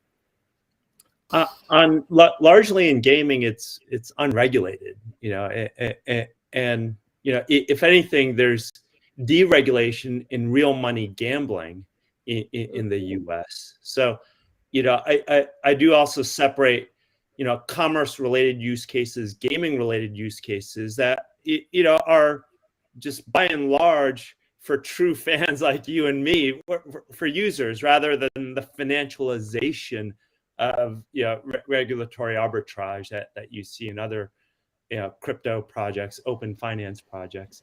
In general, I don't know how much more regulation you would put into gaming. I mean, I don't know, right? And you and I are gaming executives. Most of the gaming projects we worked on are just good, fun, digital, virtual good commerce plays. And so to blend that in, to drag that down to someone who's borrowing and lending game assets, I don't know. Like, why did you do that to my stuff? So I don't know if there's a call for new regulation. It's just, that's what Metaverse and gaming companies are. Second Life isn't regulated. Zynga isn't regulated. GTA is not regulated. Halo is not regulated. They're just fun games. Paul, just to clarify, and it's a great feedback, I was referring to the blockchain crypto regulation in general, not specifically gaming.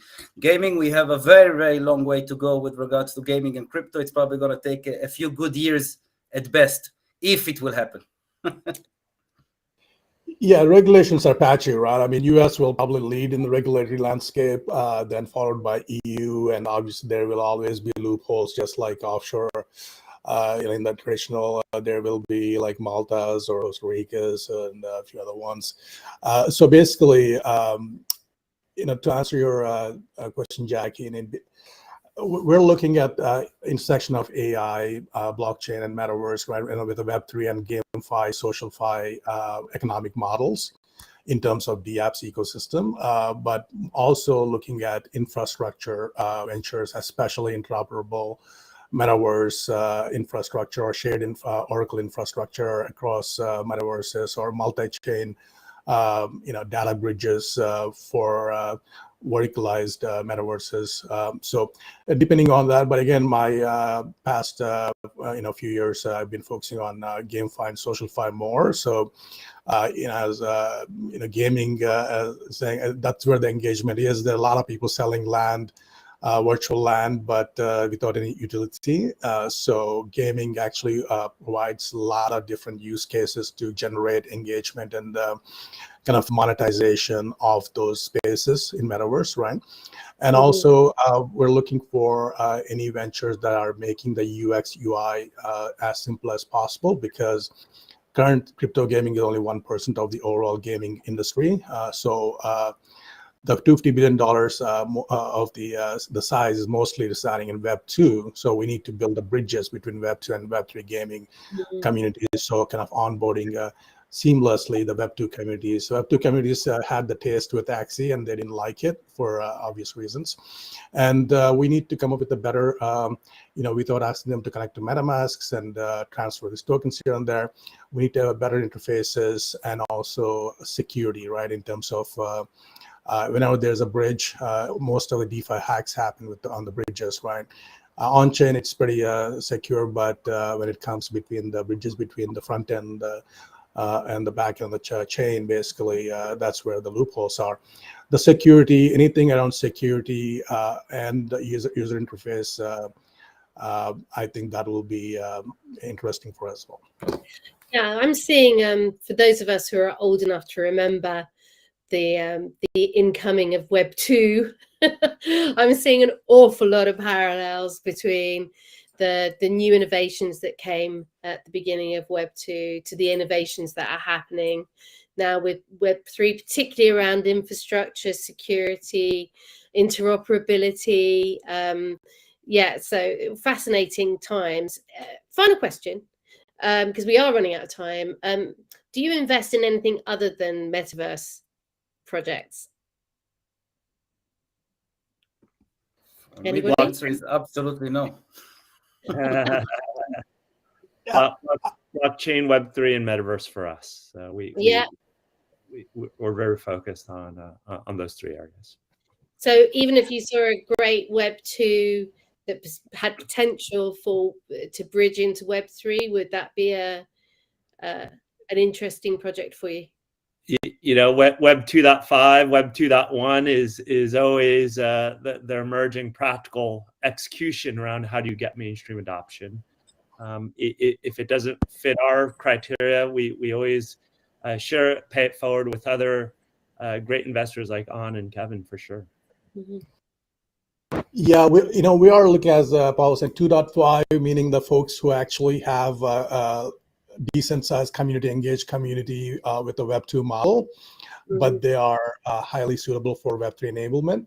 We're investing there as well in a couple of deals before last year, basically helping them become Web 3 enablement with bringing in a lot more ownership and earn capacity for their followers and the fans, and with membership NFTs, community NFTs, and all social NFTs.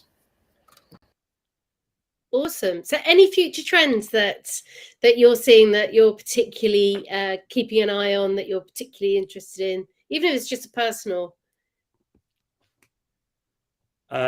Digital goods, fashion that has real world surprise and delight, and then the corresponding digital twin into the metaverse, and vice versa. How your avatar looks in your game, people are starting to dress that way in real life too, and so that is the hybrid immersive relationship that increasingly all of us will have. Digital meets physical, and I think that's such an area of expertise that's very difficult. Digital natives like ourselves we often have blind spots around physical, whether they're real estate developers or retailers, and vice versa. So we're all humble enough to know our expertise. So we're actively looking for real estate developer partnerships, retailer partnerships. You should have a read. You should have a read of MetaCrunch. I don't know if you've come across MetaCrunch. That's Kelly Vero's newsletter. She does a lot of work in the digital and fashion as well, particularly. So that's yeah, there are a lot of fun stuff coming up, right? Imagine you having multiple avatars with a generative AI based on your physical avatar, right? And let's say you have 100 avatars. Each avatar, one avatar goes and renews your driver's license. One avatar goes for shopping. One avatar goes for, again, that all these 100 avatars that you have basically knows you, your core profile, core avatar, and each one is doing multiple things and socializing and creating those experiences for you and building your profile stack, your personality stack and your credibility stack and social score stack and all these different things within the metaverse. So you can have multiple lives in the same time span with the various experiences, and you can store those experiences and you can store those experiences and experience those experiences when at your own leisure time. Imagine that, right? I mean, that's kind of a possibility. We're talking about the digital twins and everything. So fantastic. Well, I think we've taken up our time now. Thank you very much, all of you. Been a very, very good panel. Really enjoyed talking to you all, and maybe this time next year we'll be talking about a whole new raft of investments that you've seen come to light. Thank you, Jackie, for having us. Thanks, Jackie. Thank you very much for having us. Thank you. Thanks for everybody as well. Take care. See you soon.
Hello, everyone.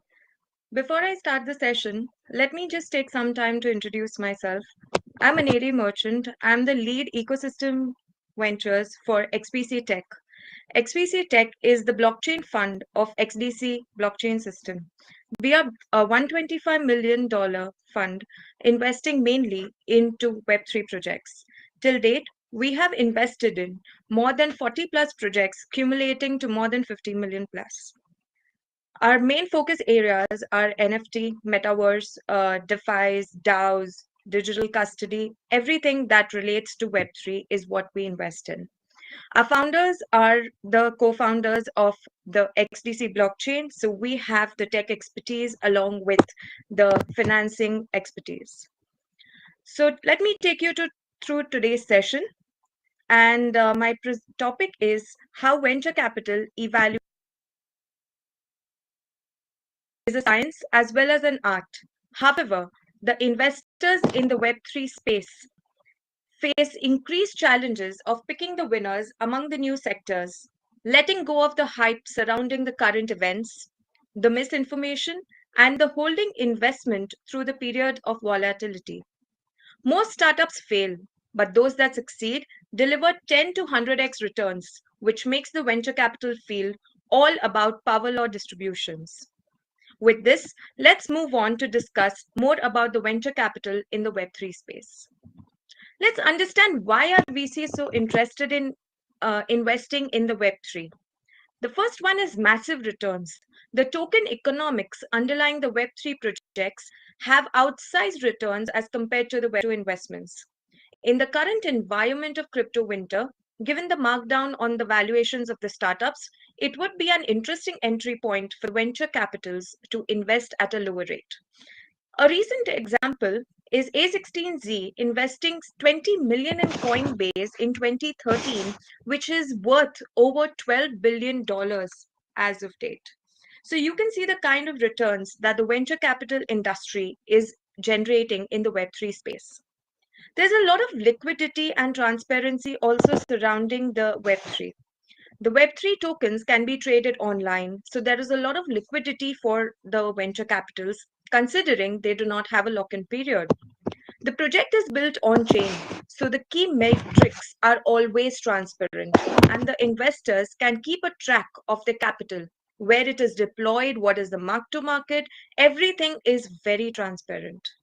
Also, their investment amount serves as an additional source of revenue for passive income. Imagine staking your tokens, doing yield farming, liquidity mining. All these returns generate somewhere between 2 to 25%, and the rewards are distributed daily. This incentivizes the VC to hold their investments for a longer period since they are anyway earning passive returns. A recent research indicated that 7 out of 10 VCs currently are looking at investing into the Web3 space. A quick glance on what are the steps to procure the VC investment. Only 1% of the pitches get funded, so make sure your pitch leaves an impact. The first one would be to approach VC for funding. Once you have done that and you are shortlisted, which is, I think, a big achievement, you are evaluated by the VCs. You have to convince the VCs with a strong pitch, a compelling story, authenticity, emphasize the matrix and the key demand drivers. Once the VCs are convinced, they will issue you a letter of intent and then go ahead and do the due diligence. Due diligence would be financial, technical, legal. They'll look into the token cap table, which is a little bit different from the traditional equity cap table that we look at. Once the due diligence is done and everything is okay, the VCs will go ahead and give the term sheet and negotiate the terms. The terms would usually include the amount of tokens to be exchanged in return of an investment, or it would be a mix of token and investment, or it would be a discussion on the valuation. Last, there would be a closing documentation, which would be a share or token purchase agreement, as well as a shareholders agreement. The entire process can take anywhere between 2 to 3 months, from 2 to 3 months to up to a year. The founders also need to evaluate why a VC is the right partner for them. It just doesn't suffice if the VC just gives you the investment. You need to see if it is the right strategic partner for you. Let me take you through a look at the hot sectors of the Web3 space. DeFi, DAO, play to earn games, NFTs, Metaverse, decentralized exchanges, asset tokenization, digital custody, all of these are the current hot sectors. But mind you, VCs stay away from investing in trends. So anything that is a trend which will go away, say, in the next 6 to 8 months is not something that the VCs would look at investing in. A quick look at the tokenomics. Tokenomics is something very unique to the VC and Web3 space. Here you can see 2 tables. One is the traditional equity cap table that works in the traditional equity investments. Here, the founders hold a majority chunk of the shareholding structure, and after every round, they dilute their stake. However, when you see the token cap table, you will see that the community owns a majority of the equity cap table. Why is this so?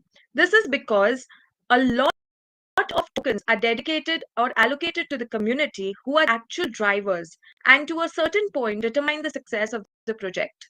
The community keeps a tab on the founders and ensure that any kind of problems or any kind of issues are solved. Otherwise, the community really harasses the founders. So, a strong community gives a lot of strength or is a strong indicator of success of a company.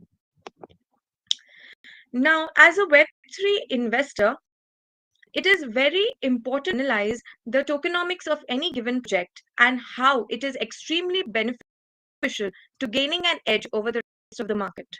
It is also important to understand the token utility, whether the token is useful for the protocol and the ecosystem. So the protocols that require the use of native token for the protocol to function have strong intrinsic demand of the token. Web3 investors usually invest in a mix of token or token and equity. So ensure that your tokenomics are included in the white paper and are extremely clear along with the roadmap for VCs to make sure that you have a clear point of view.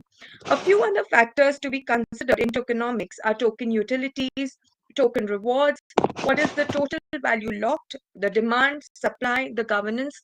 These are a few of the important topics that you should include in your white paper. Now, how does a VC evaluate a Web3 startup? A white paper and a clear roadmap, as I said, is a must in addition to having investment decks and financial models that are given to the investor. What investors look for is the clarity of vision that the founders have to take the company to the next level. It is important to note that investors have bias towards action rather than flashy decks. An investor is investing in for sustainable growth and not as a speculator. Hence, some fads which come and go are a big no for investors. Another important area to be considered is the team. A clear track record of the founders, strong advisory team, reputable investors or partners on board is seen as a big positive. Another thing investors look for is whether the core team fundamentally believes in and bleeds for what they are building. A company's financial health is also of paramount intelligence. The VCs need to ensure whether the project will sustain itself or does it need to burn a lot of cash till it becomes sustainable. Typically, in a current crypto winter, the VCs would be more interested to fund startups that are asset light and require capital for around 1 to 2 years, mainly as working capital needs before it becomes sustainable. So real world utility adding 10x value to its target audience is the key here. Also, another thing to note is the competitive landscape. The sector that you are working in, how are your competitors doing? Are any of them unicorns? What is your plan to become a unicorn? These are a few of the things that you also need to include in your investment deck in order to ensure that it catches the eye of the VC investors. The next one is core tech. A couple of points here. So the main one is the product versus protocol. As we know, the Web 2 internet runs on protocols, and trillion-dollar companies have been built on top of these protocols. However, despite so much of value flowing through it, the internet protocols have no intrinsic economic value. In Web3, the protocol is often separate from the product. So it is very important for investors to know whether the token that they are investing into is tied to a dApp or a protocol. Another important point is composability. When investing in protocols, one of the main factors of consideration is how composable the protocol is and the ability to stack together smart contracts permissionlessly. The more stuff that gets built on top of your protocol, the more valuable it becomes. Community. I stress on this enough. community is one of the most important moat in the Web3 space. It is essentially a game changer for any project. Strong community support gives reassurance to the investors that the founders are delivering on the promise. Founders should allocate tokens, incentivize the community members, and actively respond to their community concerns and requests. A very strong point for consideration by the VCs would be if the startup has any patent or exclusive license allocated to it. Choosing a company that protects its product or will result in less competition is always advisable for a VC. This is just to make sure that the others cannot simply copy what the startups have to offer. Quality of the tech team is another very important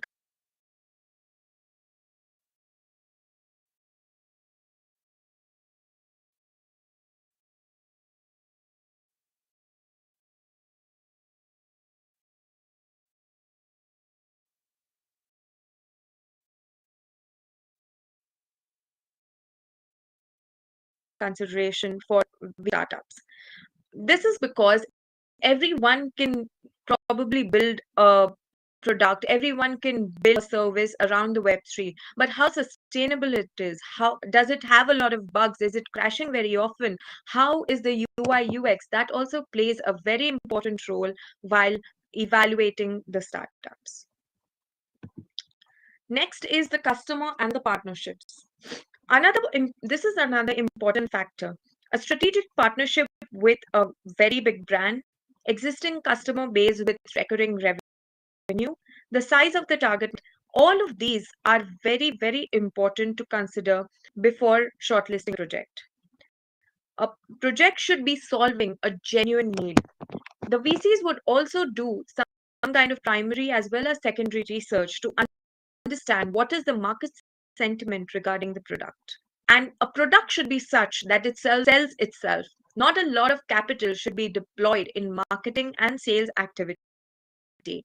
If the customer like what the service, the product is offering, there would genuinely be demand probably in future without a lot of money being spent on marketing and sales.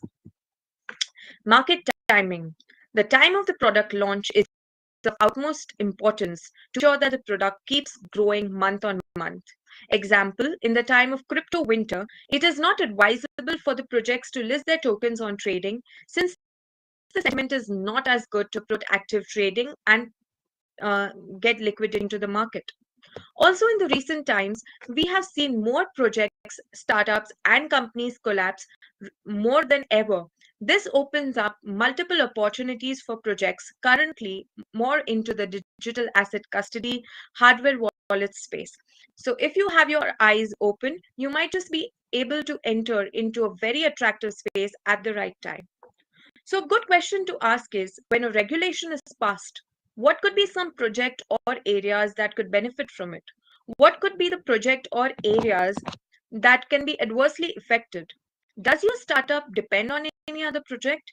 Example, your startup might be might be giving insurance for DeFi products, which can only succeed if it succeeds.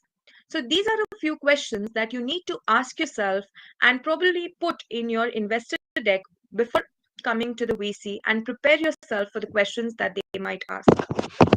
So a short summary of how the VCs evaluate Web3 startups. Let's understand and that valuation is not the end game, nor is it an indicator of success. A more important question to is, does the project have any real world utility and does it create any economic value?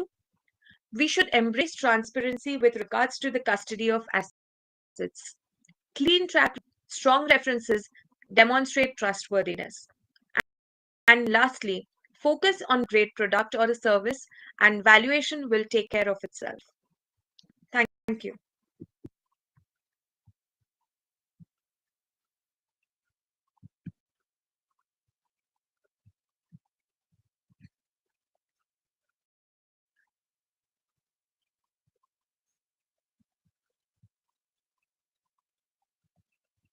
Okay, so I think I have a question that do you think the bear market has helped to clear the market for scam projects, and it's easier to find quality projects that develop their projects during difficult times.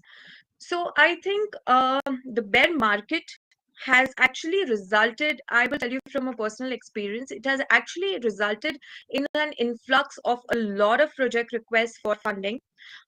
This is mainly because funding that was easily available during the bull market is not very well available right now. So we are getting a lot of funding requests, and also I think it is pretty difficult to understand the scam projects and the quality of projects unless, of course, there is we go right into the due diligence phase. That is actually when we understand what kind of the product that is built, is the MVP ready. A lot of projects come into the ideation phase, and I guess by the time they are built into the MVP space, a lot of um, a lot of changes have already happened as compared to their previous roadmap. So this is one of the things that I think the bear market has actually produced a lot of more projects coming for funding than bull markets.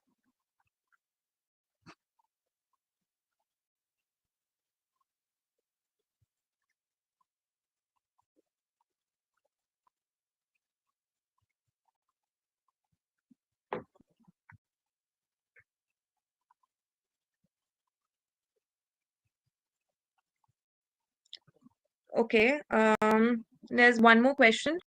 Do you see game develop teams like ours, for example, uh, with great Web 2 experience that is also making a Web 2 and Web 3 version of the game as a better candidate for funding than a Web 3 experience teams that build only in Web 3? Okay, so we have got a couple of um, funds which were initially Web 2 companies. Those were, a lot of them were into Spain and Portugal, who were Web 2 gaming companies and who are now moving on into the Web 3 space. But what we have found is the transition from being a Web 2 company to getting into the Web 3 company is really very difficult. It is more so because you need to educate the users right from what they were using before to what you're using now. You have to integrate yourself into a blockchain, which may not be reliable, and also you need to create everything from scratch. So a lot of companies that we have actually funded one company which was into Web 2 space and have now gone into the Web 3, but they have built the entire thing from scratch because they spent around 1 year trying to migrate to a Web 3 version, but that didn't quite go quite well.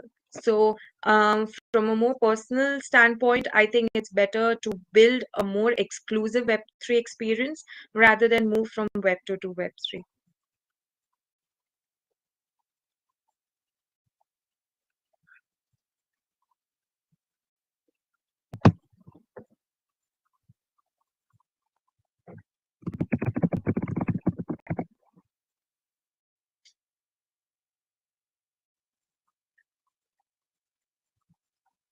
Okay, we have one more. Out of the hot sectors that you mentioned, which is the target sector for your company?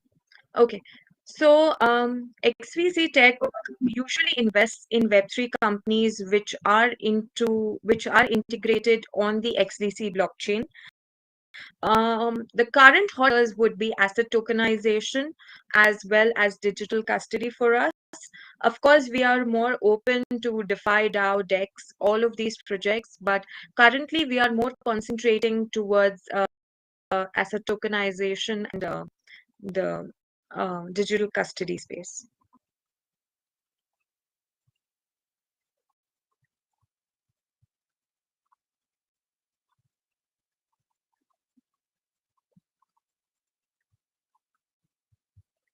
Okay, so I think that is it.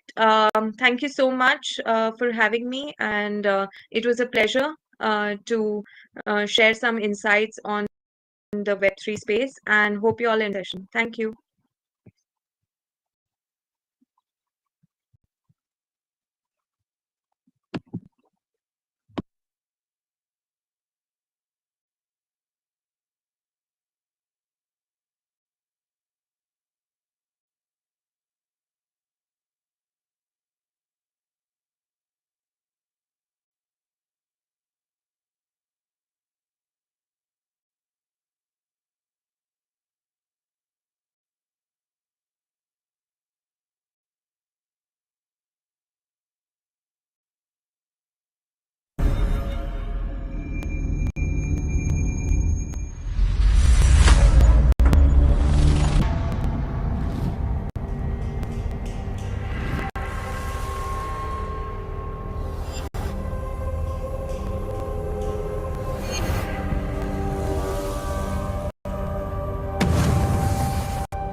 Depositing your savings in the bank is everyone's default choice, because having a savings account is the most secure way to have your finances reserved. However, they tend to offer very low rates of return. After keeping your savings there for such a long time, not help but wonder, can't the returns be just a little higher? Well, here at Liquid, we believe you deserve more. We want to empower you to safely invest in physical assets. With the same amount of money or even lesser, you can now invest in fractionalized assets with BuyBrick. What does this mean? You get to invest in an asset with just a fraction of its price. Liquid gives you access to many assets that you invest in, and all you have to do is buy a brick. Compared to your current investment, BuyBrick allows you to enjoy attractive returns from rental yields and capital gains. Monitor your rental yields, track your capital growth, and view your investment portfolio in just a few clicks. You can buy bricks as you want with no limitations at all. Enjoy the easy, safest, and accessible way to invest today. Buy a brick on Liquid today.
Hello, everyone. Hi. Hi, guys. We have a lot of familiar faces on the panel. Thank you so much, everyone, for joining tonight, and thank you so much for Metaverse Club for hosting us. This night's topic is going to be all about the future of the metaverse, and I thank our wonderful, exceptional panelists so much. We have people on very different time zones, so it's good morning for John, I think it's afternoon for Pauli and Batis. And Esco, for you as well, it's morning, right? Yes. Good Hi, morning guys. from New York.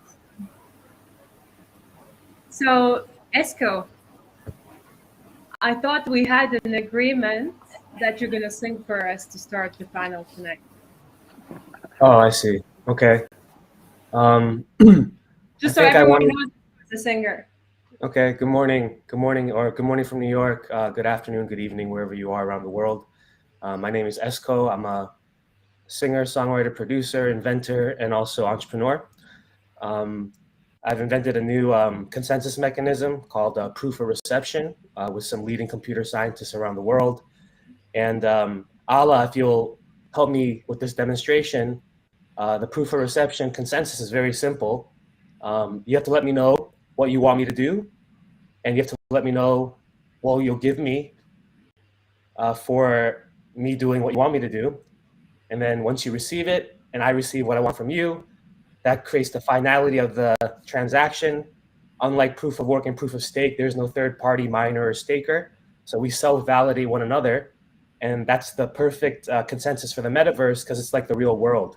So Ala, if I sing a song for you and I customize one of my original songs for you, what will you give to me in return? I will happily clap, and I think everyone's going to join me. Okay, so your smart contract is if I customize my song for you, you will clap. So that's your NFT, or what we call portion. And my portion is customizing my song. So one of my songs that's coming out soon is called Only Option. And I'll sing it for you, Ala. Make me your only option, Allah. Woo! So you received my song. I received your claps. Your finality. We received each other's values, and that's minted onto the immutable truth, which is the public network that you guys see today. So that's a demonstration of my song and proof of reception. And hope you guys like that little snippet. And you can listen to more if you Google or look on Spotify. Thank you. That was super cool, and I love how you explain it in very simple terms so everyone could actually understand. Now we can do that at a party, right? Let's do proof of reception right now.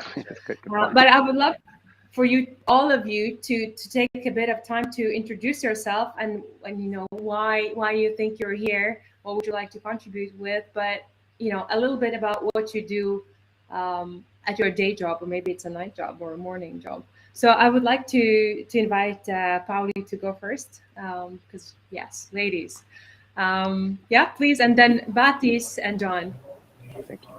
Hi. I might have a little lag with my camera and my communication, so I'm sorry for that. So I am a co-founder, creative director, CMO, and whatever other hat I have to wear during the day. But mostly I just clean in the company. You know, any problems, people come to me to clean it up. That's my role. We are building a mythology franchise, starting with the game. Then we also are going to do immersive environments for people to enjoy, because now we know with the COVID and constant lockdowns, people want to travel. They don't really have a place, hence the metaverse feeling that you can actually be somewhere else than at your home or whatever you are locked in at the moment. And we also looking at animated series and anything that we can do to invite people to visit Azoria, which we just launched a website for. Visit azoria.com. And we had a fun advertising campaign in Nat Geo Traveler that is pretending to be a real place, because in fact it is a real place, but we actually are pretending to the Nat Geo Travelers that you can actually travel there. So the next issue will be coming, like book your tickets, you know, whatever the release of the next big thing we will have. So we're playing a little bit with things like the environments. We spend tons and tons of times to build the world. So we try to give people some of that glimpse into what they can expect when the game is out, when the books are out. And we're going to start with children's books, because it's very hard for children to comprehend all these craziness in the world right now. And I think they need a little bit of a safe space. Yeah. And then I think I will finish here because I don't want to overtake this. I'm very happy to hear about everyone else. So please. No, that was great, and we want to definitely go to Azuria as as a suggested. I hope the tickets are going to be NFT tickets because I represent an NFT marketplace today called Nifty Souk. So that sounded exciting there. Batis, tell us a bit more. Yeah, about hi your- everyone. I'm Batis Samadian. I'm the founder and CEO of Space. Space is a commerce virtual world where the creators of tomorrow are basically enabled to build their own immersive commerce experiences, such as a virtual store, 3D subscription room, or ticketed event. Yeah, we've been working on this for about 12 months, and I've been in crypto since 2013 before this. Happy to be here. Excellent. We all like shopping. Online shopping is a thing, and virtual shopping is the next thing.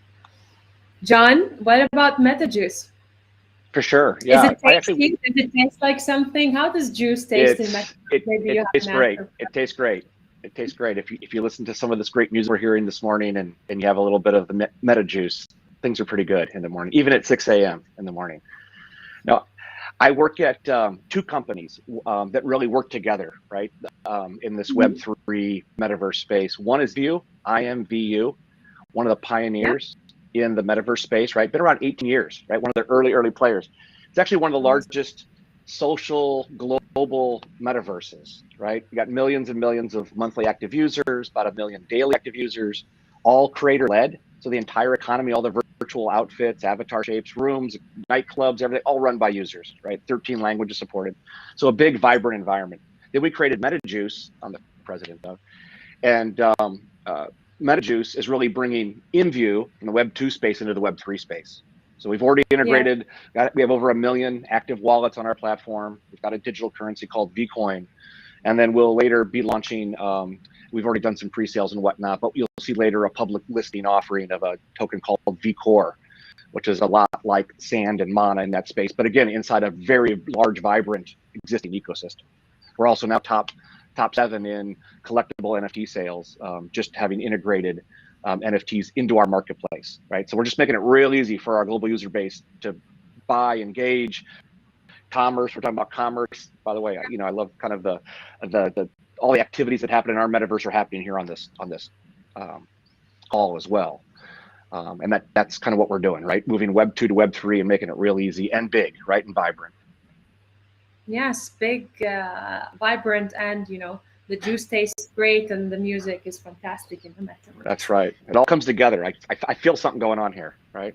It is. There is a lot of stuff going on here, and I think the Metaverse Club has really selected an exceptional, pool of talent. And I think I hope we can answer or give the audience a bit of intriguing answers about the future of the metaverse. I'm sure you all have thought, what is actually today, currently, with all the things happening on the news and things like that. What do you think is, in reality, what is shaping the future of the metaverse?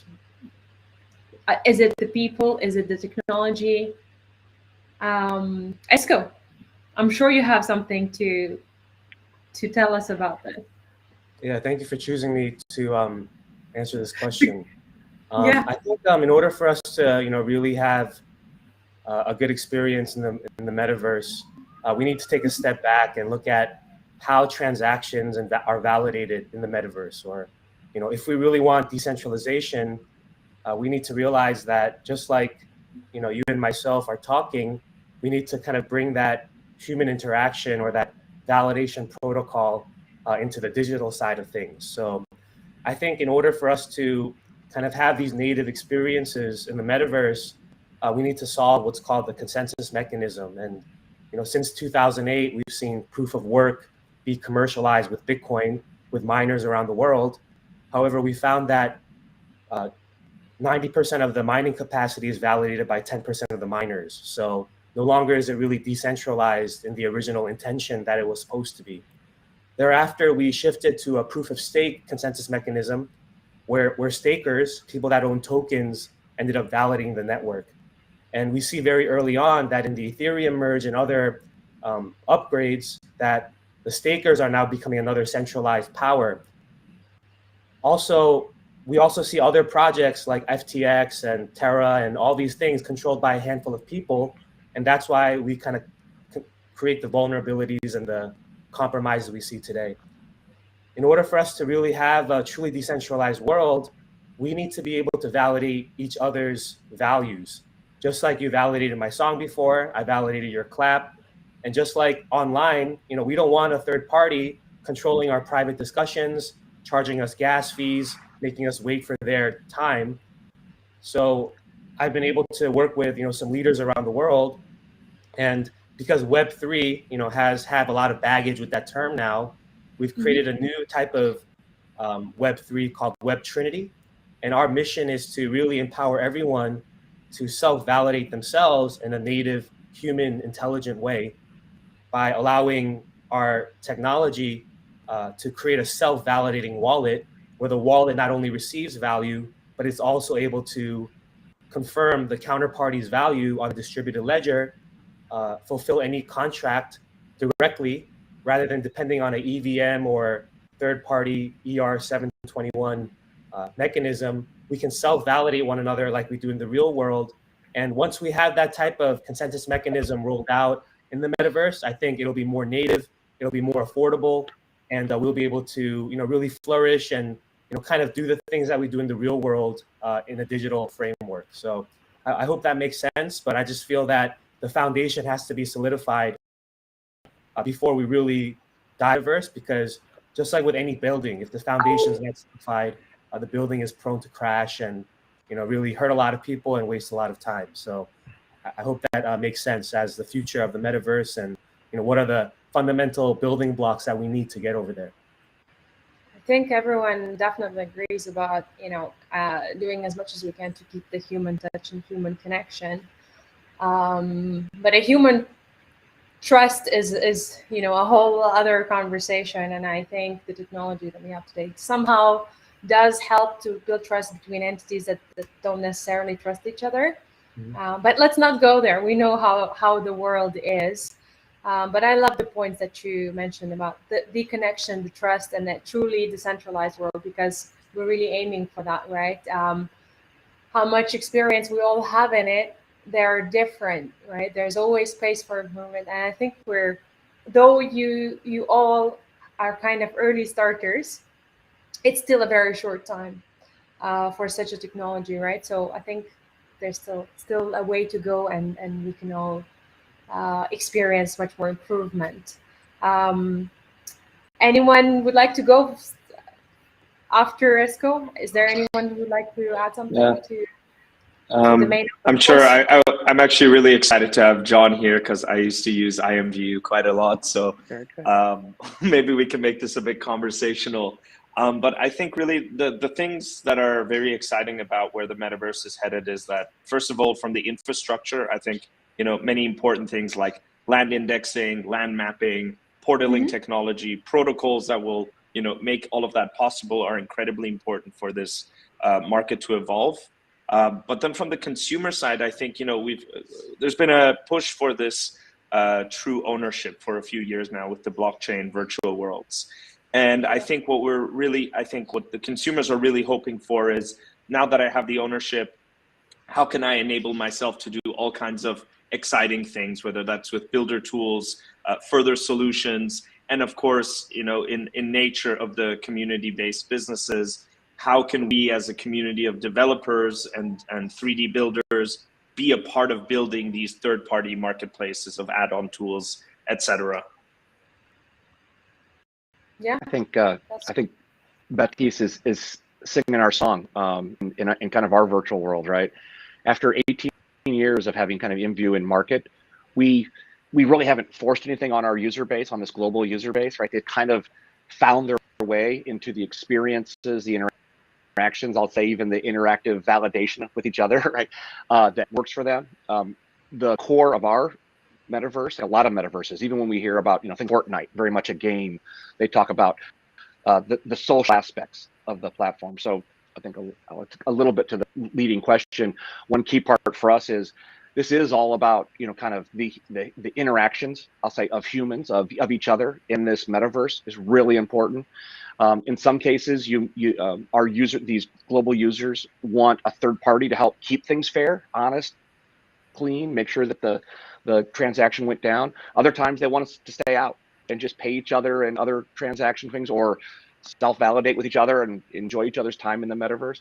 And sometimes they want to be out in the wild, right, off our platform. We need to enable that. The way we see all this with all the Web3 activity is the commerce part of this kind of enables a lot of this. We don't push it onto all of our users. A smaller percent of our users are actually engaged in the commerce side of this, if you will.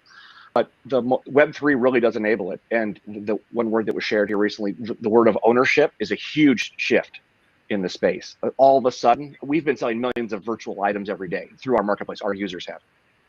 But for the first time now, they can actually own those, resell those, gift them to a friend, take them off platform, relist them. We're talking with, obviously, with other virtual worlds and metaverses about potentially interoperability.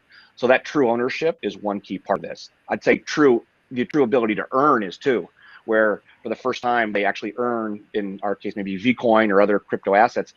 That's theirs, right? As long as they earn that honestly, that's theirs. They can take it off platform, turn it back into fiat, right? Do things with it. That's a real shift, and I think an important one for the metaverse, gaming, for all this online activity that users can have ownership and truly earn. So John, when are we leaving our jobs and going to do something to earn online? All of us. Maybe we do something online, but eventually we want to be, inspired on the beach or wherever everyone prefers, Yes. and doing what we best. Maybe it's not playing to earn, for example. I would not be a good gamer, but something else to earn. When do you think that is coming? As in, that's supposedly the moment of metaverse, right? Where we're all going to be, or it's a moment in time rather than a place where our virtual assets that you were just mentioning, that we can gift, swap, and do other things. The moment in time where those digital assets are going to be more valuable than our in real life assets. Physical assets. When do you think that is coming? Well, I don't know. It's interesting. I think the first thing is people around globally can already earn, right? Some of them have quit their jobs. Some of them, we literally, they've earned millions of dollars of value over their time, being a part of this ecosystem. But to your kind of larger question, not everybody is earning yet, or not all earnings are happening in this ecosystem. It'll be interesting to see. I think certainly some global parts of the community will spend more time, right, an over-indexed amount of time in the metaverse and earn more in the metaverse than they may in the other parts of the real world. But I think others may I think there's still going to be a lot of human interaction that has to go down to in this real world. But there's no question more and more activities, even as we're here all kind of online. I can see this, next go around, we're maybe in metaverse form, right? Maybe we're in avatar form, maybe we're in rooms dancing around, right? And so I just think it'll continue to evolve, and be larger and larger part of our lives. I don't think it should take over our lives, just to be clear, right? Or we shouldn't stop with the human interaction by any reason, right? But I hope it gives us back to, the time to do whatever we prefer. That's what I was going, and that's what I aspire. When I grow up, I hope this is how my life is. I do only what I love. Pauli, you... John, oh, sorry. Go ahead. I was just going to ask something. Go ahead. You're next, Batis. So I was just saying that I agree that I think what truly pushes Metaverse to continue with stripes with the technology and any aspect of that is the true ownership that we are talking about. Because as we know, even my project is being based on the premise that we are all gamers as the founders, and we were super frustrated that we spent countless hours, we spend money on assets, and by the time we're done with this game, I have nothing left. Like all this time, money, it's all gone. It's in the ether, right? Pun intended. But if you look at what gamers really want, is they want these assets to be theirs because it's theirs. They spent time, they found it, they crafted it forged it, whatever, however they got it fair and square, even via looting. I allow that in gaming. But if you look at after the value, when you close that device, you have nothing. So we wanted to change that. We wanted to shift that. So the way we're building our game is a hybrid of Web 2 and Web 3. So as a Web 2, because we know that Web 3 brings connotations that are immediately connected with FTX, all crashes, and Bitcoin is bad. That therefore everything Web 3 is terrible. We should not touch it. We should be afraid of it. And we've noticed that via our community and how the waves are flowing is that every time there's any crash on Web 3, anything with Bitcoin, crypto, Doge, Elon Musk, whatever that happens, Web 2 gaming, Web 2 anything, just regular pieces are just going, going, building, everything's fine.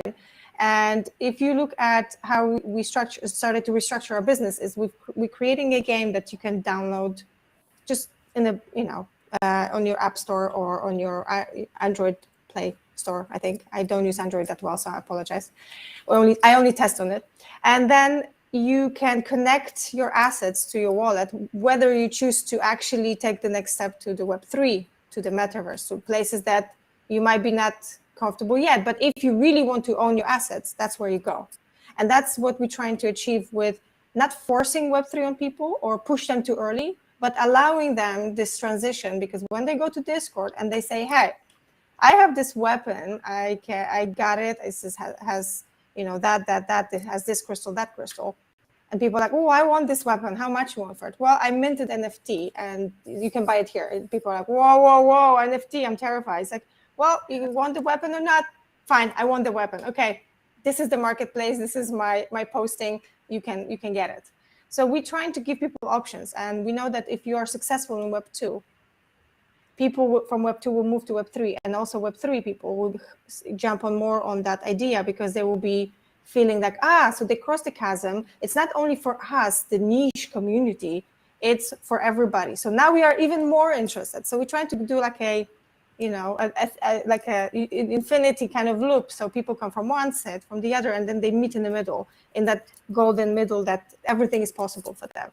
And I think what will push people more and more is that need to own things, because it's very hard nowadays to just say, oh, I own a piece of land because it's so expensive. I own this watch or I own this car because prices are going up. Recession is glooming and looming on us for the last few months. And people at least can own or have a feeling that this is mine and I can do whatever I want with it. No one's going to tell me that I can buy it, sell it, trade it. This is mine. So I think this will push ahead. But also one thing that I see is that it's still too hard for some people mentally to move into blockchain. It's such a hard term for them. Web3, it's such a scary term. And I think right now we are on what internet was in the 90s still. There's still not enough for everyone to be feeling comfortable to put www. And people still waiting for this to be like, oh yeah, blockchain, yeah, whatever. I have Bitcoin, I have this coin. Yeah, I know this is easy. People are still like, oh, internet, it's the devil. We should not touch it. We should be scared of it. We're all going to die. So I think this will be, the transition will be when our parents will be comfortable to talk about it. And then we speaking to our kids, if people have kids here on this call, I have, to be comfortable talking about these things. And then once this is reached, this goal, then I think it will be pretty quick and swift move to the very much of a asset-owned NFTs, assets-owned, and the bigger development. More people will be comfortable with it. But also I want to say, last one thing. I also want to say that I don't want everyone just to quit their jobs and go to Metaverse, because I need someone to build the game and all the assets for us all to use and enjoy. Please keep your jobs. We have some 10 years, maybe 20. I just wanted to say something real quick. Technically, I mean, Metaverse, it all comes down to semantics. It's just a digital representation of ourselves. Technically, we are in some type of Metaverse now, controlled by Restream. I guess this is the platform where our representations are. And ultimately, it comes down to communities and utility. So we're kind of empowering, celebrities in South Korea, K-pop artists, hip-hop artists in the US because they already have a fan base and a community, and they are able to engage and transact directly with their fans using proof of reception. Because prior, they would need to, only get a fraction of a penny, from YouTube to share their videos. They would only get a fraction of a penny from Spotify to stream their songs. So I think, we need to kind of focus on the real world communities that exist, kind of help them to really connect directly, rather than being controlled by these centralized or third party mechanisms. And ultimately, once we're able to, provide some kind of value proposition, more people will just naturally come online, just like we're already online right now and speaking in a digital framework. But I know Baptiste had some questions for John, so I'll hand it off to you, brother. Yeah. Cool. Yeah, no, I mean, we started off talking more about jobs, right? And I think this is something that we've been thinking a lot about, especially because, I mean, if we go back to like 2004, there were people that were basically landowners in Second Life and other virtual worlds that basically removed themselves from the real world and had basically full-time businesses running in there. And in some cases, people even were representative salespeople inside of these worlds. And I think that's definitely on the comeback. It's just a question of how the execution will be and how to enable it again in a more expansive way. So what I wanted for the audience is to ask John about it, because I know they've been thinking about this for plus 18 years as well. Yeah. Yeah, no, the as you might imagine, the global community at InView, or I think a lot of these metaverses, especially the ones that are more, or virtual worlds, especially the ones that are more open, meaning you can kind of build out your own experiences and dynamics. I feel like, like nature, like they find a way. They self-organize. They've created, I'll just give you an example. There's, two women in London that have created a virtual nightclub on our platform that they run. They've been for years paying the DJs like Esco and others to come in and perform, the bouncers, the dancers, the bartenders, and other users, global users that come into that environment, enjoy that kind of environment. And, they make, they either have been paid in the past in credits, now in crypto assets that have real value, and have created these environments. And I think the more we put these tools out there and kind of stand back as, the platform operators, if you will, that's not a very cool way to say it, but kind of the people that put the foundation out there, the more we stand back, the community and communities will kind of self-organize and create experiences and create the environments and create the rules at times in their environments, and people will self-select to spend time in there and maybe spend money, if you will, in those environments. And I feel like that's kind of how this space evolves. And Polly had a great point too, and of course we've seen this in our environment because we had a metaverse business first and now we're Web3. So when FTX goes down or Luna Terra happens or something, that doesn't affect our users. I mean, those really, that we don't have, they're not, hardcore crypto traders in our environment, right? Who only came in to speculate on that new cool dress that was made by some, designer. They spend millions of dollars on virtual dresses and outfits and goods, but you guys know what I'm saying? They're not driven by that. They're more driven by their Friday paycheck they get, or their, stimulus check or something. That as far as e-commerce is involved, those things are more likely to drive them than or inflation than some macro thing that we see in our Web3 world.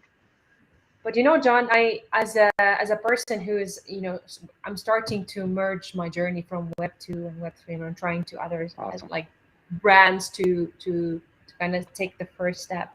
Yes. I appreciate the stories of $1 million virtual dresses because it attracts the attention.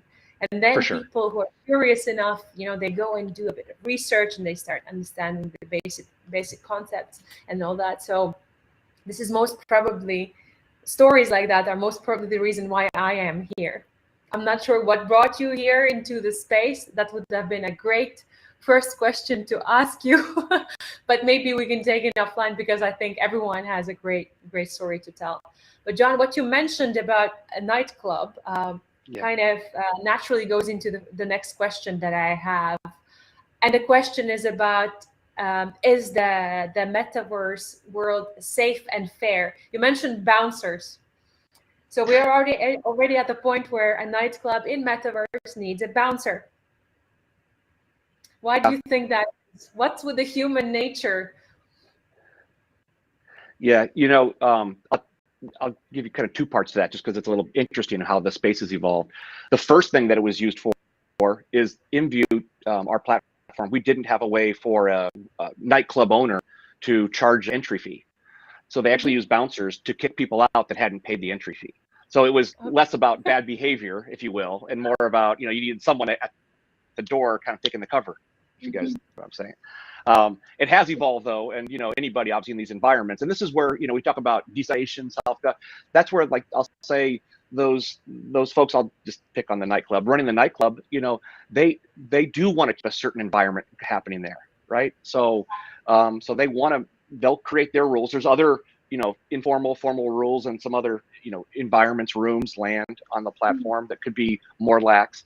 But they might want to self-control that, right? I mean, it's just like there's some environments in view where people are just sitting around discussing a hobby. Well, they may not want people from the nightclub spilling into their room and doing things too. So yeah, there's some of that. The way we think about it, honestly, is that there's a spectrum of environments that users, the community, are going to want to engage with. Some are more controlled and more safe. So on our platform, if somebody rips off somebody else and it can be proved, our customer care team will help correct that problem on our platform. There's other environments where, hey, you take your assets you've earned and owned off platform and you trade them with somebody, and you're like, oh, somebody ran off with my, they're going to help me build my room, but they didn't. They just took my virtual goods. Maybe we can't help you. It's a little bit like the Wild West a little bit, right? There's everything. There's towns where there's sheriffs and they're there to help and create a certain environment. And then there's the Wild West you can go out into and you're on your own, and choose where you want to spend your time. And it's totally cool and open, Phil, I'm sure you have something to add about self-validation here in this context. I feel it.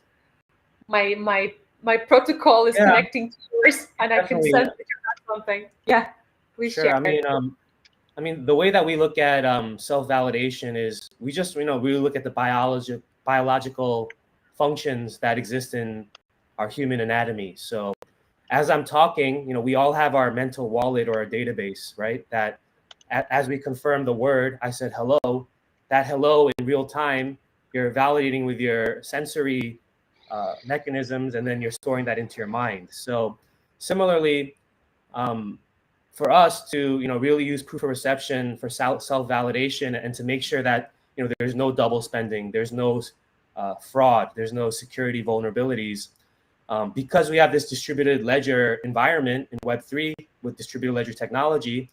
For the first time, we can see each other's values in real time and confirm that you have what you intend to give me. So with POR, it's simple, where before we sign our proof of reception signature, we have the power to see each other's value. And then, as John mentioned, we can create customizations for the value. Do we want that value to be revealing our identity? Do we want that value to be transacted for a certain amount of fiat? Do you want that value to be exchanged for data or some other type of asset? And once that is self-validated by the counterparty, that is the only way that that value is transferred. So, just like for us, if we, put something to cover our ears where we don't want to listen to you, we're not going to have the reception of that value. I think the idea here is, just like John mentioned, we're here to create a tool set so that people can customize their preferences into the transaction, determine how they want to interact with one another, and then put these security measures there so that fraud and theft and all these things don't happen.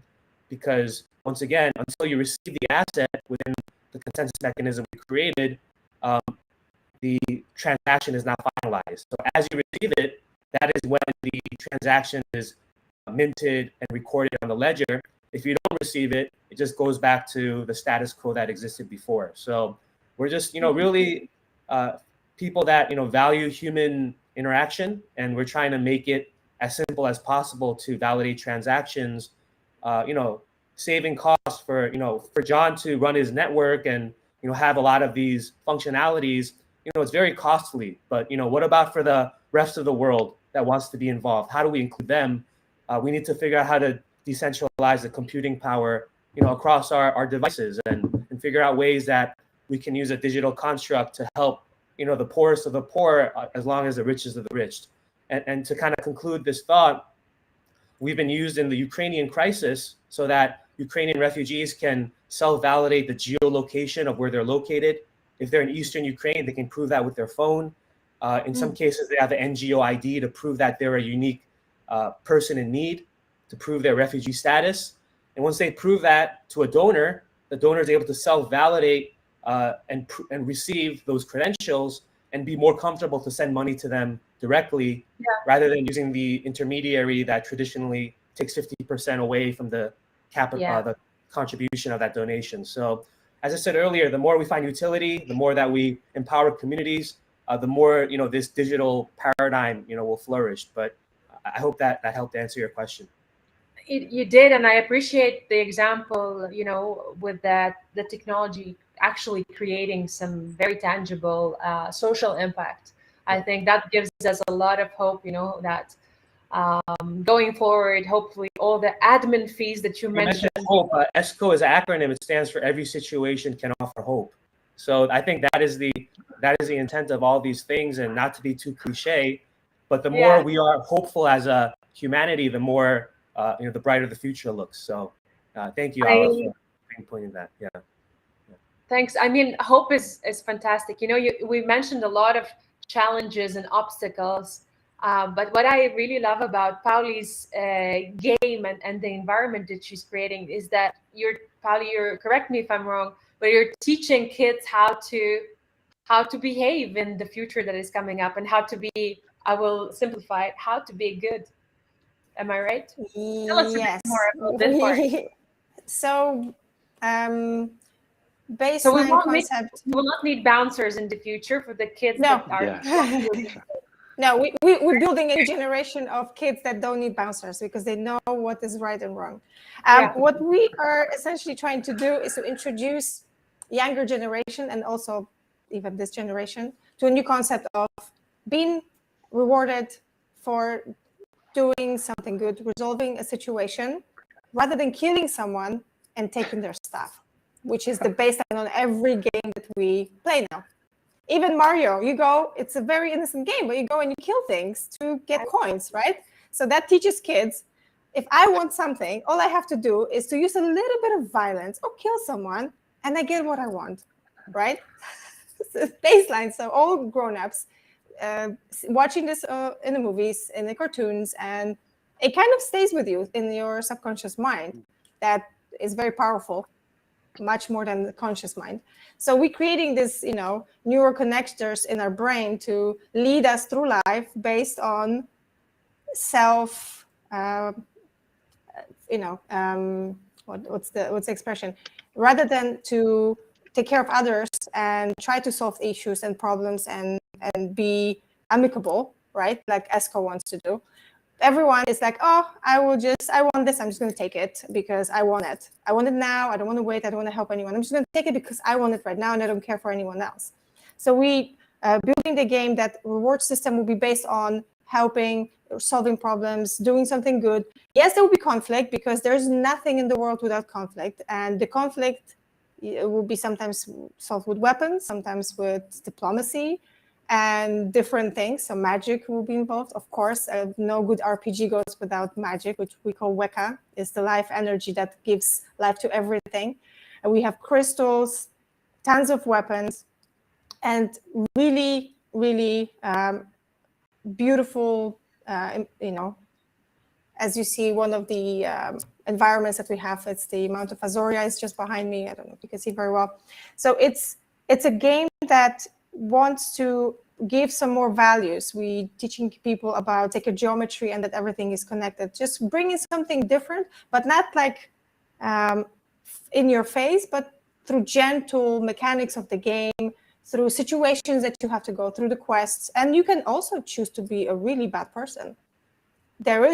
We have two options. You can be following the light, or you can follow the darkness too. You're just going to reach different conclusions of your game. So you can choose to be rewarded for good behavior, or choose to find some different things in your path and maybe have more hardships because you're not choosing the right way. And you will always have a choice to go back to the good way. So it's, I can't wait to play, and I can't wait to my kids to give me the thumbs up or down. They are very, let's say, honest about what we're doing. So we have a live audience in the house. I think you would benefit the world with a partnership with Santa, because you would make his job very easy. You would have a list of all the nice. I just might write my letter to Santa tonight. I'm sure he's going to put you on a nice list. Batis, I have a question for you. Pauli mentioned a lot about the game experience. I know you mentioned that on your platform you do treasure hunts, and then people get rewarded for that. How does it work? Because oh yeah, sure. So I mean, treasure hunts are just part of many kind of like live marketing campaigns we do to engage people beyond just the shopping thing. I mean, what you would compare it to is maybe in commerce platforms, there's been like Easter hunts or solving riddles or referral marketing campaigns. What we tried to do with the first treasure hunt that we did a couple months ago with Polygon was to kind of like explore the different stores, and it kind of led to a cool pivot idea where we were like explore the history of commerce store experiences architecturally. And that was really cool because it led to winning an artifact Nike NFT. People were really excited about it. And there was some good learnings that came out of it actually, which is that there's a second kind of thing that in a way is a fun gamified commerce element where rather than exploring everywhere, it becomes kind of more like a slot game where you basically you get tickets or use our space rocks, and if you know those claw games, you have like a direct chance each. Yeah. Well, I mean, I hope to not make it too unfair, but basically that's the idea. I think for the next time we do a bigger treasure hunt and marketing campaign. Awesome. I have the last serious question to ask you before. I would love you to think about a question you can ask one of the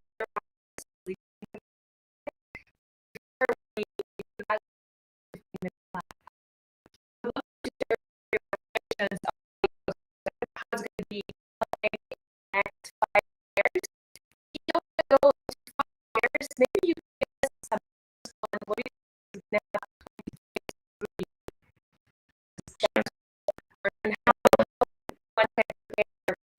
individuals, brands, what could they start doing and thinking about? Yeah. So I think maybe part of my 5-year predictions are that the fundamental technical parts, protocols, etc., infrastructure for this 3D or spatial information highway will exist. That's for sure. People are already working on it now. Adoption, I think we're right now at a very interesting like standstill where it's pretty clear that AR will supersede VR for like casual use cases.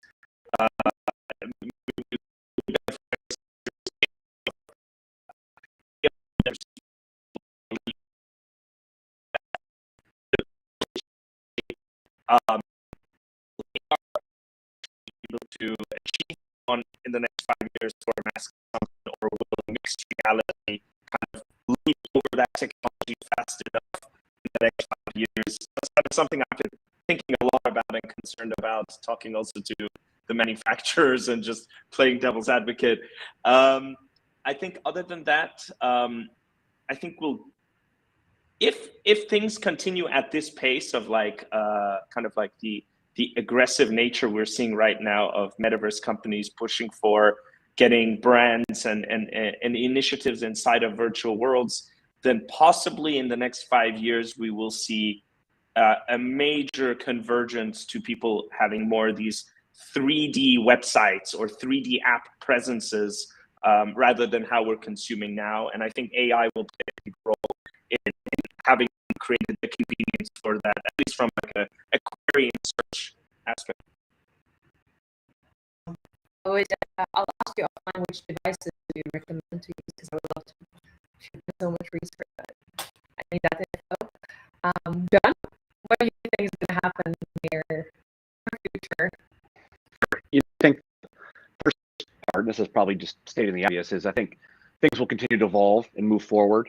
And part of that evolution, I think it'll be interesting to see the shakeout, I think, a little bit of all the metaverse plays or players around the space who some of them I believe will likely fall out if they don't kind of build out that inherent value, a reason to spend time in that environment. You know, it could be any kind of, you know, reason that the communities want to engage, but so because I think there's been a lot of environments that have been built out and frankly created a lot of value, but users still aren't showing up much, and that longer term becomes a problem, right? So I think you know, again, probably stating the obvious, but over the next 3 to 5 years, I think the evolution will start to favor those that have that inherent value, or you know, thousands, millions of users, communities to show up, spend time, engage. It'll be interesting to see as we put these tools out there, kind of where they take us.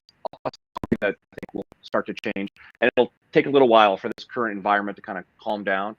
But we were seeing a little bit of pattern. I think we'll see it kind of ramp up again, of some of the large Web 2 players start to want to work their way, if they can, into Web 3. And I think that'll step up too. And some will fail, but it'll be interesting to see those that figure and truly embrace, you know, parts of the ethos here that we're talking about, that are part of this Web3, like ownership, right? Or letting users own and control more of the environment.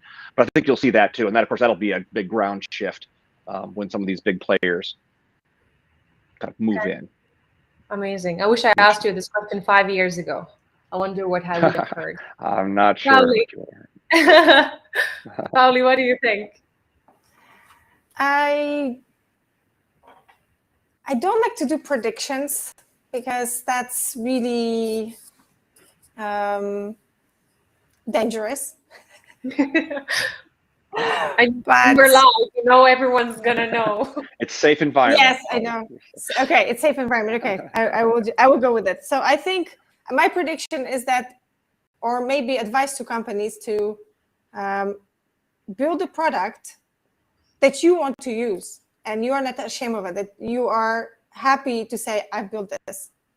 Because if you are proud of your product, there's bigger possibility that the product that you're building is for your users, because you're not building it for yourself. So always look if there's an actual need in the market for the product you're building, not because you just woke up one day, I want to build this. This is going to be great. Everybody wants it.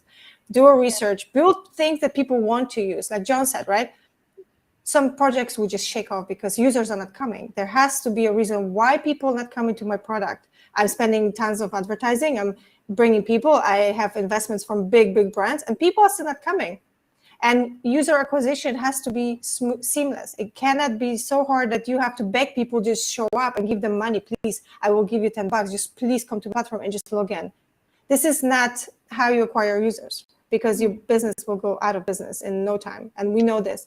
So I think what I think is that people start to slowly realize that building communities at grassroots, giving them reason to believe in a brand, making them feel that there is something in this idea, this ethos of your company that will be bringing, like, you know, align their thinking to yours, and they believe in that business and that feeling you give them. They have something they can attach to themselves and feel like, okay, I believe in this. I can actually put my time, because spending time is equal to money, right? You give energy, and this very limited resource that you own in your life is your energy. Time is very limited in a day, in a year, in your life. So people becoming more picky where they put their energy in nowadays. So we have to make sure that what we're building has some eternal values, not just like, oh, this is a cool product, just come and buy it because I made it, right? We have to be more like, this is something that we are happy to share with the community. We want community to enjoy it. We build it for community to enjoy. And if they like it, great. If no, we have to adjust it until they say, yeah, we love this. Keep going. We want more of this. And that's, I think, companies need to structure their idea on, instead of putting ego ahead, put community ahead, because we all building products for everyone else, not for ourselves at the end of the day. So my prediction is everybody's going to listen to this advice and will build everything for community rather for their own ego. And I think it's a great idea to launch products that you would enjoy yourself. Makes a lot of sense. The only point that I would add to that from my humble entrepreneurial experience, you said launch it when you're something that you're proud of. Just launch it before you're proud of it. You should be ashamed of it, but it should be live. Launch it, test it, fail, try again, but do something, right? To create something for the community, which Web3 is all about. Esco, the hope of the day. Thank you so much. I think Baptiste was right. We're going to see it more in AR. So here's an example of something that we did recently for Star Trek. I don't know if you can see it there. But we were able to, yeah, it's kind of hard to see. But we're able to kind of bring the game to life, like right in front of you. We worked with Paramount on that. I think it's going to really be these content unique experiences and, you know, the e-commerce experiences that drive that in the early stage, because, you know, these big conglomerates have the marketing budget, you know, to really kind of bring those AR and XR experiences. And then I think we really still need a lot of education and awareness around what the metaverse is. You know, a lot of people kind of think it's some abstract concept, but, you know, it's really something that can really help us, you know, in healthcare. You know, potentially, you know, caregivers can be able to go into your body and kind of use nanotechnology to, you know, kind of move and cure, you know, different things within your body. We'll see kind of more of these kind of real world use cases come to life. And I think Paulie brought up a good point. You know, the fundamental asset for all of us is our time, right? So I think, you know, the more that the metaverse and Web3 and just this entire industry in general creates less barriers to entry, you know, the more we'll be inclusive.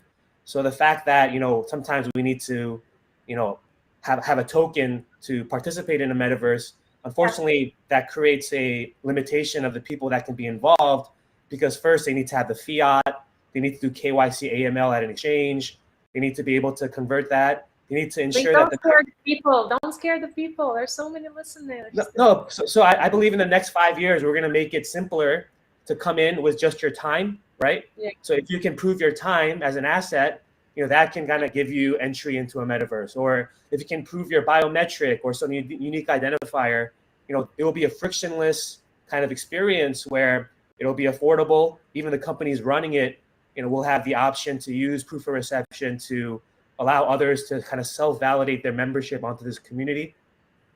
And first and foremost, I think it's the existing communities that will drive the adoption of this, because, you know, the metaverse is in one way or another just a mirror image of what really happens in the real world. And I think it's the entertainment world, you know, with celebrities that have millions of fans that need to kind of wake up and say, hey, look, I'm just renting space from Instagram. I'm just renting space from TikTok. Why don't I create my own world? And why don't I just empower my fans and the people that care about me to validate this world, versus giving away all of our data to a third party and that makes billions off of us. So it really kind of takes that fundamental step of education, awareness, and, you know, just opening our eyes to, you know, what happens behind the screen.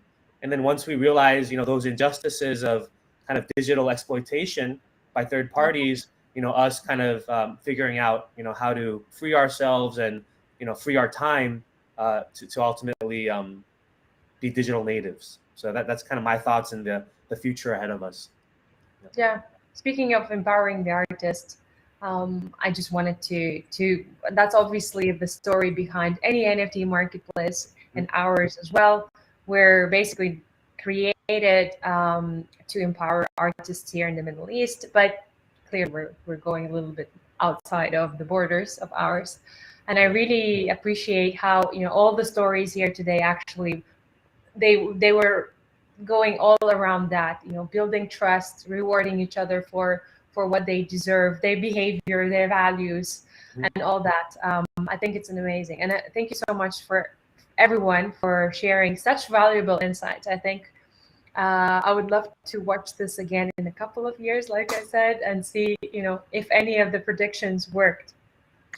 We have a couple of minutes, 5 actually, but I wanted you to take the opportunity, because I know the brains that you have, you're blowing my mind. So I know you probably have some questions to each other. Does anyone have one? Because I have questions to all of you, but we don't have enough time. I guess Well, one Ala, thing that it's always. Go ahead, please. no, I was going to I ask talked a Ala a lot. question. Maybe she could share kind of her take on the metaverse or how you see Yeah, definitely. NFTs and Nifty Soup and others playing in our ways. We got to turn the tables on you here for a minute or two, maybe. The 5 minutes are yours. Please. Oh, 5 minutes. I kind of brought it up a little bit. I'm just it's everyone has their own opinion. I feel like when you're in an industry, you speak of metaverse from your own perspective, right? So fashion brands think, metaverse is going to be this place where everyone worries about what people wear, and they're going to come to us later to buy their digital assets. Or Pauli thinks it's going to be very gamified experience when everyone's going to be naughty or nice. It's going to be their choice. For Esco, it's going to be a place where everyone is talented or showcases the biggest talents that they have. And for Batis, it's going to be a paradise for digital shoppers. But for me, I feel like it's not really a place.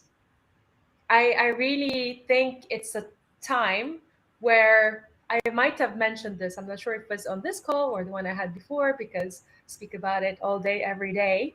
I think it's a time when our digital assets are going to be more valuable to us than the physical ones, right? So my dollar bill is going to do very little compared to the coin that I hold in my virtual wallet.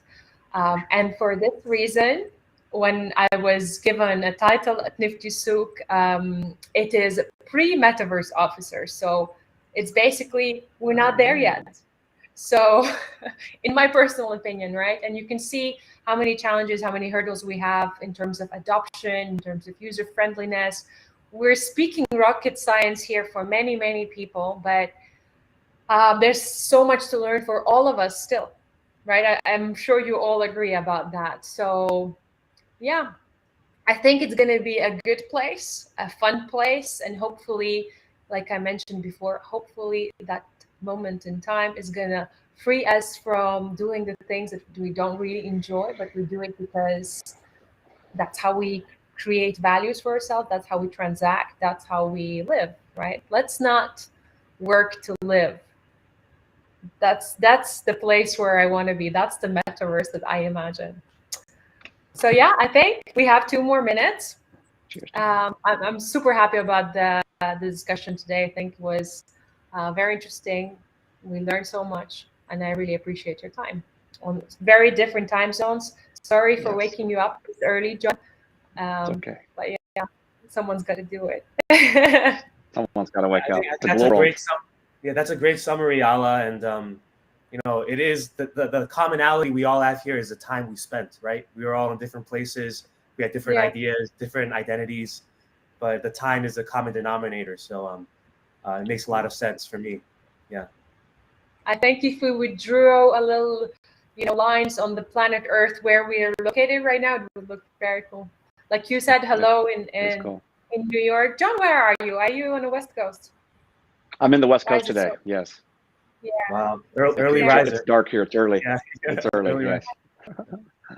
We have 2 people, Pauli and Batis, in Europe, and I'm here in the Middle East, in Dubai. So yeah, there you go. We covered all this, fantastic, the global conversation, and I had a lot of fun.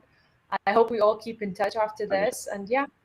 And I want to thank everyone for your proof of reception, because we received so much value and self-validated one another, and hope the audience also had a great time as well. So thank you. Look forward to building more synergies. Yeah, as well, sharing the hope. Thank you. Yes, thank you everyone here for your time. I think this was really great conversation.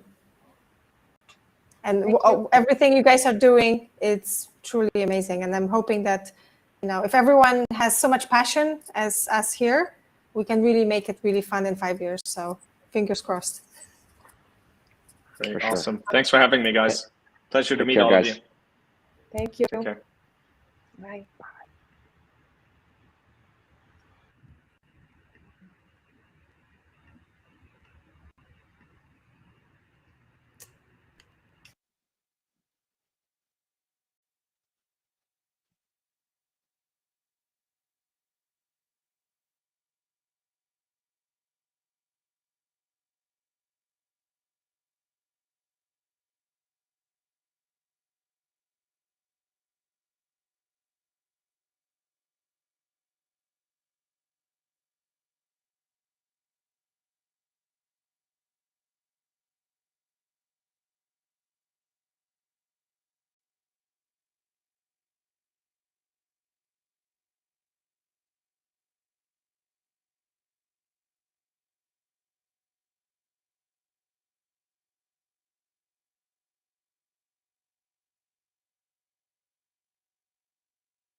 Well, everyone, thank you for joining our panel. I see everyone is here, so we can kick it off. So we're here to talk about investments in Metaverse. So obviously it's been a very easy year for all investors, no matter what you do. So it's fun to look back and see how fun it all was. But let's start with everyone introducing themselves. So we can go alphabetically. David, would you mind kicking us off and telling us about yourself? Yeah, sure. Hey everyone, it's David here. So previously I was leading global strategy and investments at Huobi, one of the larger exchanges based out of Asia. Now I run OP Crypto, which is an early stage venture fund focused on investing in really the application layer infrastructure and helping founders from most of the Western market to go to market in Asia.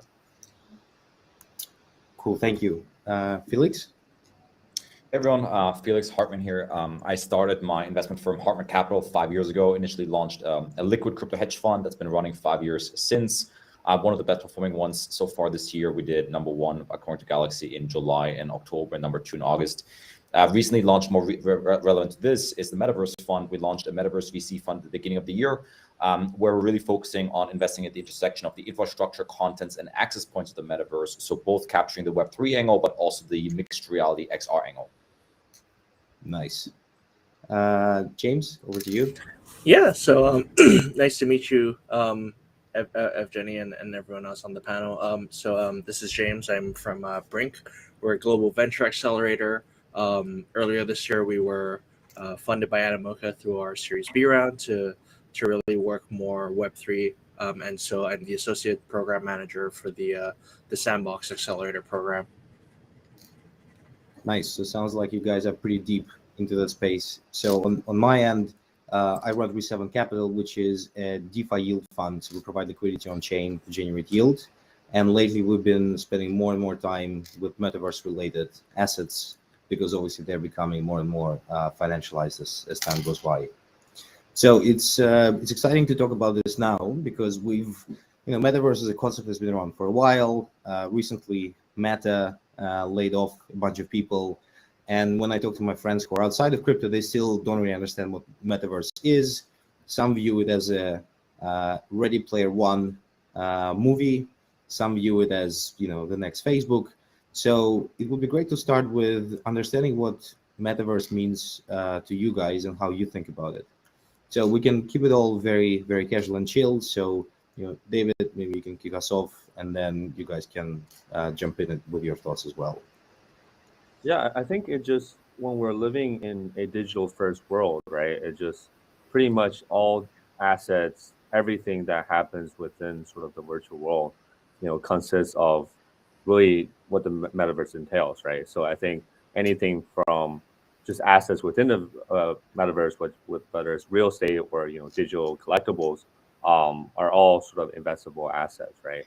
But other than that, I think it's a whole interactive experience that every single person will be able to experience within the metaverse, and that sort of experience creation and curation has a lot of sort of investment opportunities as well. Whether it's allowing people to play a lot of these sort of instead of controlling a controller and a virtual character in the game, a lot of times you're just yourself, and then you're able to mobilize a lot of what you want to do in the new world and be able to create new reality, right? So I think that's how I see it, and yeah, we'd love to hear the thoughts of others. Yeah. For me, I mean, you said similar words, digital first world. To me, they're also like the digital native world, where people care just as much, if not more, about the digital world than the physical world. And I think a lot of the early iteration of the internet, they were more an auxiliary tool to enhance our physical lives, like you buy shoes, physical shoes online, right? It's a convenience, but it still ties back to the physical world. With the metaverse, it is a digitally native world where you're doing things completely digitally. Like you might buy digital fashion outfits completely digitally, right? You might buy digital real estate completely digitally, and there never is a physical counterpart. And to me, this also ties in with Web3 metaverse are a little bit different, where metaverse itself, I think has been around for a little bit longer than just the Web3 angle of it, because you had, I think, social networks to a degree, and gaming to a degree were metaverses, even if they were centralized. Because ultimately, when we look at how much time people spend online, we're facing this trend where people are now spending more time in the digital native world than they spend in the physical world, right? And so I think that's the real big trend to play, and also the big investment, where the metaverse is becoming probably larger than the physical world, both economically, time spent, transactions, and so forth. James, what's your take on this? Yeah, I mean, I have to totally agree with David and Felix here. I really think an article sort of written by I believe it was Wired at the time sort of mentioned that we could replace the word metaverse with cyberspace, and sort of all the conversation would still work. I do to a certain extent agree with that. I just believe that, as Felix mentioned, it is a bit more tangible. Obviously, the focus has been towards more of the AR and VR experiences relevant to making, I guess, the cyberspace more tangible. But it is, again, beyond that. It is sort of society moving towards a more native, I guess, digital lifestyle as compared to one that is predominantly led by a physical one. So the metaverse is definitely interesting, given that it is almost sort of the tangibility of data that we see that gets transacted on a day-to-day basis, which we haven't seen sort of more in the physical realm. Makes sense. And one point here that really resonates with me, I think it's the value that we assign to things, right? Because to a lot of people, their Facebook account is more valuable than a car, right? And whether it's a business or an emotional attachment. So I'm curious, so where do you, as metaverse investors, where do you draw the line, right? Because yes, we're spending time digitally, but we're doing it in Web 2.0 and in Web 3.0 and eventually, 4.0 or AR, VR. So how do you think about this? Would you invest in the next Facebook that is not being built on crypto rails, hardware, software? Like, I'm curious, how do you think about it, and what is metaverse and what is the old way of doing social media? Well, kind of like the framing that I took earlier, to me, like social media in a way was Metaverse 1.0, except it was very centrally owned. I think the thing to really focus on here is like, are you actually capturing users? Are you actually capturing attention? Because I think that's something that Web3 has been really awful at in the past few years. Is that we built so many primitives, but then maybe it's 300 users, but $1 billion market cap, right? And that's even what some of the first decentralized metaverse place, whether it's Decentraland, Somnium, Sandbox, and so forth. I mean, they've all come under fire for having a lack of users, and so. I do think it's super important from an ethical perspective that a future metaverse, or at least the infrastructure, the rails on which it's built, is decentralized, because I think none of us want to live in a Facebook-owned world or Meta-owned world that is just as economically important as the physical world. I mean, that's at that point you're becoming, a really more nation state than anything else. And I do think it's appropriate to look at metaverses as nation states. But that being said, for me, it's really important about like, how are you actually capturing users? What are the organic activities that they're doing, or are they just being incentivized to be active on those platforms? So then, speaking about users, what is the size of the metaverse market today? And again, I guess depending on different categories, right? Whether you classify Instagram as metaverse or not, obviously. But and if James, maybe you have a take on this, given that you're potentially pretty close to some of these multiverses. Yeah, for sure. I mean, I think really sort of, if we were to draw sort of a parallel from the Web 2 world or from the Web 2.5 world, just doing a quick search on Google, there are 37 million channels on YouTube. Obviously, that doesn't equate to 37 million people, but really what the Sandbox and and Brink have been really interested in is the open metaverse and the potential of this user generated content coming through through the internet and through Web3 to reach the masses. And if you just look at YouTube with their 37 million channels, potentially that's 37 million people that could be onboarded onto the metaverse, creating their own content. And I think that's sort of really the difference, where content was centralized originally, starting with TV broadcasters. We've slowly moved into the YouTube, Twitch, and now we're coming to a phase where everyone is starting to think about different methods or platforms to be able to create content and essentially sort of disseminate that content through interesting means, I guess, beyond video or radio, for example, if we're talking about Web 1. Mm-hmm. That makes sense. And David, obviously, with your kind of lens through hobby, I'm sure you would have witnessed the whole Web3 and crypto market maturing as with the width of use cases, business cases, and all of that stuff. So how do you think about what is Metaverse for you, a crypto thing and a Web3 thing, or is it a mix of everything? And what's the difference between Web3 more broadly and Metaverse? Yeah, I will say it will start with a more of a Web3 angle. Like, obviously, when you think about my time in exchange at Huobi, I was there for 4 years, and Huobi as itself as an exchange grew massively throughout time, right? So when it first started, it also only had tens of thousands of users at its infancy, but over time it grew to over 10 million users. So even though like Huobi itself as a platform is very much like a Web 2 type exchange, but most of the users on Huobi is actually fairly Web3 native. There's a lot of primitives within the exchange, whether it's staking or whether it's like you can really use a lot of the derivative products on there that you really have to understand Web3 as a whole to be able to execute. So I think as the exchange, it played a role into giving access to pretty much every single person on the planet access to cryptocurrency, right? It's kind of a facilitator to allow cryptocurrency to be bought, to be used, and also to be transferred amongst peers, right? So that's, I think, one way to facilitate things. Within the metaverse, I guess, and why I'm so bullish on gaming as a whole, right? So I think, ultimately, a lot of the newer gaming primitives will be metaverse focused, right?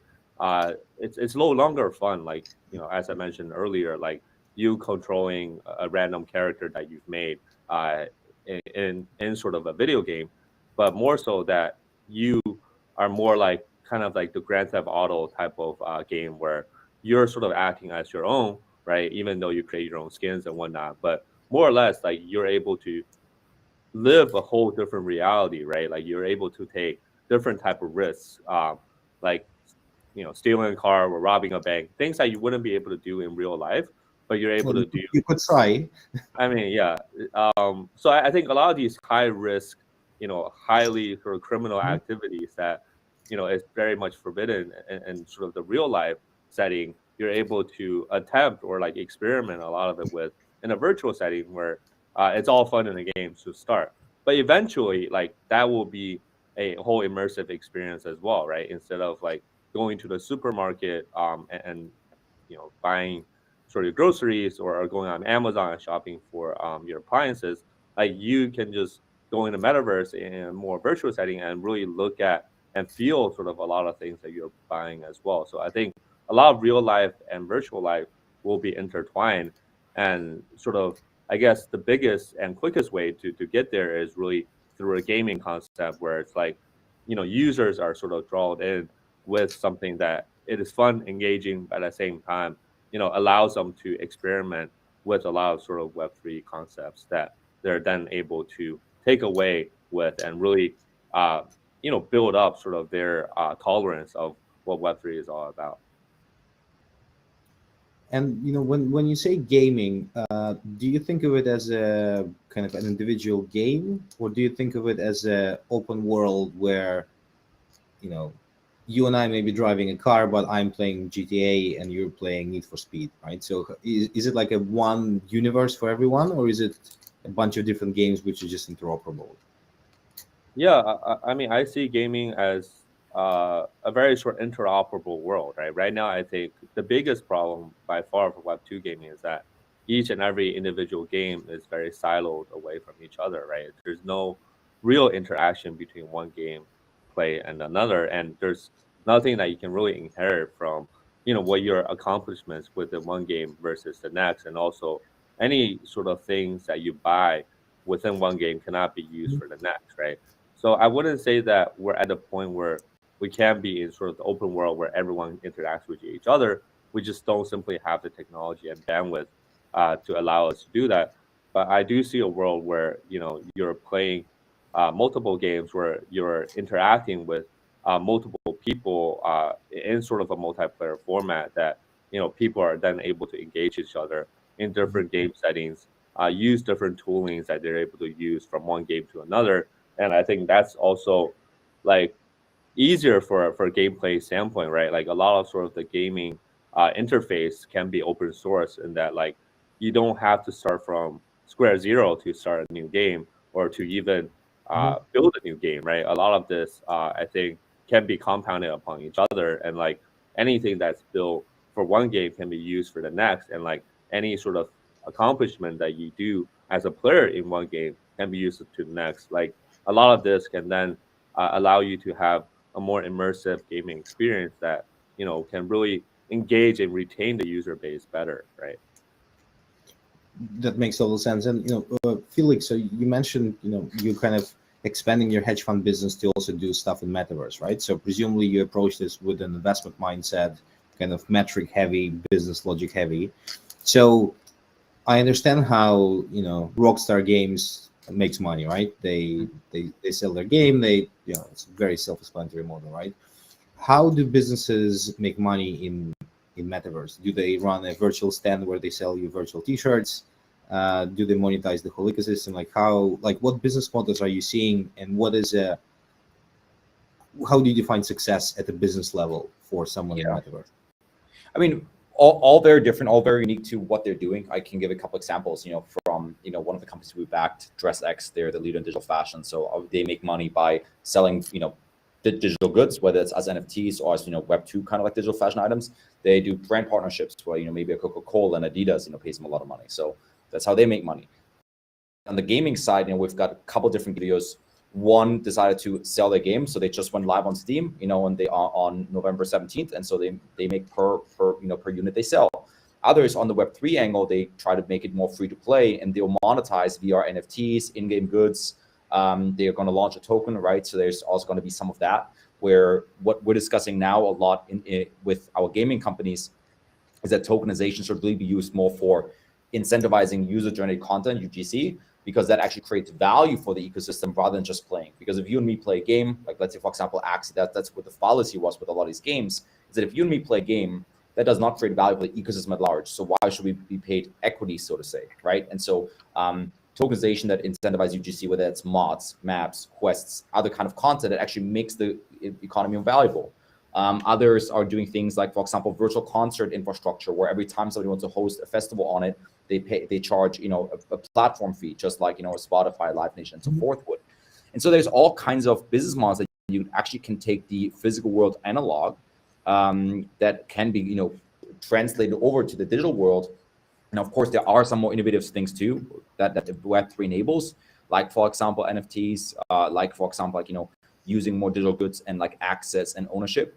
The only caveat to that is that I think a lot of these new models that we came up with last year as an industry, they're now getting challenged, right? Like from things as simple as secondary sales no longer necessarily paying a royalty, which a lot of businesses were literally completely based off, right? And so if you completely build a business model on getting secondary revenues, well, that's kind of gone now. At least it's getting challenged. And so I think with crypto, that's something I've learned over the last 6 years in this industry, 7 years in this industry, that it's always a pendulum. We always zig and zag. We always go completely the opposite way of like how things used to be done, and then kind of like the hard way learn. Okay, some things were this way for a reason. Same things observable in DeFi, but ultimately we still end up a little different than the traditional space was. And so I think that's where the real innovation comes: is being open-minded, being willing to make mistakes and break things, but ultimately still making progress as a result.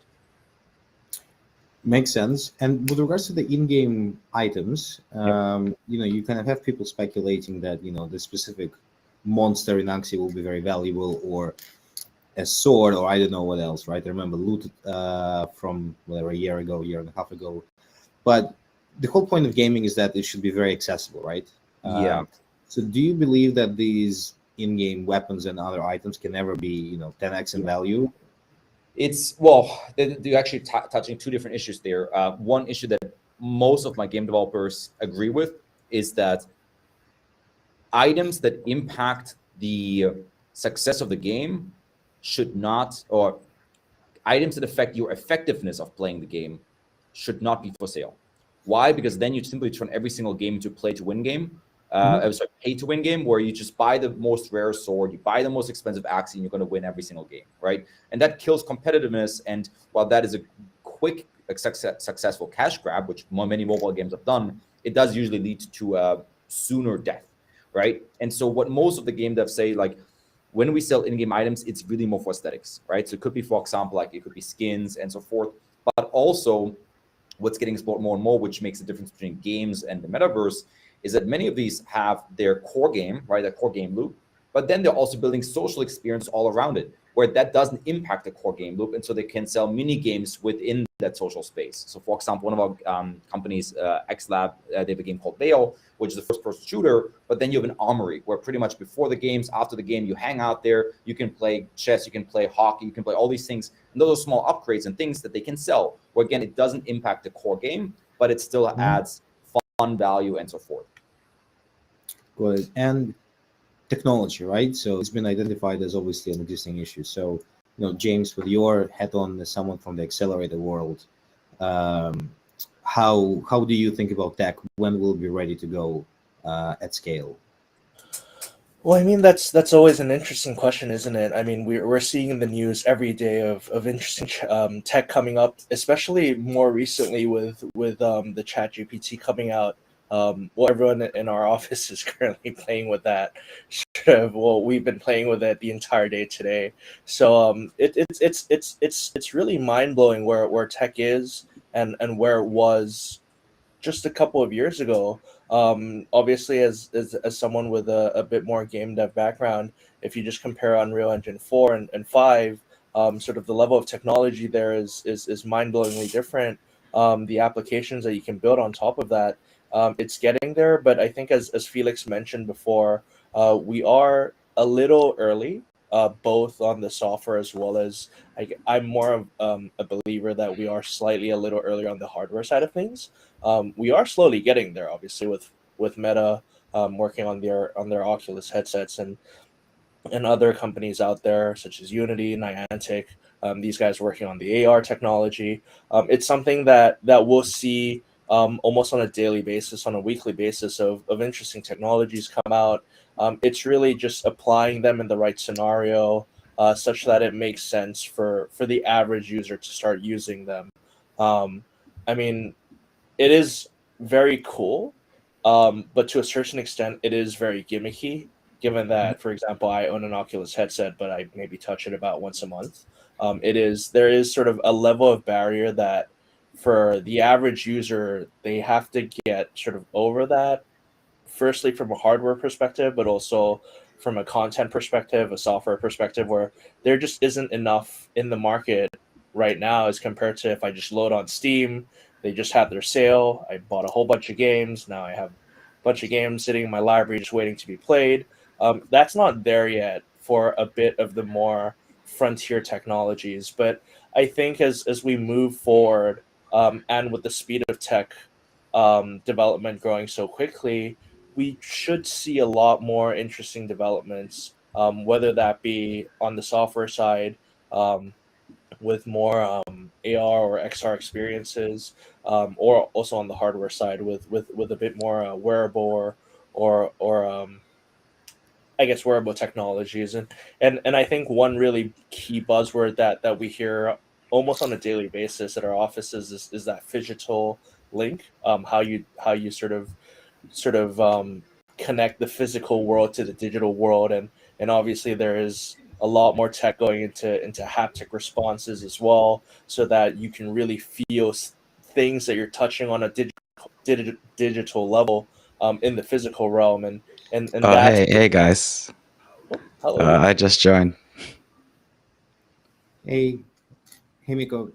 Yeah, James, finish your thought, and then Miko. Yeah, no worries. Yeah, no, I think that sort of wrapped it up well for me. But yeah, really interesting for developments in the tech world. So yeah, I'll pass the mic to Yeah. Miko. Yeah, hey Miko. Yeah, thanks for joining. Yeah, if you wouldn't mind introducing yourself, that would be great. Yeah, that's fine. My name's Miko, and I'm with Gumi Cryptos Capital. So we're an investment fund, and you know we're I think we have 2 blockchain funds, 3 game funds, and a VR AR fund. So I think we have kind of a metaversal aspiration. Mm-hmm. So that's well, seems like it's a good fit for the panel then. So we have one question from the audience which we can ask you, Miko, to address. So we've kind of discussed that metaverse is kind of its own thing, where it's early days and so on and so forth, but very promising. Will it exist completely separately from the Web2 gaming, or will they merge? Will these 2 worlds merge somehow, and you can kind of opt in, opt out to be in the metaverse? How are you seeing kind of all of this coming together?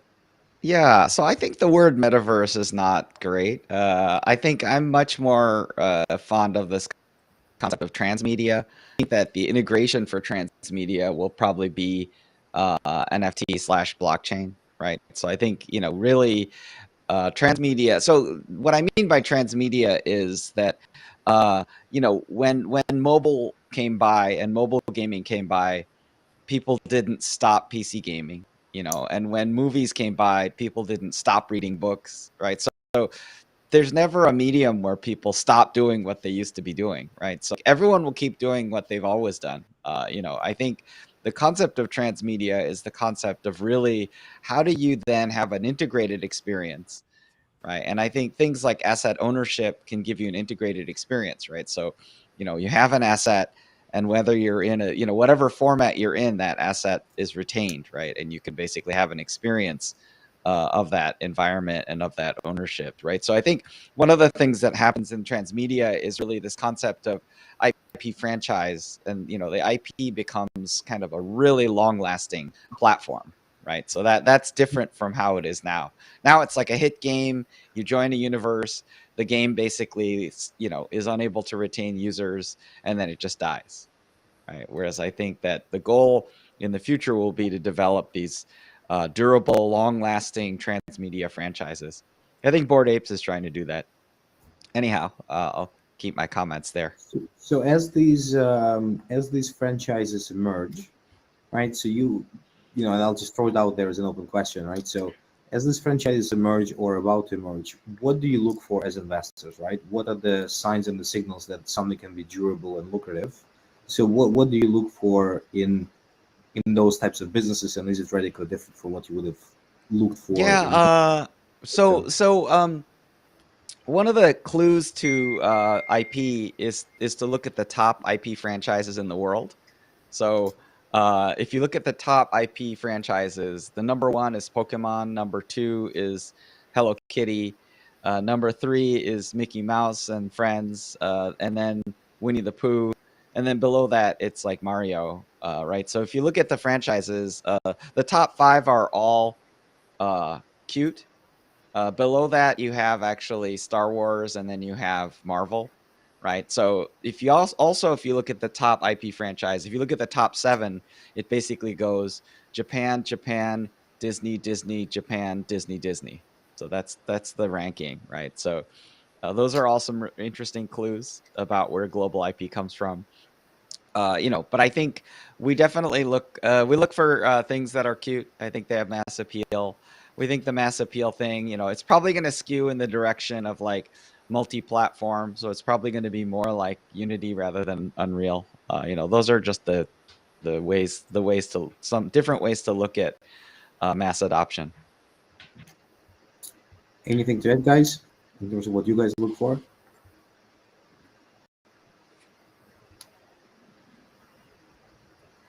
David, Felix, any I guess just on last comment, I personally lean more heavy on the Unreal side. I think there's and also to touch on something with James, James mentioned VR a little bit. I think there's a lot of technological innovations that are currently happening real time that will enable both that medium and also high fidelity at a much bigger scale. Cloud rendering is coming a lot closer. A lot of our portfolio companies are working actively with, NVIDIA, Meta, and so forth on getting cloud rendering, cloud streaming rolled out, which would enable anybody, even with a lower fidelity headset device and so forth, to be able to access, high fidelity gaming that, for example, like Unreal Engine 5. On top of that comes, technology progress like 5G, which will also support that. And so I do think that I think people are underestimating the potential for XR, particularly as it comes to VR as well, because I know it's been a very lackluster medium for several years now. There was a little bit of a hype back in 2016, 17 when the Quest came out. There's some funding that happened at that time. And most of those companies didn't really get that much traction, because ultimately I think the amount of headsets shipped as of right now is like 35 million globally.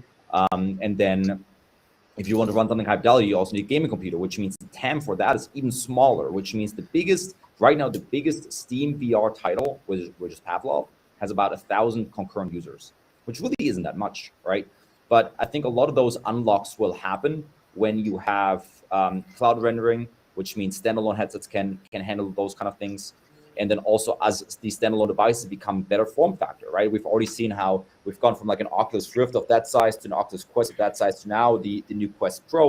It's pretty slim, it's pretty light, and also it's much more secured on your head, where if you do fitness or active gaming, it's not as clunky. And so I think we're maybe 2 more iterations out from something that is truly mass market ready. Not the least of which is that Apple, Apple had the leak a couple of days ago that they're working on their XROS, which means that Apple will likely enter this space as well. And if I've learned anything from Apple in the last 10 years or so, is that anytime they tackle a new medium, they help it go mainstream, right? Whether that was the iPad, right, where initially we already had tablets with styluses, but nobody used them. They brought out the iPad, and they hit record numbers. We've had cordless headphones, right? But it was the AirPods that really made them go mainstream. And same thing with smartphones. I mean, there was BlackBerry before iPhone, and it was this device that maybe lawyers used, but it wasn't really mainstream. And then iPhone came out, and all of a sudden everybody has an iPhone. And if the people that don't have an iPhone, they have something that looks like an iPhone that came shortly after. And so I think if Apple enters the VR space, I wouldn't bet against that segment. Plus, it's not just Apple. You've got Apple, you've got Meta, of course, you've got ByteDance with the Pico 4, you've got Sony with the PlayStation VR 2 Q1, you've got HTC come out with the new Vive. And so there's all these big tech companies that are betting on VR. And so even though it might not be a 12-month trend, I think it's something to pay attention to for the next 3 years or so. Cool. And David, what are the key signals that make you excited when you see a metaverse or a gaming project? Yeah, I mean, I think we're, as an investment firm, still very much founders first, right? I think it's like, how is the founder able to think about the way that they're able to capture market share in the current meta, right? So when we think about, the addressable market and also what the landscape will look like, will be vastly different from, what has been done prior, right? So I think having the ability to be forward thinking, having the ability to pivot when needed, but also having the understanding of what's happening right now and what could be trending down the road, right? So a lot of that, speaks from their prior experiences, what they've done before, that really allows sort of that translatable skill set to be doing what they're looking to build right now. But again, still very much founder first. We love working with the founders directly. Maybe sometimes the best idea takes time to really shape out, but again, I think it's really the talents of the founder that impress us the most. And James, with the acceleration mindset, do you focus on any specific themes within that are kind of a strategic fit for for yourself and for your investors, or is it very much a kind of a fluid concept? Yeah, well, I mean, I think the thesis evolves. It is definitely an evolving thesis. That being said, we do sort of ground ourselves towards 2, I guess, core arguments. The first one being more content for the metaverse, and then the second one is really technologies that will help scale out metaverse adoption. One thing that we are aware of, and a lot of people, especially those building metaverses or building for metaverses, are realizing is that we may very quickly run into a situation where metaverses or metaverse platforms launch, but there isn't enough content, thus creating an empty metaverse problem. And so, really, technologies, and that is really one of those key reasons why we are so hyped about generative AI technologies, is that they